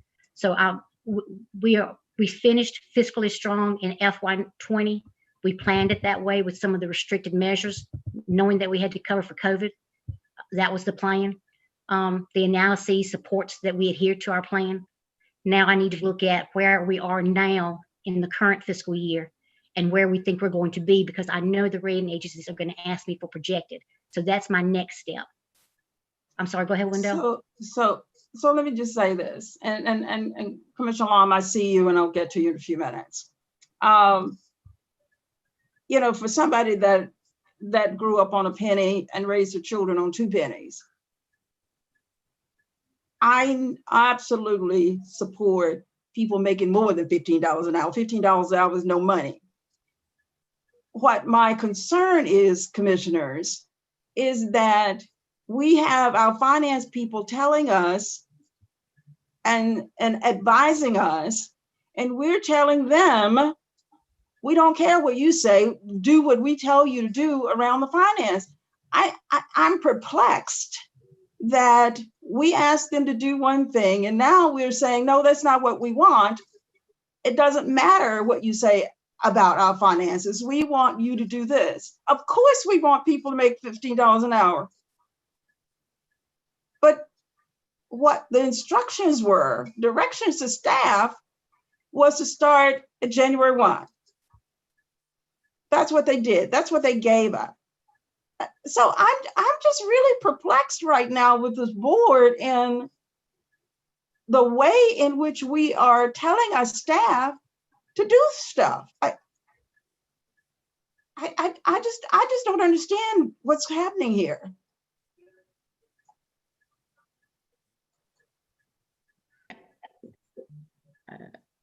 Mr. Manager or Alam, I don't know which one of you are going to speak. I was going to make a very simple point, just to sort of say two things, Madam Chair. The first one is I would encourage, obviously, all the board members to go back and to just revisit the strategies that we put in place last year when we put the current year's operating budget in place. We cut travel. We had no salary increases. We had hiring freezes. And all of those things that we did internally was for the purposes of trying to make sure that we paid and reserved on the expenditure side. That's how we grow the fund balance, number one. So I would encourage you to revisit that budget message. The second thing that is important for us to revisit is this. And I've told every school superintendent this that we have worked with over the last 20 years, and if not myself, certainly the preceding managers. We aren't looked upon favorably when we use one-time money to support ongoing cost. And so as a part of this process and that we're attempting to work through is trying to make sure that we've got long-term capacity to be able to do this. And this is something that we committed to, obviously, in our budget last year to begin the process in January. And as I said before, that's what we had planned for based on that directive. So thank you. Commissioner Long. Thank you, Chair Howerton. I just want to first start off by saying, like, I do appreciate all of the work of our staff and our finance team, and thank you guys for presenting this to us and having this open conversation with us. I agree with what all of the commissioners are saying. Like, I don't think there's anyone on this board that doesn't support $15 or even higher of a wage. I think it's, for me personally, like being a new commissioner, I want to just express my views and my priorities for where I want to see the county moving towards and how I would hope that is possible during this time. And I want to take their considerations into that. I want to just ask a question from Commissioner Burns's clarification about the refundable funding. So I just had a question for when it comes to that, do we know and have like a timeline for, there was several items that have been budgeted, not just the hazard pay, but there were several other COVID related items that are going to be refunded. Do we know or have a timeline or understanding of when that we're going to submit the application for that reimbursement? Well, for the applications for submitting reimbursement, FEMA reimbursements, we are in process now of starting that reimbursement cycle. We focus timing wise on the CARES funding first. It's a very detailed, laborious process for all of these grant funds. And for those of you who have been through those processes before, I'm sure you can attest to that. With the CARES funding originally being ending the end of December, all staff's focus was making sure that we were compliant, the dollars were tied appropriately to the right accounts and all those other kinds of reconciliations. So that had to be the first priority. And I'm sure if you talk to other communities, that was their strategy. And now you know that that time frame has been extended, but for Durham and for many other communities, we've expended pretty all of our money. So we're at a place now that we'll finalize all of those reports. So all of that put us in a great position for doing our FEMA reimbursements and getting those caught up this month and next month. So we're in an excellent position. I know we've been criticized from timeliness of that work, but we have brought on some temporary former individuals that have worked in other jurisdictions that are all CPAs. Some have even been one's even a former state auditor, so that when we turn it in once and it is correct. And so that has been our benchmark, accuracy and making sure it's done timely, but most important, making sure it's done correct, so that our work is seen as precise, and we're not having a lot of follow-up. That's right. And we went through more extensive reviews in order to ensure that it was an allowable cost, as well as that it was reported appropriately with the correct supporting documentation, so that we were certain that it passed the test, especially from the audit perspective this upcoming. Thank you. I appreciate that. Yeah. Commissioner Howerton, I just wanted to throw in very quickly, and I know that we are over time, and I do apologize. And again, I go back to Commissioner Carter. I don't have a problem with individuals getting this money in August. I don't. I'm not saying it to you so you'll hear it, but you brought it up, and I want you to know that we're lockstep on that, because I'm pretty sure that won't be said by some people on this call later that I didn't believe that, but I do believe that. I want to applaud the staff and the past county commissioners for putting in place these mitigation practices that even got us to having this much money. Because right before Commissioner Lum and I took office, about 200 or 300 letters were sent saying that the fund balance had been wasted, that we didn't have any money. I didn't hear anybody coming to defense of anybody on this call. All I heard on that county commissioner call, on that meeting was, oh, I know we got a lot of emails today. That's it. Nobody came to their defense. Nobody talked about these mitigation practices that have put us in this healthy financial position to be able to perhaps jump through this hoop and not put our, and possibly not, we don't know, put our AAA rating in jeopardy. And it's because of what they did, from salaries to freezing travel and to freezing positions with some of the FTEs that we desperately need.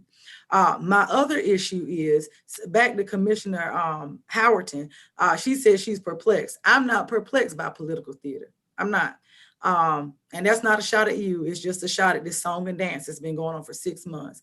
When we were 2 years ago or 18 months ago, when we were talking about doing repairs to our schools, almost $400 to $700 million worth, there were plenty of meetings where I sit in where my current colleagues now said, well, we can't do it because we don't want to put our AAA rating in jeopardy. You shake your head if you want to. I know who said it. And I didn't say you said it, but I know who said it. And they said it. So now I come in and I make the same argument, and somehow my argument is moot, because, oh no, it's not about AAA rating. It's not about any of that. So I don't think that we should say, let's not support our students, let's not support our workers so that we can maintain what we need to maintain. The headlines alone, Lord have mercy, when Mr. Manager goes to New York to even go over this, the headlines are going to be enough for them to put our AAA rating in jeopardy. The headlines alone, the investigations alone. So why should we worry about $1.9 million when all this has been going on? Because they question personnel, they question attitudes, and they question dysfunctionality. So right, $1.9 million, par for the course. So I do want you to know, Commissioner Carter, and to Commissioner Lum, I don't have a problem with these folks getting this funded in August. My irritation comes in the fact that we had time today to ask Claudia and Susan, well, how much money do we have? Well, we can take it out of this budget. We could do all of this today. Could have been done. So I want you all to know, and I want the public to know, that's where my irritation comes in. And people can come back and say, well, this and this and this. I've made my thoughts about it clear. And I want you all to know, I'm not speaking for myself. I'm speaking for the community. And I've sat down with these bus drivers and I've asked these questions. So I don't have to say that this is coming from Now Machine Burns. I'm not trying to take away from anybody's argument here. I'm just making my own case. And my case is that my prayer is, everybody on this call said that we were going to be a board that got things done. We were going to be a board that was different. We were going to be a board that got along. I'm asking us to meet that standard. That's it. So I'm sorry, Madam Chair. Well, thank you very much. So we've got to give staff some directions and as to what to bring back to us on the 11th. Madam Chair?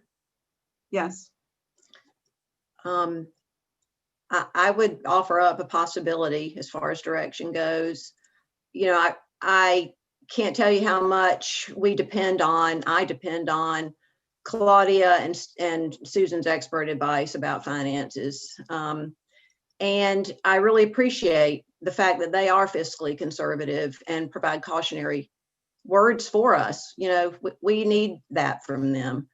But once we hear everything from them and we hear from people in the community and we listen, trying to understand, you know, each other, then we really also have to, you know, dig deep into our own self and decide what sort of calculated risk are we willing to take?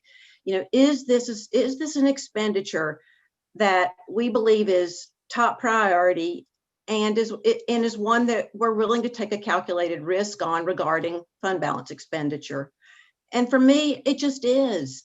It was in June, it still is. And so my suggested guidance from staff, if there are 3 of us at least that, you know, are willing to go take this calculated risk, is that we ask staff to come back to us on the 11th so that we can appropriate $1.9 million from general fund balance to cover the $15 an hour for classified DPS staff from the beginning of this school year. That would be my direction, and I would ask that, you know, the 5 of us come together around that. You're saying starting from last June until this January, or Yeah, to June to June? The 2021 school year. So the whole year, double what the staff is currently recommending. I'm asking to do it for the whole year. I don't want to ask just everything I've said before. That would be my recommendation. So Commissioner, that's totally out of the conversation that we've had from this board. So no, it isn't. It's just an extension. It's an extension of it. It's what I've always said. Others have always thought it. We have a new board member now. You know, board politics change, and we have a new board member now who has an opinion on this. Commissioner Carter, may I finish? So that is not the conversation we've been having. I understand your commitment and your passion for what it is that you're saying. It is not the conversation we've had with our budget folks. I'm not on board with what you're saying. So, you know, and we can't take a vote on this, but to give staff directions, I'm not on board with that, because that's not where we've been with this conversation. So we can hear from some of the other commissioners, but it is 10 after 2. We've got to wrap this up because we've got several other items on the agenda. Commissioner Howard, and I just want to make a correction. Commissioner Carter, I resent that you said that there's a commissioner who's on board with this, a new board. It is not a. There are multiple people who are on board with this. So let me make that very, very clear. Commissioner Howerton, to you, I'm disheartened by all of this. Of course, the ask was made, as it is in many close, where in many conversations that, certain people are not privy to, the 3 votes are there, the 4 votes are there. So I hate that this is, I honestly, this is probably the 3rd time in 2 meetings that I've seen things just thrown on us and brought on us. And not even things that we necessarily disagree with, and just we were left out of the conversation, to be perfectly honest. So I see your frustration and I know where it comes from, but I would humbly ask that for the community's sake, that we not even go back and forth with this, because at this point, it will make you and I look like we're irrational, and we're not. We're just simply, there was some direction given. Once again, maybe the 3rd or 4th time, that direction, for whatever reason, and this is not directed at you, Commissioner Carter, let me make that clear, was different for different people. And the community is not going to see the difference between what you and Commissioner Carter are saying. They're not. The bus drivers, they're not going to see a difference in it. The school board isn't. And I would just hope that we can move past this and help people. I'm beyond upset, but nobody's gonna know the difference. But like I hear what you're saying and it makes perfect sense to me. But everybody's gonna say at the end of this, Chairwoman Howerton did not support school bus drivers, and there are probably 2 or 3 people on here that are gonna beat the drum about that. And I don't want that to happen because I know that this is a long meeting, and I know that that is not the case. So I'm hopeful that we can move past this and that we can get to a position where we're not pitting each other against each other on technicalities and what one person remembered and what another person didn't remember. I'm ready to move on. Yes, ma'am. If there is any other questions, direct them to the staff. Moving on from this item. Well, Madam Chair, what will be brought back to us? What will be brought back to Commissioner us? Carter, I am through. We are through with this conversation. We're moving it to staff. Madam Chair, I would make a motion to override. We're not making here. motion. We're not making motions, Commissioner Carter. There are no I don't motions. know what staff is doing now. That's why I'm so upset. Commissioner I do not know Carter? what we're asking staff. Commissioner Carter? Yes, Chair Harrington. I do not know what we're asking staff. Could you please clarify that? You can have a conversation with the staff after this meeting. We're moving on. Does staff know what we've asked them to do? Commissioner Carter, I'm not going to keep repeating myself. We've spent so much time on this issue, we have to move on. So you can have a conversation after the meeting with staff. Well, I guess we'll have the conversation next Monday night, I guess. Okay, the next item that we have to entertain is 009,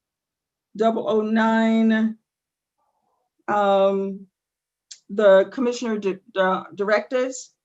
I'm sorry, Chair Howerton. It looks like you skipped over 0015. It's okay.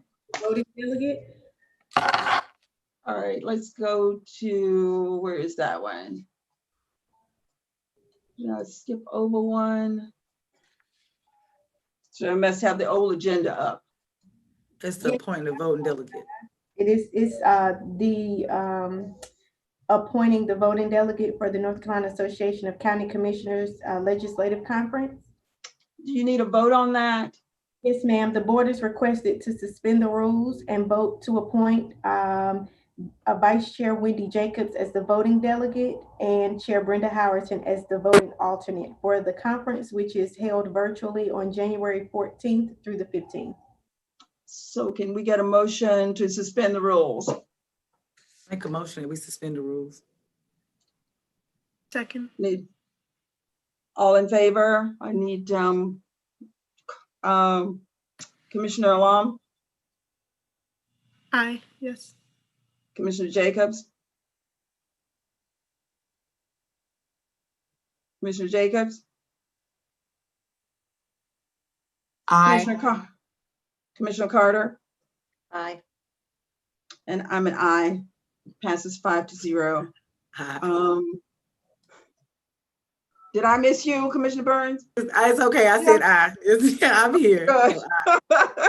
I'm sorry. All right. And that's to suspend the rules. And now we need a motion to approve. So I need a motion to approve this item. I motion to approve the voting delegates. Second. It's been motion and second. And all in favor, Commissioner Burns? Aye. Commissioner Carter? Aye. Commissioner Alam? Aye. Commissioner Jacobs? Commissioner Jacobs? Aye. Passes 5-0, and I'm an aye. Passes Aye. 5-0. Thank Madam you. Chair. So that one passes. Yes. I'd like to make the motion that we suspend the rules so that we can vote to give staff clarity around the $15 an hour for DPS classified staff. I don't believe there's clarity on that. I bet we suspend the rules so we can give clarity. Would you hold that conversation, please, Commissioner? I guess if there's not a second to my need- motion, I don't have a choice. If there's a second, then Well, we're not making a motion right now. Would you hold that conversation? I'm asking you until I get through with these other items.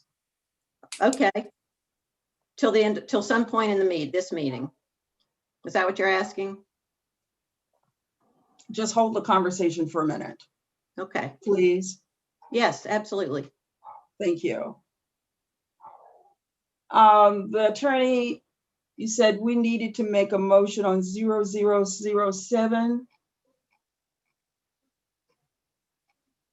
Let me get back to that one. Set 0007. So do we need to suspend the rules to make a motion on that one? No. You just, if you're going into closed session, you just make a motion to go into closed session for the designated reasons.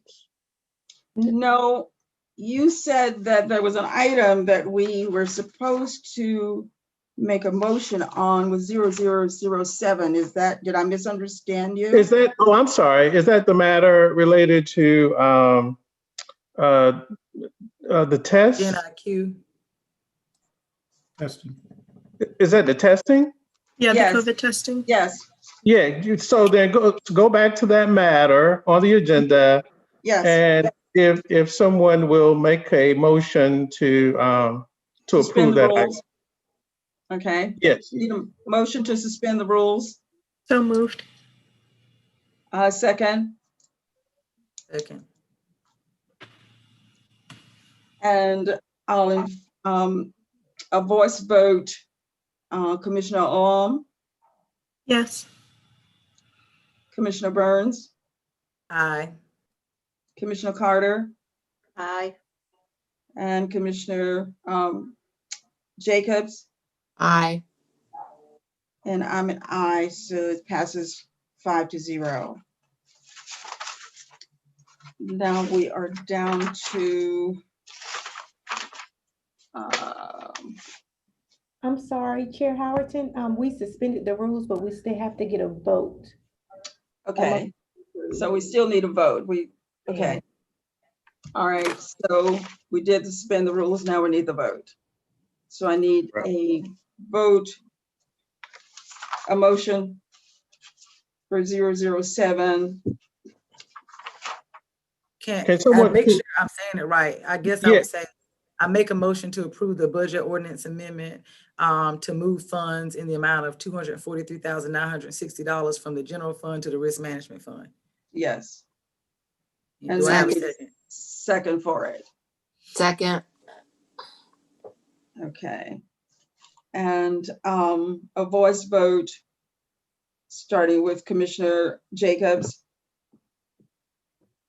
Excuse me, Chair Howerton, the motion also needs to include authorizing the county manager to enter into a contract with Gene IQ for the employee testing. So it's the approval of the contract as well as the budget amendment. I just want to make sure that's clear.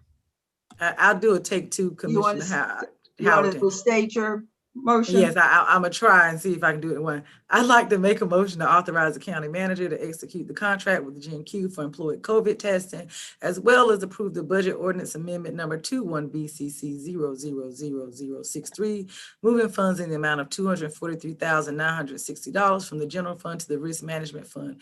Do I have a second? Second. Okay, so it's been moved and properly second. Now we need a voice vote, starting with Commissioner Jacobs. Aye. Commissioner Burns. Aye. Commissioner Carter. Aye. And Commissioner Alum. Aye. And I'm an aye, so it's passes 5-0. All right. Back to, so we've gotten all of that.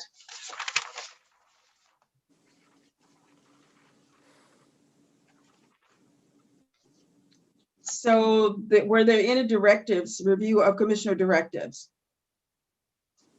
Yes, good afternoon, commissioners. This is Drew Cummings, Chief of Staff.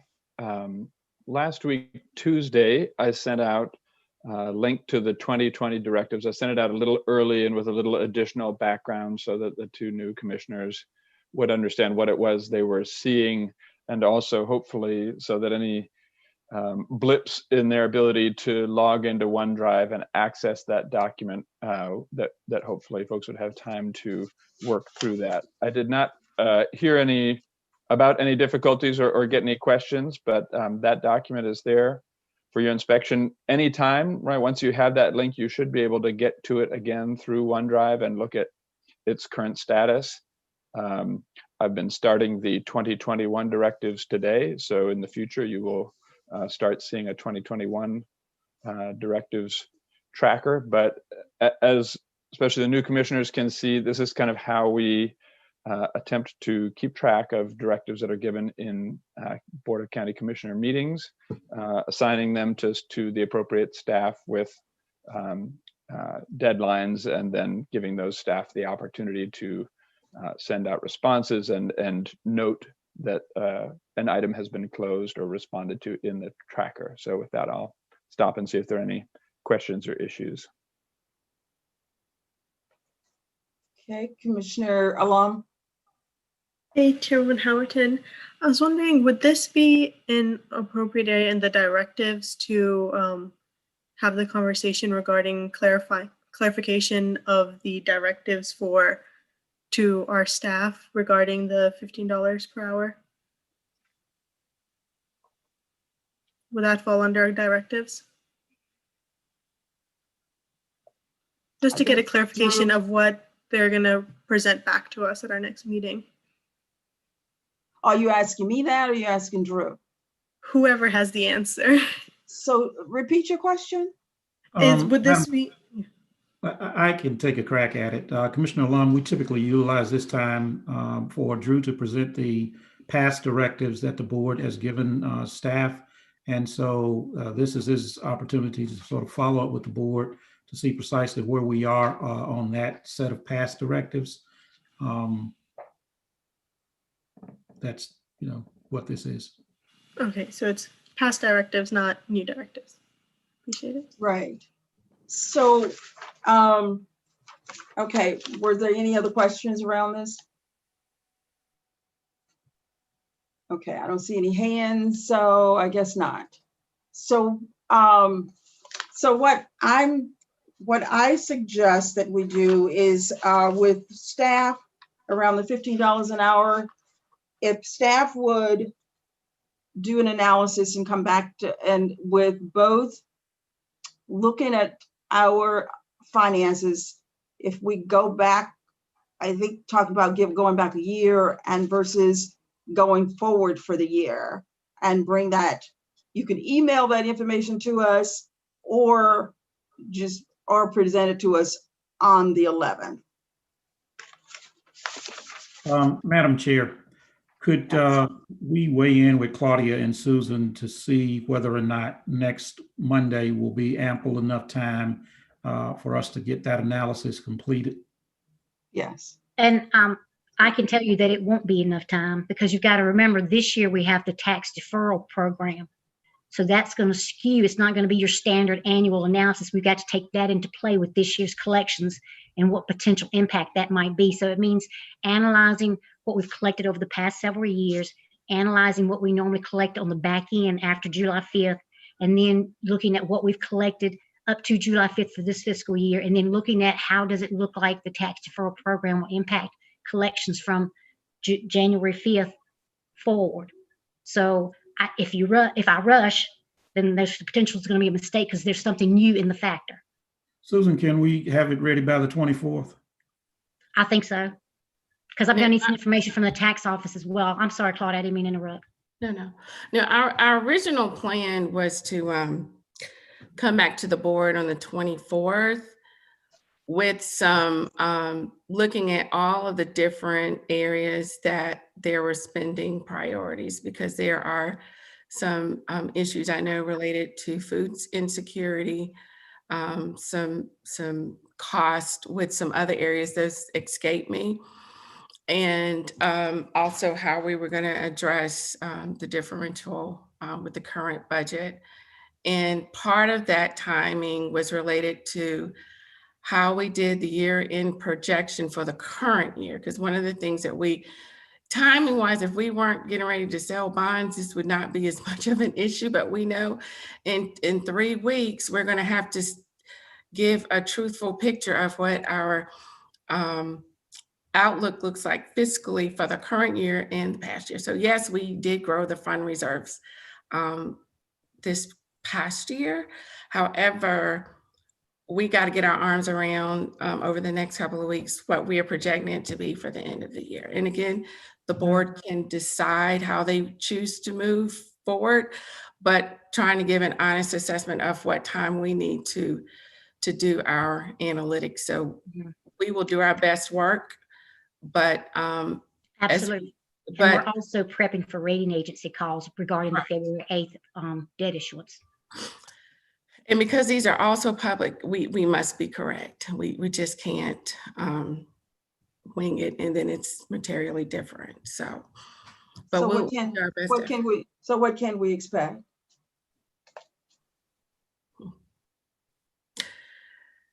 Like Claudia said, we'll do our best to get it to you as soon as possible. But the point is, we don't want to rush. And the first priority is to prep for the rating agencies. That takes priority for the debt issuance. And then the next priority would be the requested information that you're asking for. And they all are important, and they are all interrelated. We can't basically say what we can appropriate for fund balance for the current fiscal year without doing all our assessments of the fiscal outlook. So, taxes, the due date is tomorrow.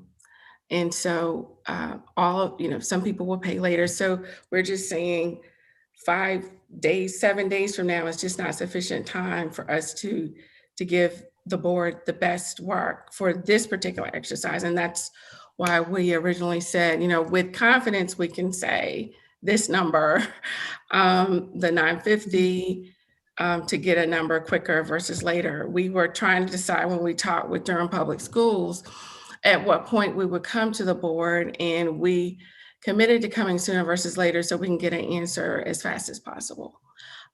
Waiting till the 24th, we can give you a better response. But that's just unfortunately where we are with the timing of all of these deadlines. Well, I'd prefer that we do something rather than waiting to do it all. I'm with you on that one, Commissioner Howerton. Is it possible that we can get the update about the January 1 through the end of the year for the 11th, which is what you all have? You see where I'm going, Commissioner Long? Yeah, I see where you're going. And we can do that on the 11th. And then Commissioner Carter, the request that you made, we will have given them ample time. And we, in all fairness, can then bring up going back to August on the 24th. I think because Commissioner that way Burns, we have at least, I was saying, I think Commissioner Burns, our new commissioner, telepathy is working. Yeah, so is that fair for everyone? Because for us to kick the can 2 more weeks and they don't even have January 1, it's because of what has happened here. And I don't think that that's fair to them. Is that amenable to you, Commissioner Carter? Well, I would just say what's happened here, in my opinion, is just that there's been sort of a difference of risk budgets. Some people's budget for risk is broader than others, and it might even depend on what you're talking about. So I don't see a big political infighting here. I just see some of us have a bigger risk budget than others. Having said that, yes, I think that's a reasonable approach. I appreciate y'all figuring that out. I was really afraid we weren't going to vote on anything. So yes, absolutely. I'd like to take some action on the 11th. Right. And then hopefully we can take additional action at the end of the month. I think we could take all of that action on the 11th. It's just about our budget for risk, as a calculated risk. I know we're going to hear from staff. They don't think we should do it. I know that's what we're going to hear. At least that's what I expect. And I think we're just going to have to decide, is it within our, budget for risk? It's sort of like COVID, we take these calculated risks. Is it worth, can I get together with my family on my porch outside? That's a risk I'm, willing to take. It's sort of the same thing here. It's just a risk. Some are more willing to take the risk than others. I'm sorry. Yes. I think It's not risk for me. This is not an issue of risk and reward for me. It's an issue of clarification. That's really what it is, Commissioner Carter. So commissioners, we have a closed session now that we need to move into. So I think that we've had enough conversation on this issue. Let's move on to our closed sessions. And I do have a question for the attorney. We've got two different issues. Do we come out of this one closed session and then go into the other one? Or do I read both of the directions? No, you read both at the same time. Okay. You're going into closed session to discuss two different matters. Right. And so you will announce both at one time. Okay. So, Madam, I had my hand up before everybody else had a chance to just comment on that last issue. Do you have something that you can do in 30 seconds, Commissioner? Yes. We really need to move. I just want to get clarification. So we're going to move forward with the retroactive to January, January 21 at the January 11th meeting, and then staff is going to come back with further information about going retroactive to August. I'm sorry, is it August 1st at the, or is it July 1st? I wasn't clear for the 2020 at the June 24th meeting. What was your recommendation, Claudia? Well, from our perspective, it's the remaining dollars. So it's the 950,000. So I believe that's from August. It's August 2020. So. Okay, I don't. Was there a reason for August and not July? Well, July. Well, or is it because they're not in school? Is that or? Well, I've heard July, I've heard August. For us, it's the 950,000. However, the school determines that. For some people, it will be July. For some, it will be August. So for me, it's just the 950,000. Okay. Okay. Yeah. And I just wanted to say also, just related to process, there is no question that we have incredible staff. Claudia, Susan, Keith, everybody, and you all, the staff does what they're supposed to do, which is to bring us back the best information possible. And then it's our job as elected officials to make a decision based on the information that we have. What are our policies and priorities and values for the community that we're elected to represent? So if we do something that differs from the recommendation of staff, it doesn't mean that we don't respect their expertise, but at the end of the day, we have to make a decision as elected officials based on the information that's Commissioner provided. Jacobs. Thank you. Thank you. So the closed session, the board is requested to adjourn into closed session to discuss matters relating to the location or expansion of industries or other businesses in the area served by the public body, including agreement on a tentative list of economic development incentives that may be offered by the public body in negotiation pursuant to GS 143-318 11A4. And then the other one, so there are two different issues. I got to get into my iPad here for the other one. And then the other one, the second closed session item is attorney-client privilege to consult with an attorney employed or retained by the public body in order to preserve the attorney-client privilege between the attorney and the public body, which privilege is hereby acknowledged. So we get a motion to go into closed session. A motion to go into closed session. We need a Need a second? Second. Second. Commissioner Okay, Burns. Yes. and all in favor? I keep wanting to do all in favor rather than a voice vote. Commissioner Long, Aye. Commissioner Jacobs? Commissioner Yes. Jacobs? Commissioner Burns? Aye. Commissioner Carter? Aye. And I'm an aye. It's 5-0. We're in closed session. See you on the other side.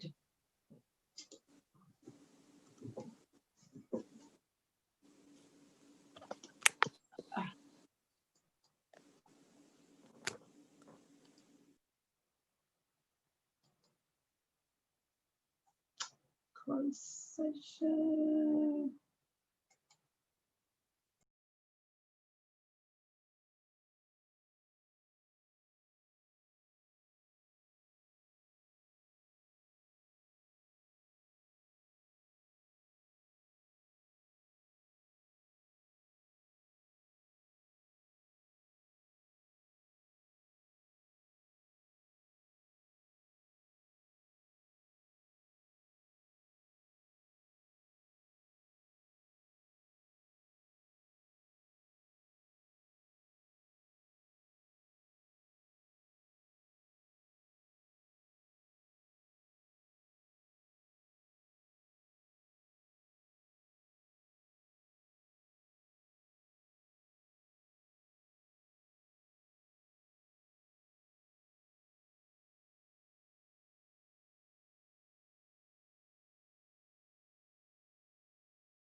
Well, we have 3 commissioners on the line, but I'm assuming we're going to wait for Chair Howerton to join us so that we can adjourn.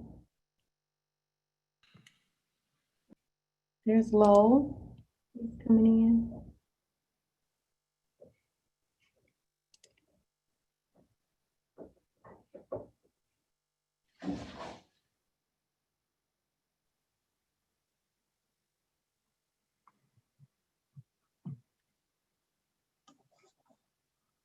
We're waiting for the chair.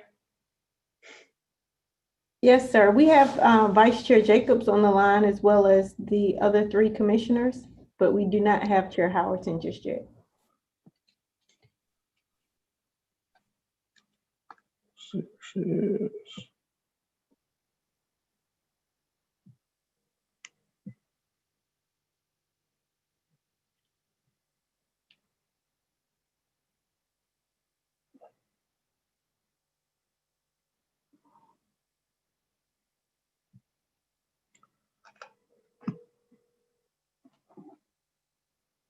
Chair Howerton, are you able to hear me?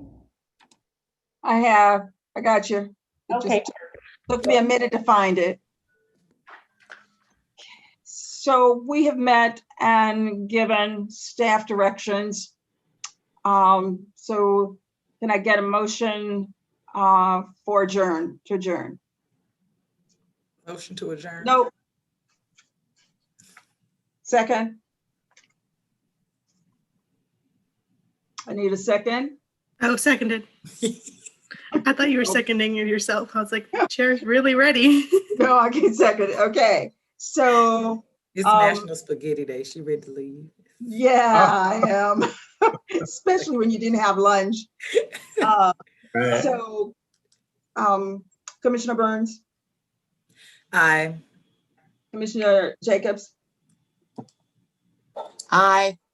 Commissioner Carter? I'm a big fat aye. Commissioner Alum? Aye. And I'm an aye, so 5-0, we are adjourned. Bye, everybody. Bye, y'all. How about take care? Whew.